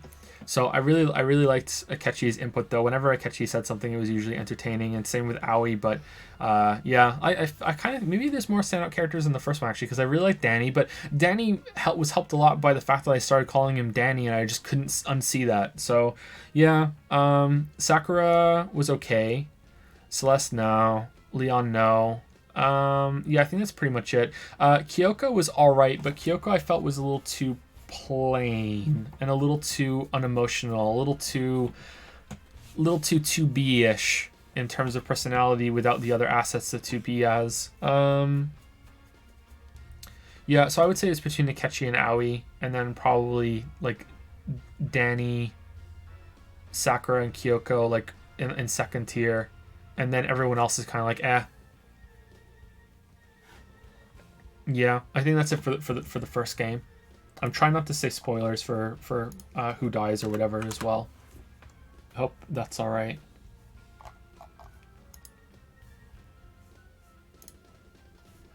For Danganronpa 2, it's gonna be Nagito all the way. Nagito wins. He's like god tier all on his own. Then probably Chiaki is like A tier. Nagito's S tier. Chiaki's A tier. And then after that, I don't know. Like, I like parts of Mikan. That was unintentional. Fuyuhiko is okay, you know. Like everyone else is kind of eh, you know.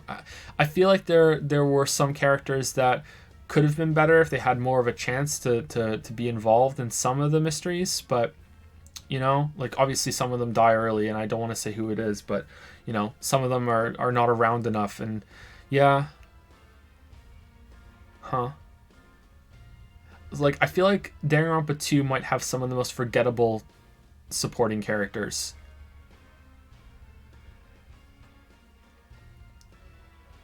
But it has like really good standouts with Nagito and Chiaki. I like those two quite a bit. Okay, that's it. That's it for Danganronpa 2. Oh, we're talking about main characters. I think that Hajime is the best main character of the three. And then Danganronpa 3, and then Danganronpa 1. I'm not really a big fan of Makoto. Let's see. Danganronpa 3.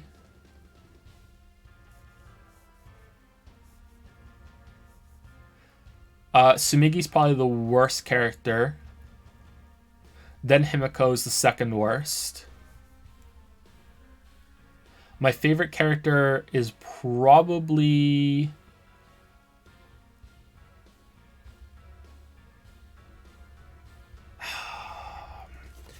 Is it Kaido or is it the guy who I can never say his name right?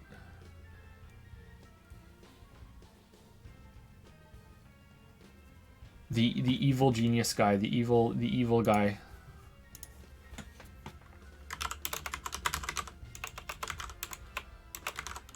Kochiki.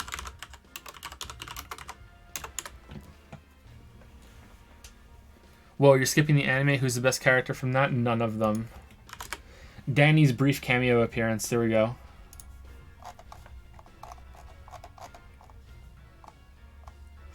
I really like Katie. I liked Gonta. I like Kaido. Kurumi. Joe, you don't say any of their names right. I really didn't like Tenko. Tenko's probably like just marginally above Himiko. I really didn't like Tenko. Suishi was pretty good. You don't really... Okay, I almost said a spoiler. Shit. Oh, I almost said a spoiler. There's another spoiler I want to say too. Oh shit. Korekiyo was okay. Yeah, I feel like the cast is the best in the first game, then the third game, then the second game. But the second game has like the best, like really standout characters. It has the highest highs of the characters. Then like the second place for highest high characters is the first game, and then third place is like the third game has the weakest highest high characters, but on average it's pretty good. Does that make sense? Like on average the cast is great in Danganronpa 1, it's good in Danganronpa 3, and in 2 it's kind of eh, but the strongest characters are the strongest in 2, then 1, then 3. So on average they're all about the same, I think. But yeah, I think that's all right. Maki was kind of boring. Miyu was fun. Miyu was entertaining in an early trash can kind of way. Yeah. I would say my favorite character overall, like my favorite characters overall, would probably be like Nagito, Chiaki, and then some of the ones from Danganronpa 1 before I even got to Danganronpa 3. So that's what I mean with like the strongest characters being in 2 and 3, in 2 and 1. But yeah, I like the casts in all of them for the most part. There is a criticism I can lay on some of the games for what happens toward the end, but I can't say that without spoilers. Let's just say that one of the 3, the last surviving groups of them, is a lot less interesting in one of them than in the other 2. And if you've watched me play all 3, I think you know what I'm talking about. It's kind of like the last trial case, you know, these are the surviving members, and it's kind of like, wow, these are the ones that made it. Like, this is kind of boring, you know. So I think you know what I'm talking about. But yeah, that's those are my favorite characters in Danganronpa. I think Monokuma's all right, and I think, you know, the overall mastermind is okay too. But yeah, Monokuma's okay. I really like the style that Monokuma brings in his music, the ba ba ba ba ba ba ba, like that kind of music he brings. Like it's you know what Monokuma's about. It's good.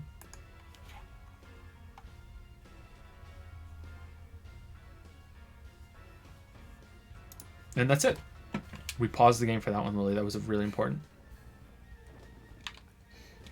It was really, really important. Full concentration required. Full concentration required, you're right.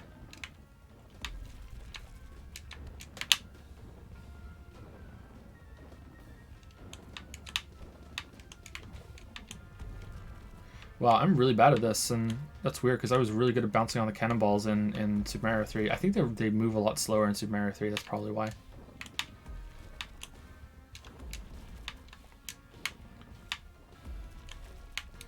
Is the timing off here or something? Ba ba ba ba ba ba ba.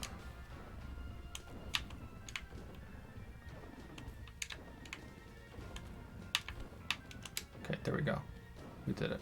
We did it. We did it. Okay. Hot Fireman, I don't think I'm gonna make it. I'm sorry.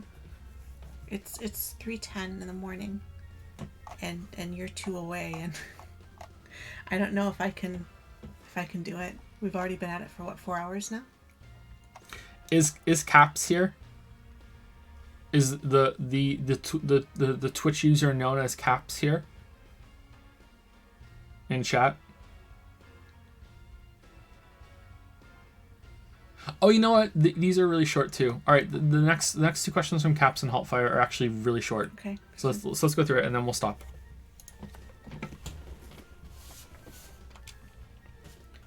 Hi, this is Caps. Hi, my questions were probably asked before at some point, but here we go. Have you read any of Sir Terry Pratchett's works? He's my favorite author, and I've been wondering about your opinion on him ever since your Tomb Raider videos, as his daughter is the writer for those games. The only Terry Pratchett book that I've read is the one that he wrote with Neil Gaiman, Good Omens. Terry Pratchett is one of the writers that I would really like to read. I want to read like his Discworld series. You know, it sounds like it was a lot of fun, and like the way he describes it, he wrote that series, he created that series to have fun with the cliches, as he said. Yeah, I would really like to try some of his books. I think I would enjoy them quite a bit. I've seen quite a few of his quotes around too, you know. There's a really good quote from, I think, the Hogfather, which is, it has a comic. Someone made a comic of it, and it's, let me see if I can get it actually, and I can put it on the screen maybe.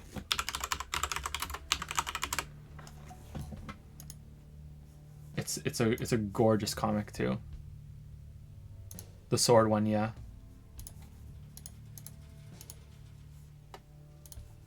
I'm allowed to put comics like this on the screen, right? I think it's fine. Like there's credit on it, right? Like I can just I can just show the page for a second, right? Hope it's all right. Actually, there's no credit on here. So this is it. It says so it's skeleton Santa Claus, right? Mm-hmm. And it's like they've gone to see Santa Claus, and the mother is there presumably, and it's like, you can't give her that. It's not safe. He gave her a sword for Christmas, and she's running away. And he says, it's a sword. They're not meant to be safe. And she's a child. It's educational. What if she cuts herself? That will be an important lesson. So I don't know if the Tumblr down at the bottom is actually the credit, but yeah, there it is. Yeah, I really like this. I think about this. Yeah, the art's really cool. Yeah, I really like this. So yeah, I would like to read some of his stuff, but unfortunately I haven't. I just haven't had time. There's like unlimited books that I would get into, you know, that I would really like to see. There's another one that he talks about subjectivity actually, and about how and it's linked to the idea that we need myths and make believe stories, you know, for human societies to function. And the only reason that society functions is because we all have these shared myths and things that we all agree to abide by. And it's about, you know, how like there's justice and morality are these things that exist, and they definitely do exist and everything. And it's like, okay, well, if you ground the universe down, you know, into its primal base matter, you know, all the molecules, and you put them through a sieve, you know, there would not be one grain of justice, there would be no grain of truth, you know, that sort of thing. And that's a good quote that I'm butchering by forgetting how it's exactly said, but yeah. I think sometimes he mixes like some prose with some poetry moments like that, or prose as poetry. But yeah, sorry I haven't read anything by him directly. Just Good Omens, which I enjoyed quite a bit. I enjoyed Good Omens more than anything else that Neil Gaiman has written that I've read. So maybe it was the Pratchett influence that made that better for me. I've heard that you considered merch at some point. How big is the possibility of that ever happening, and what kind of merch would you want to make? I'd personally love a small plushie of a sipping dragon, even though I'm not sure making a lot of stream-related merch would pay off. Yeah. Thank you for actual hundreds of hours of entertainment, both on YouTube and on Twitch. I really enjoy all of your content. You're very welcome. I'm glad that you enjoyed so much. I think that merch depends on how things go with some things. Like merch is at least a year off, like at least possibly even more than a year off. I would like there to be something that maybe some people would like to buy, that isn't just, you know, like a sub and you get something tangible back for it, like there's a product. But like there are the books that we could do instead, you know. Whenever I've plugged the books, aren't really that popular, you know. But I don't really promote them as much as I should. Like if I made a video on just the books, I think maybe they would get more clicks. Like it wasn't until I made the Patreon video itself that a lot of people even realized that I had a Patreon, because I think most people either don't finish all the videos, or like when they get into the wrap down moment, or like the wrap up moment at the end, it's like, okay, you know, this is done now, I'm gonna turn the video off, I don't need to see the last 20 seconds when Patreon's on the screen. So that sort of thing.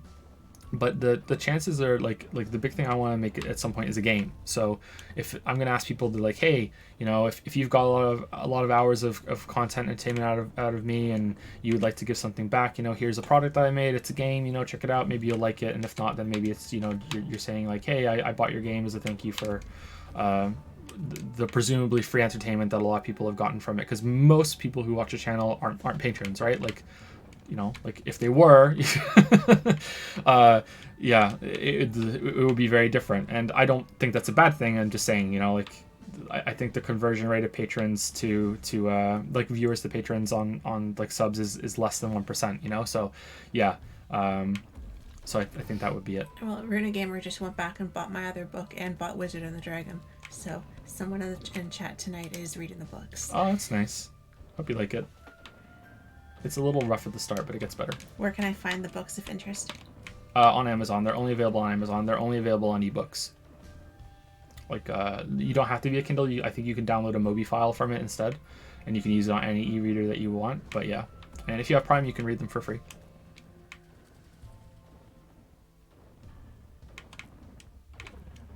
I'm trying to get onto the ship because I feel like I can get up there, but I don't know how to do that. And it seems like when I get up here to this point, he like moves up higher, it feels like, or maybe we're going lower.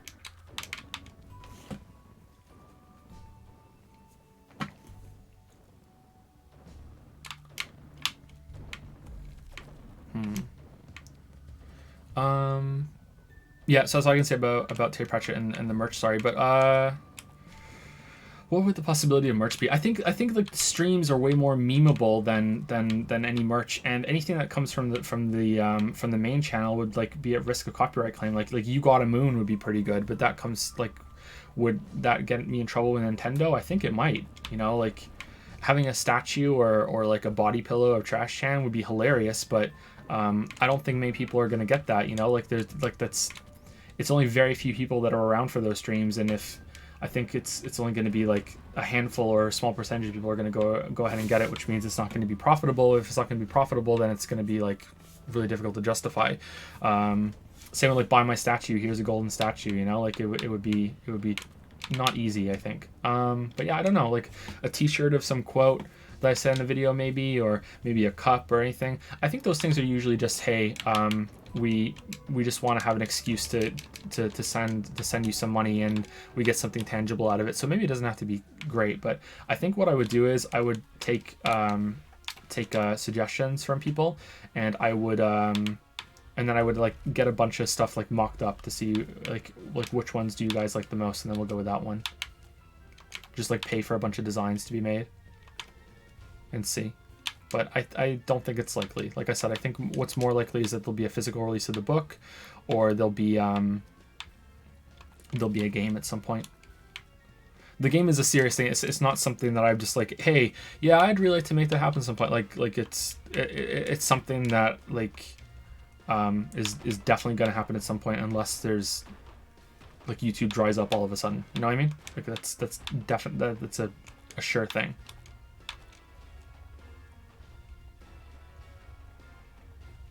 So we shall see. A mug with sip, yeah, that could work.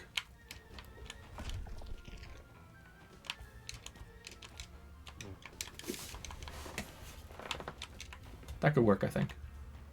Will you do a critique of your own game? No.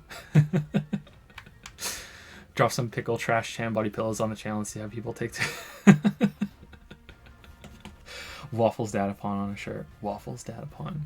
Anyway, did Cap say anything at the end? No. Well, oh, we already read it out. Okay, all right. Thank you, Gaps. Okay, And Haltfire. Here's Haltfire. Haltfire, you there? Haltfire fell asleep. Yo, Haltfire. Hello, he's there. I hope you haven't forgotten my name Did by you just now. say yo? I did. I'm really tired. Wow. I'm really tired. I'm starting to get loopy. So, I have not forgotten your name. But you never told me your real name, so that was just like Haltfire that you meant, right? Because we were like, what name? That Maybe name, right? you did and you forgot. I don't think I would have forgot.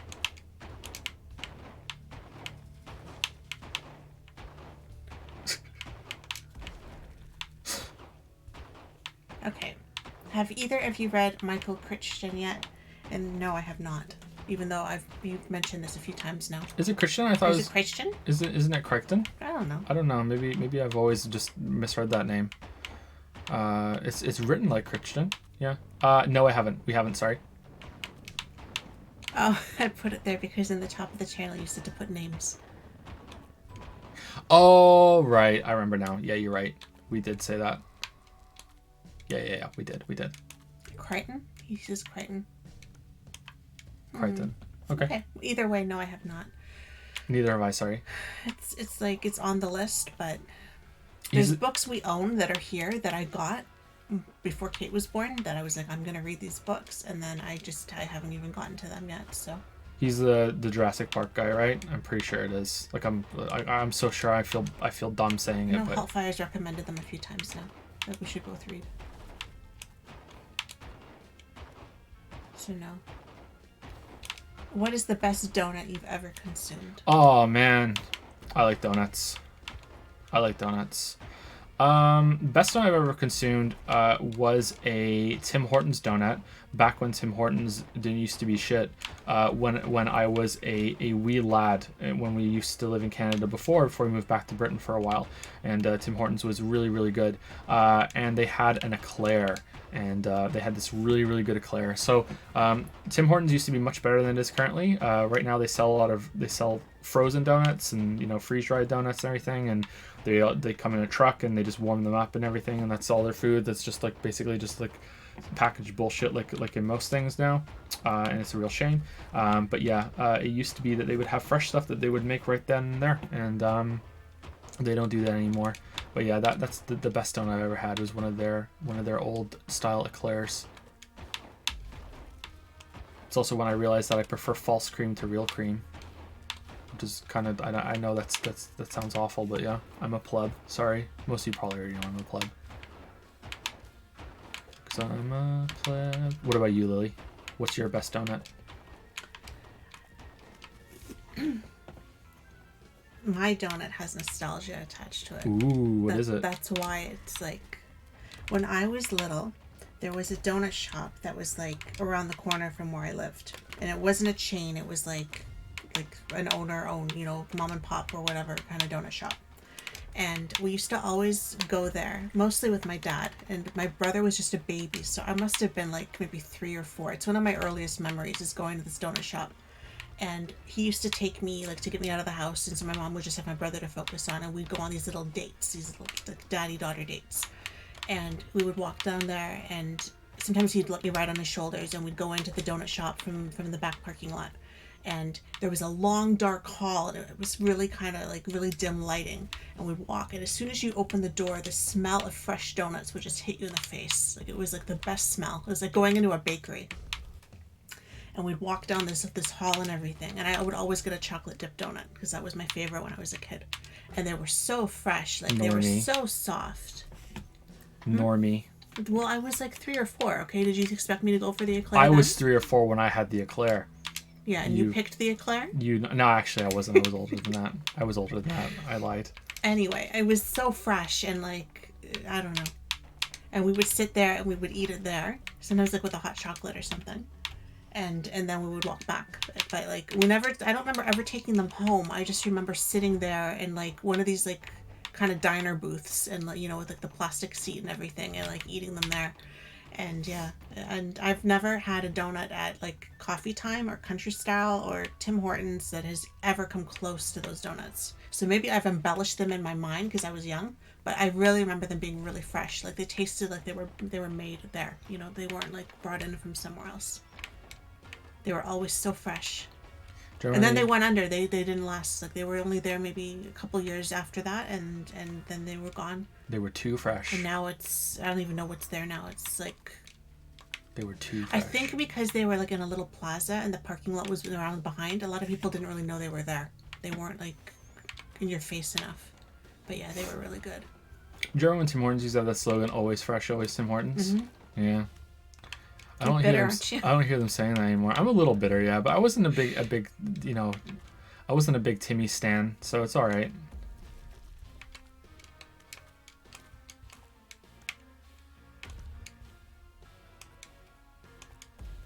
Yeah, they were really good.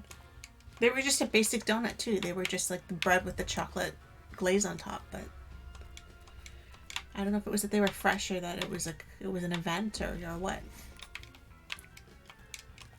Oh, I have something to say. Oh, okay. I have something I need to say. Boston cream is an insult to cream. What is this Boston cream bullshit? What is going on in Boston that they think this like toxic green snot sludge can pass as cream? What's Boston cream? You ever had Boston cream? I don't really like cream donuts, so I don't think so. Boston cream. I like more of a plain donut. Like not too much going on, which is why I don't like you've eclairs. made that clear. You've made that clear. Maybe my favorite donut, chocolate dip. Maybe you could take a page out of my book and learn something, and then you wouldn't be so disappointed. I have nothing to learn from you when it comes to donuts. Really? Nothing.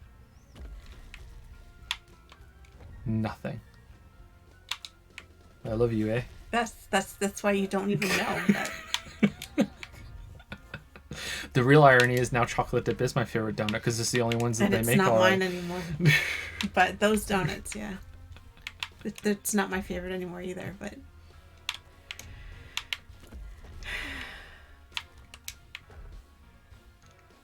I wish I could go back just to see as an adult if it was actually as good as I think it was.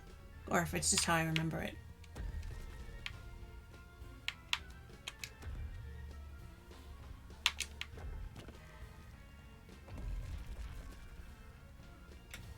How did that kill me? How does going up there kill you? What?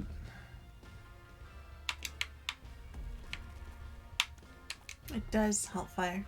Haltfire gets it. What does Haltfire get? A good donut sticks with you for life. I think donuts are my favorite sweet.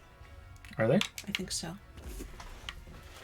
It's not cake or cupcake. It's not brownie. It's not cookie. I don't it's like not, cake anymore. It's not ice cream or any kind of sundae or pie. I think it's donuts. This is the year I've admitted it to myself. I just don't like cake. I'm not gonna pretend anymore. I just don't like it. I don't like cake. Like the cake part is just all right, but the icing is usually just like overpoweringly vanilla sweet. You know, I just don't like cake. And chocolate cake is just kind of like, you know, it's just too much chocolate. It's too much chocolate with sponge with the chocolate frosting. It's just too much chocolate. So it's like, yeah, I just don't like cake. I'm finally willing to admit it. I don't care who knows. More variety of cake, you might like cake more because you always just go for the sponge, right? And the sponge can be kind of bland sometimes if not done well, and the icing can be very overpowering. That's true. Too much. We had like a lemon cake and like a strawberry shortcakey kind of thing recently, and that was all right. Maybe you're right. Maybe it's the kind of cake. Or maybe it's just too bland of a cake. Maybe it's just like the basic like I was really disappointed. Shitty birthday cake, yeah. For Finn's second birthday, we had a cake done, and like the likeness of his favorite stuffed animal, and like I sent them a picture, and they put this picture on the cake, and they did an amazing job. And we had a baker do it. Like I emailed the bakery, and I sent them the picture, and then I went and picked it up and everything. It wasn't like out of a grocery store. It was like a proper bakery that does wedding cakes and stuff. And they did this picture, and it was amazing what they could do with putting this picture. Like it looked exactly like the picture, and it didn't taste that great. Like it was okay, but it was kind of bland. You know, it was just, what was it? Was it a chocolate cake? I can't remember what it was. It was a vanilla or chocolate. Yeah. I can't remember which it was. It wasn't anything elaborate in terms of, you know, topping or anything. But yeah, it was just. I've had grocery store cakes that had more flavor, you know, like it just, yeah, like I just didn't like it. The picture was amazing, like the art on it and everything. It was great for pictures, to take pictures, you know, of this cake, but I just don't see the big deal in terms of, like, I felt like we paid for the artistry of it. We didn't pay for the cake itself.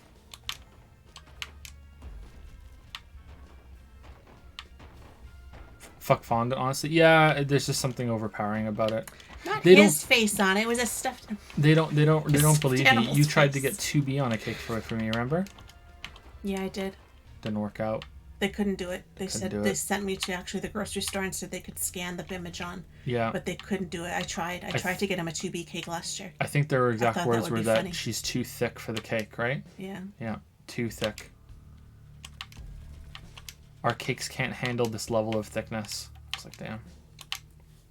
I understand. Respect. Are you down with the thickness, Lily? I'm down with it, but they weren't down with it. Too much, you know, too much ass for them to handle. Too much of a good thing. It's possible. It's possible to have too much of a good thing. I think we're done, guys. I think we're done. We went overtime. We're supposed to be done at 2, and we're like an hour and a half over. So, go us. We answered quite a few questions though. We had a late start. I would really like to. Well, we're always getting a late start lately because it's just really hard to get everything like lined up, you know. But that's just the reality of being a dadapon and a mamapon, right? Or a mamapon. Mama is probably right. Mamapon. Is Action Caterer next on Patreon? Let's see. I know it was soon. The next person on Twitch is Death by Doom. Is Death by Doom here? And the next person on Patreon is Action Caterer. Then Anthony W. Then Nathan W. Then Devon T. Then Jack S. And then there's some more ones I need to go on Patreon to get and paste them in here. We're on page 7 of 10 for Patreon. Ooh, Danganronpa related question. Fancy bakery cake makers on Reddit say they just use box cake with maybe an extra egg. Oh, those frauds. Those frauds. I don't know. I never had a. Well, actually, I did. I did have a bakery cake when I was little, and I didn't like it. It was just strawberry shortcake, and I didn't like strawberry shortcake at the time. It was like my mom really liked it, so we used to get it. But So I'd had bakery cake before, but maybe that was because it had the strawberry in it. It seemed like it had a lot more going on, but like I said, it was a gorgeous cake. It was really cute, but it didn't taste like much. It was really kind of bland. And I just expected something more because that's all they do, right? Like, it was a cake shop. Okay, so I don't see a way to get through there unless you are already hanging on the ledge to go to the left at the very... Like, that's way too tight, but we're going to try one more time, but I don't think you can do it.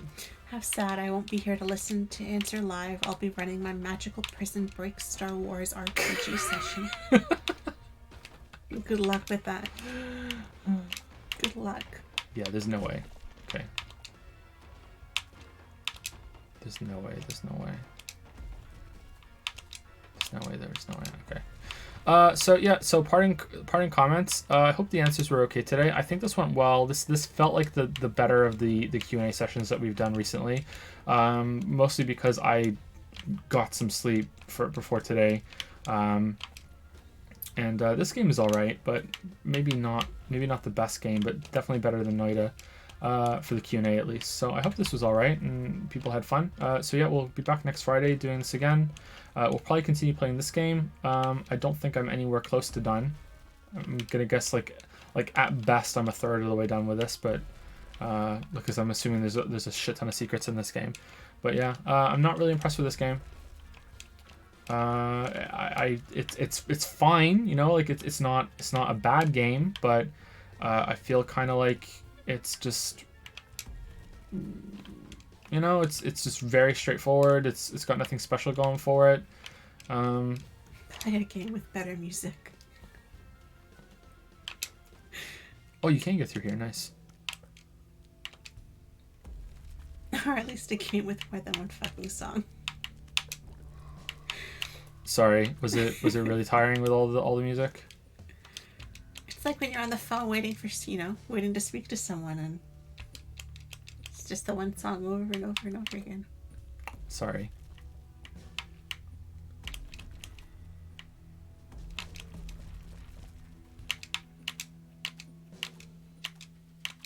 But you're not supposed to be listening to the music, Flammo. You're supposed to be listening to me. Just tune it out. You've upset background noise. You've upset Mama Pon. You've upset Mama Pon. No, I like Flame Octopus. It's been 4 hours, my dude. Yeah, it has been. Yeah. I wonder if it would be better if we. So right now we take the questions in chronological order, and this is how we'll continue for the rest of this session of the Q&A. But do you think it would be better if we put maybe an easy question at first, and then put the tougher, longer questions that we think are going to be tougher, longer questions at the beginning? So like sometimes a question comes in, and it's a bit difficult, and it comes late, and I'm already tired, and it's like, okay, now I can't concentrate as much. I wonder if it'd be better if we put questions that are similar together, you know, that so we can deal with them at the same time. You know, I'm not sure, because I feel bad when it's like, okay, yeah, sorry, this has come in too late, and I can't really concentrate all that much because I know I'm at the end of the Q&A and I'm a bit tired. So I wonder about that. But yeah, we'll see. There's always ways to make improvements and everything, right? Is it Flamo? Is it not Flammo? Flamoctopus, isn't it? Well, if I shortened it to Flammo, being like friendly, you know, like, is it not Flammo? Oh no. Did I say it wrong? Just Flam? Okay. Pardon me. Flim Flam? Flam. Flam.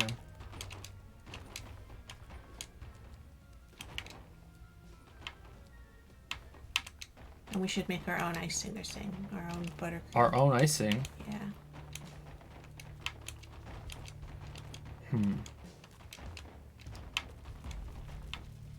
I need to make something and send it to Mandalore. Yeah, that's what I thought. I wanna make it like a dueling confectionery thing that we have going on. Like every year we try to outdo each other. He made me jam. What could I make him? What could I make Mandalore? You have to be able to make something that you can like send it. I can make him donuts. I can make him some onigiri.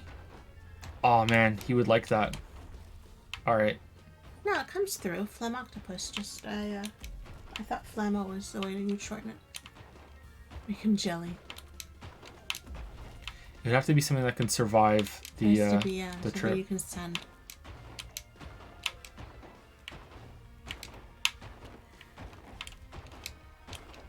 and something that's not stolen from the corrupt office of Montreal Customs. Right?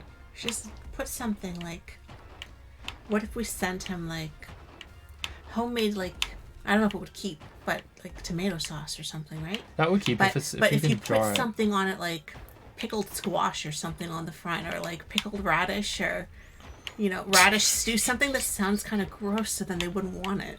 Like, declare it as something it's not, and then send it.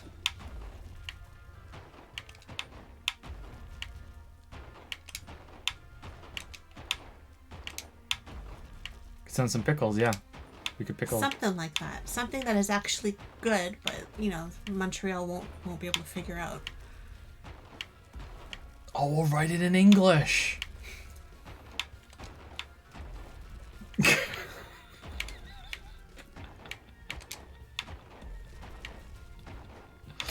You're really tired, huh? I'm really tired. Yeah. I don't know why I'm so tired. Well, I know why I'm so tired, but still. I got up a little bit late today.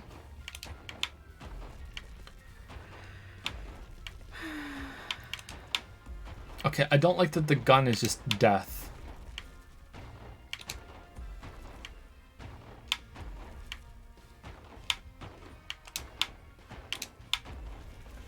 I don't know if it's a thing, but Montreal steals our shit, yeah.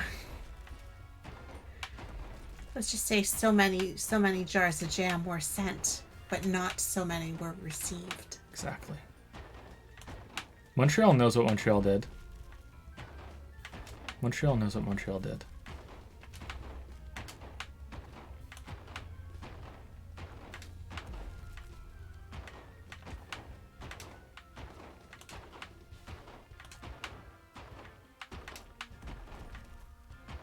Okay, maybe you can't even go down there. I'm gonna guess no. No, it just passed through Montreal to get to us.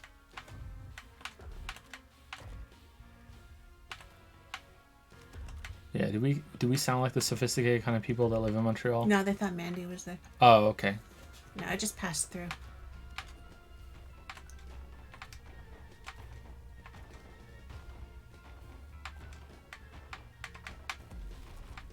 Write him a 500-page book with a foreword that is top that motherfucker.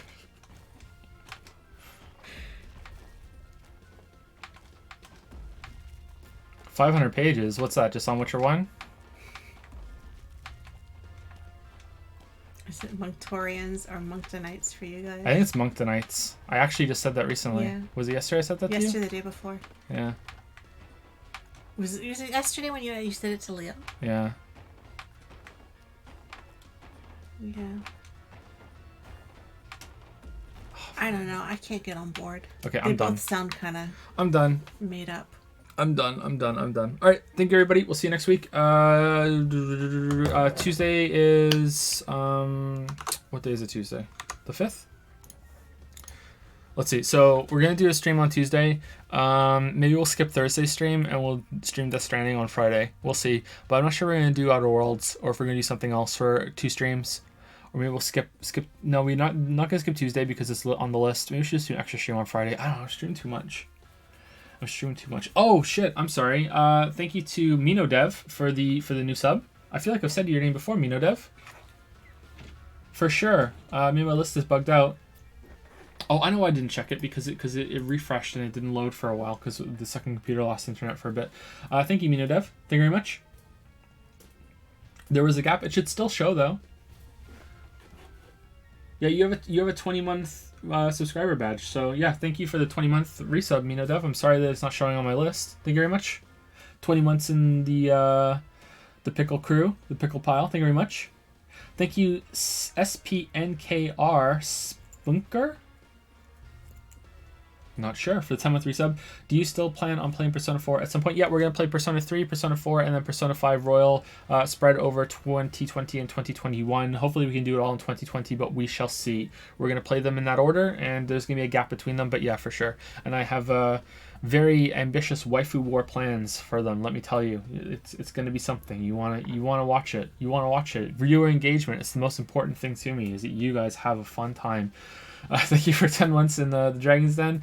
Thank you, It's Rue, for the new sub, or maybe it's a resub, but my list is bugged. Thank you, It's Rue. Just in case, welcome to Prime Time. Welcome to Pout Patrol. And thank you, Crunchy Pizza, for the new sub with Prime. Hungry. You're hungry now? Yeah. Oh, I was already hungry, but crunchy pizza. Crunchy Pizza. Thank you very much, Go Crunchy for Pizza. some crunchy pizza. Welcome to the Pickle Jar. Welcome to the Waifu Warehouse. Thank you very much. Welcome to the Secret Weeb Society. Thank you. Really, Persona 3 and Persona 4 waifus is pretty bare bones. Just don't worry about it. Don't worry about it. I have a master plan. Maybe like Persona 3 and Persona 4 will be trial runs for something great. Let's put it that way. Don't it sound pretty good right now? Not gonna lie. Anyway, see you guys later. Good night, everybody. Have a good weekend.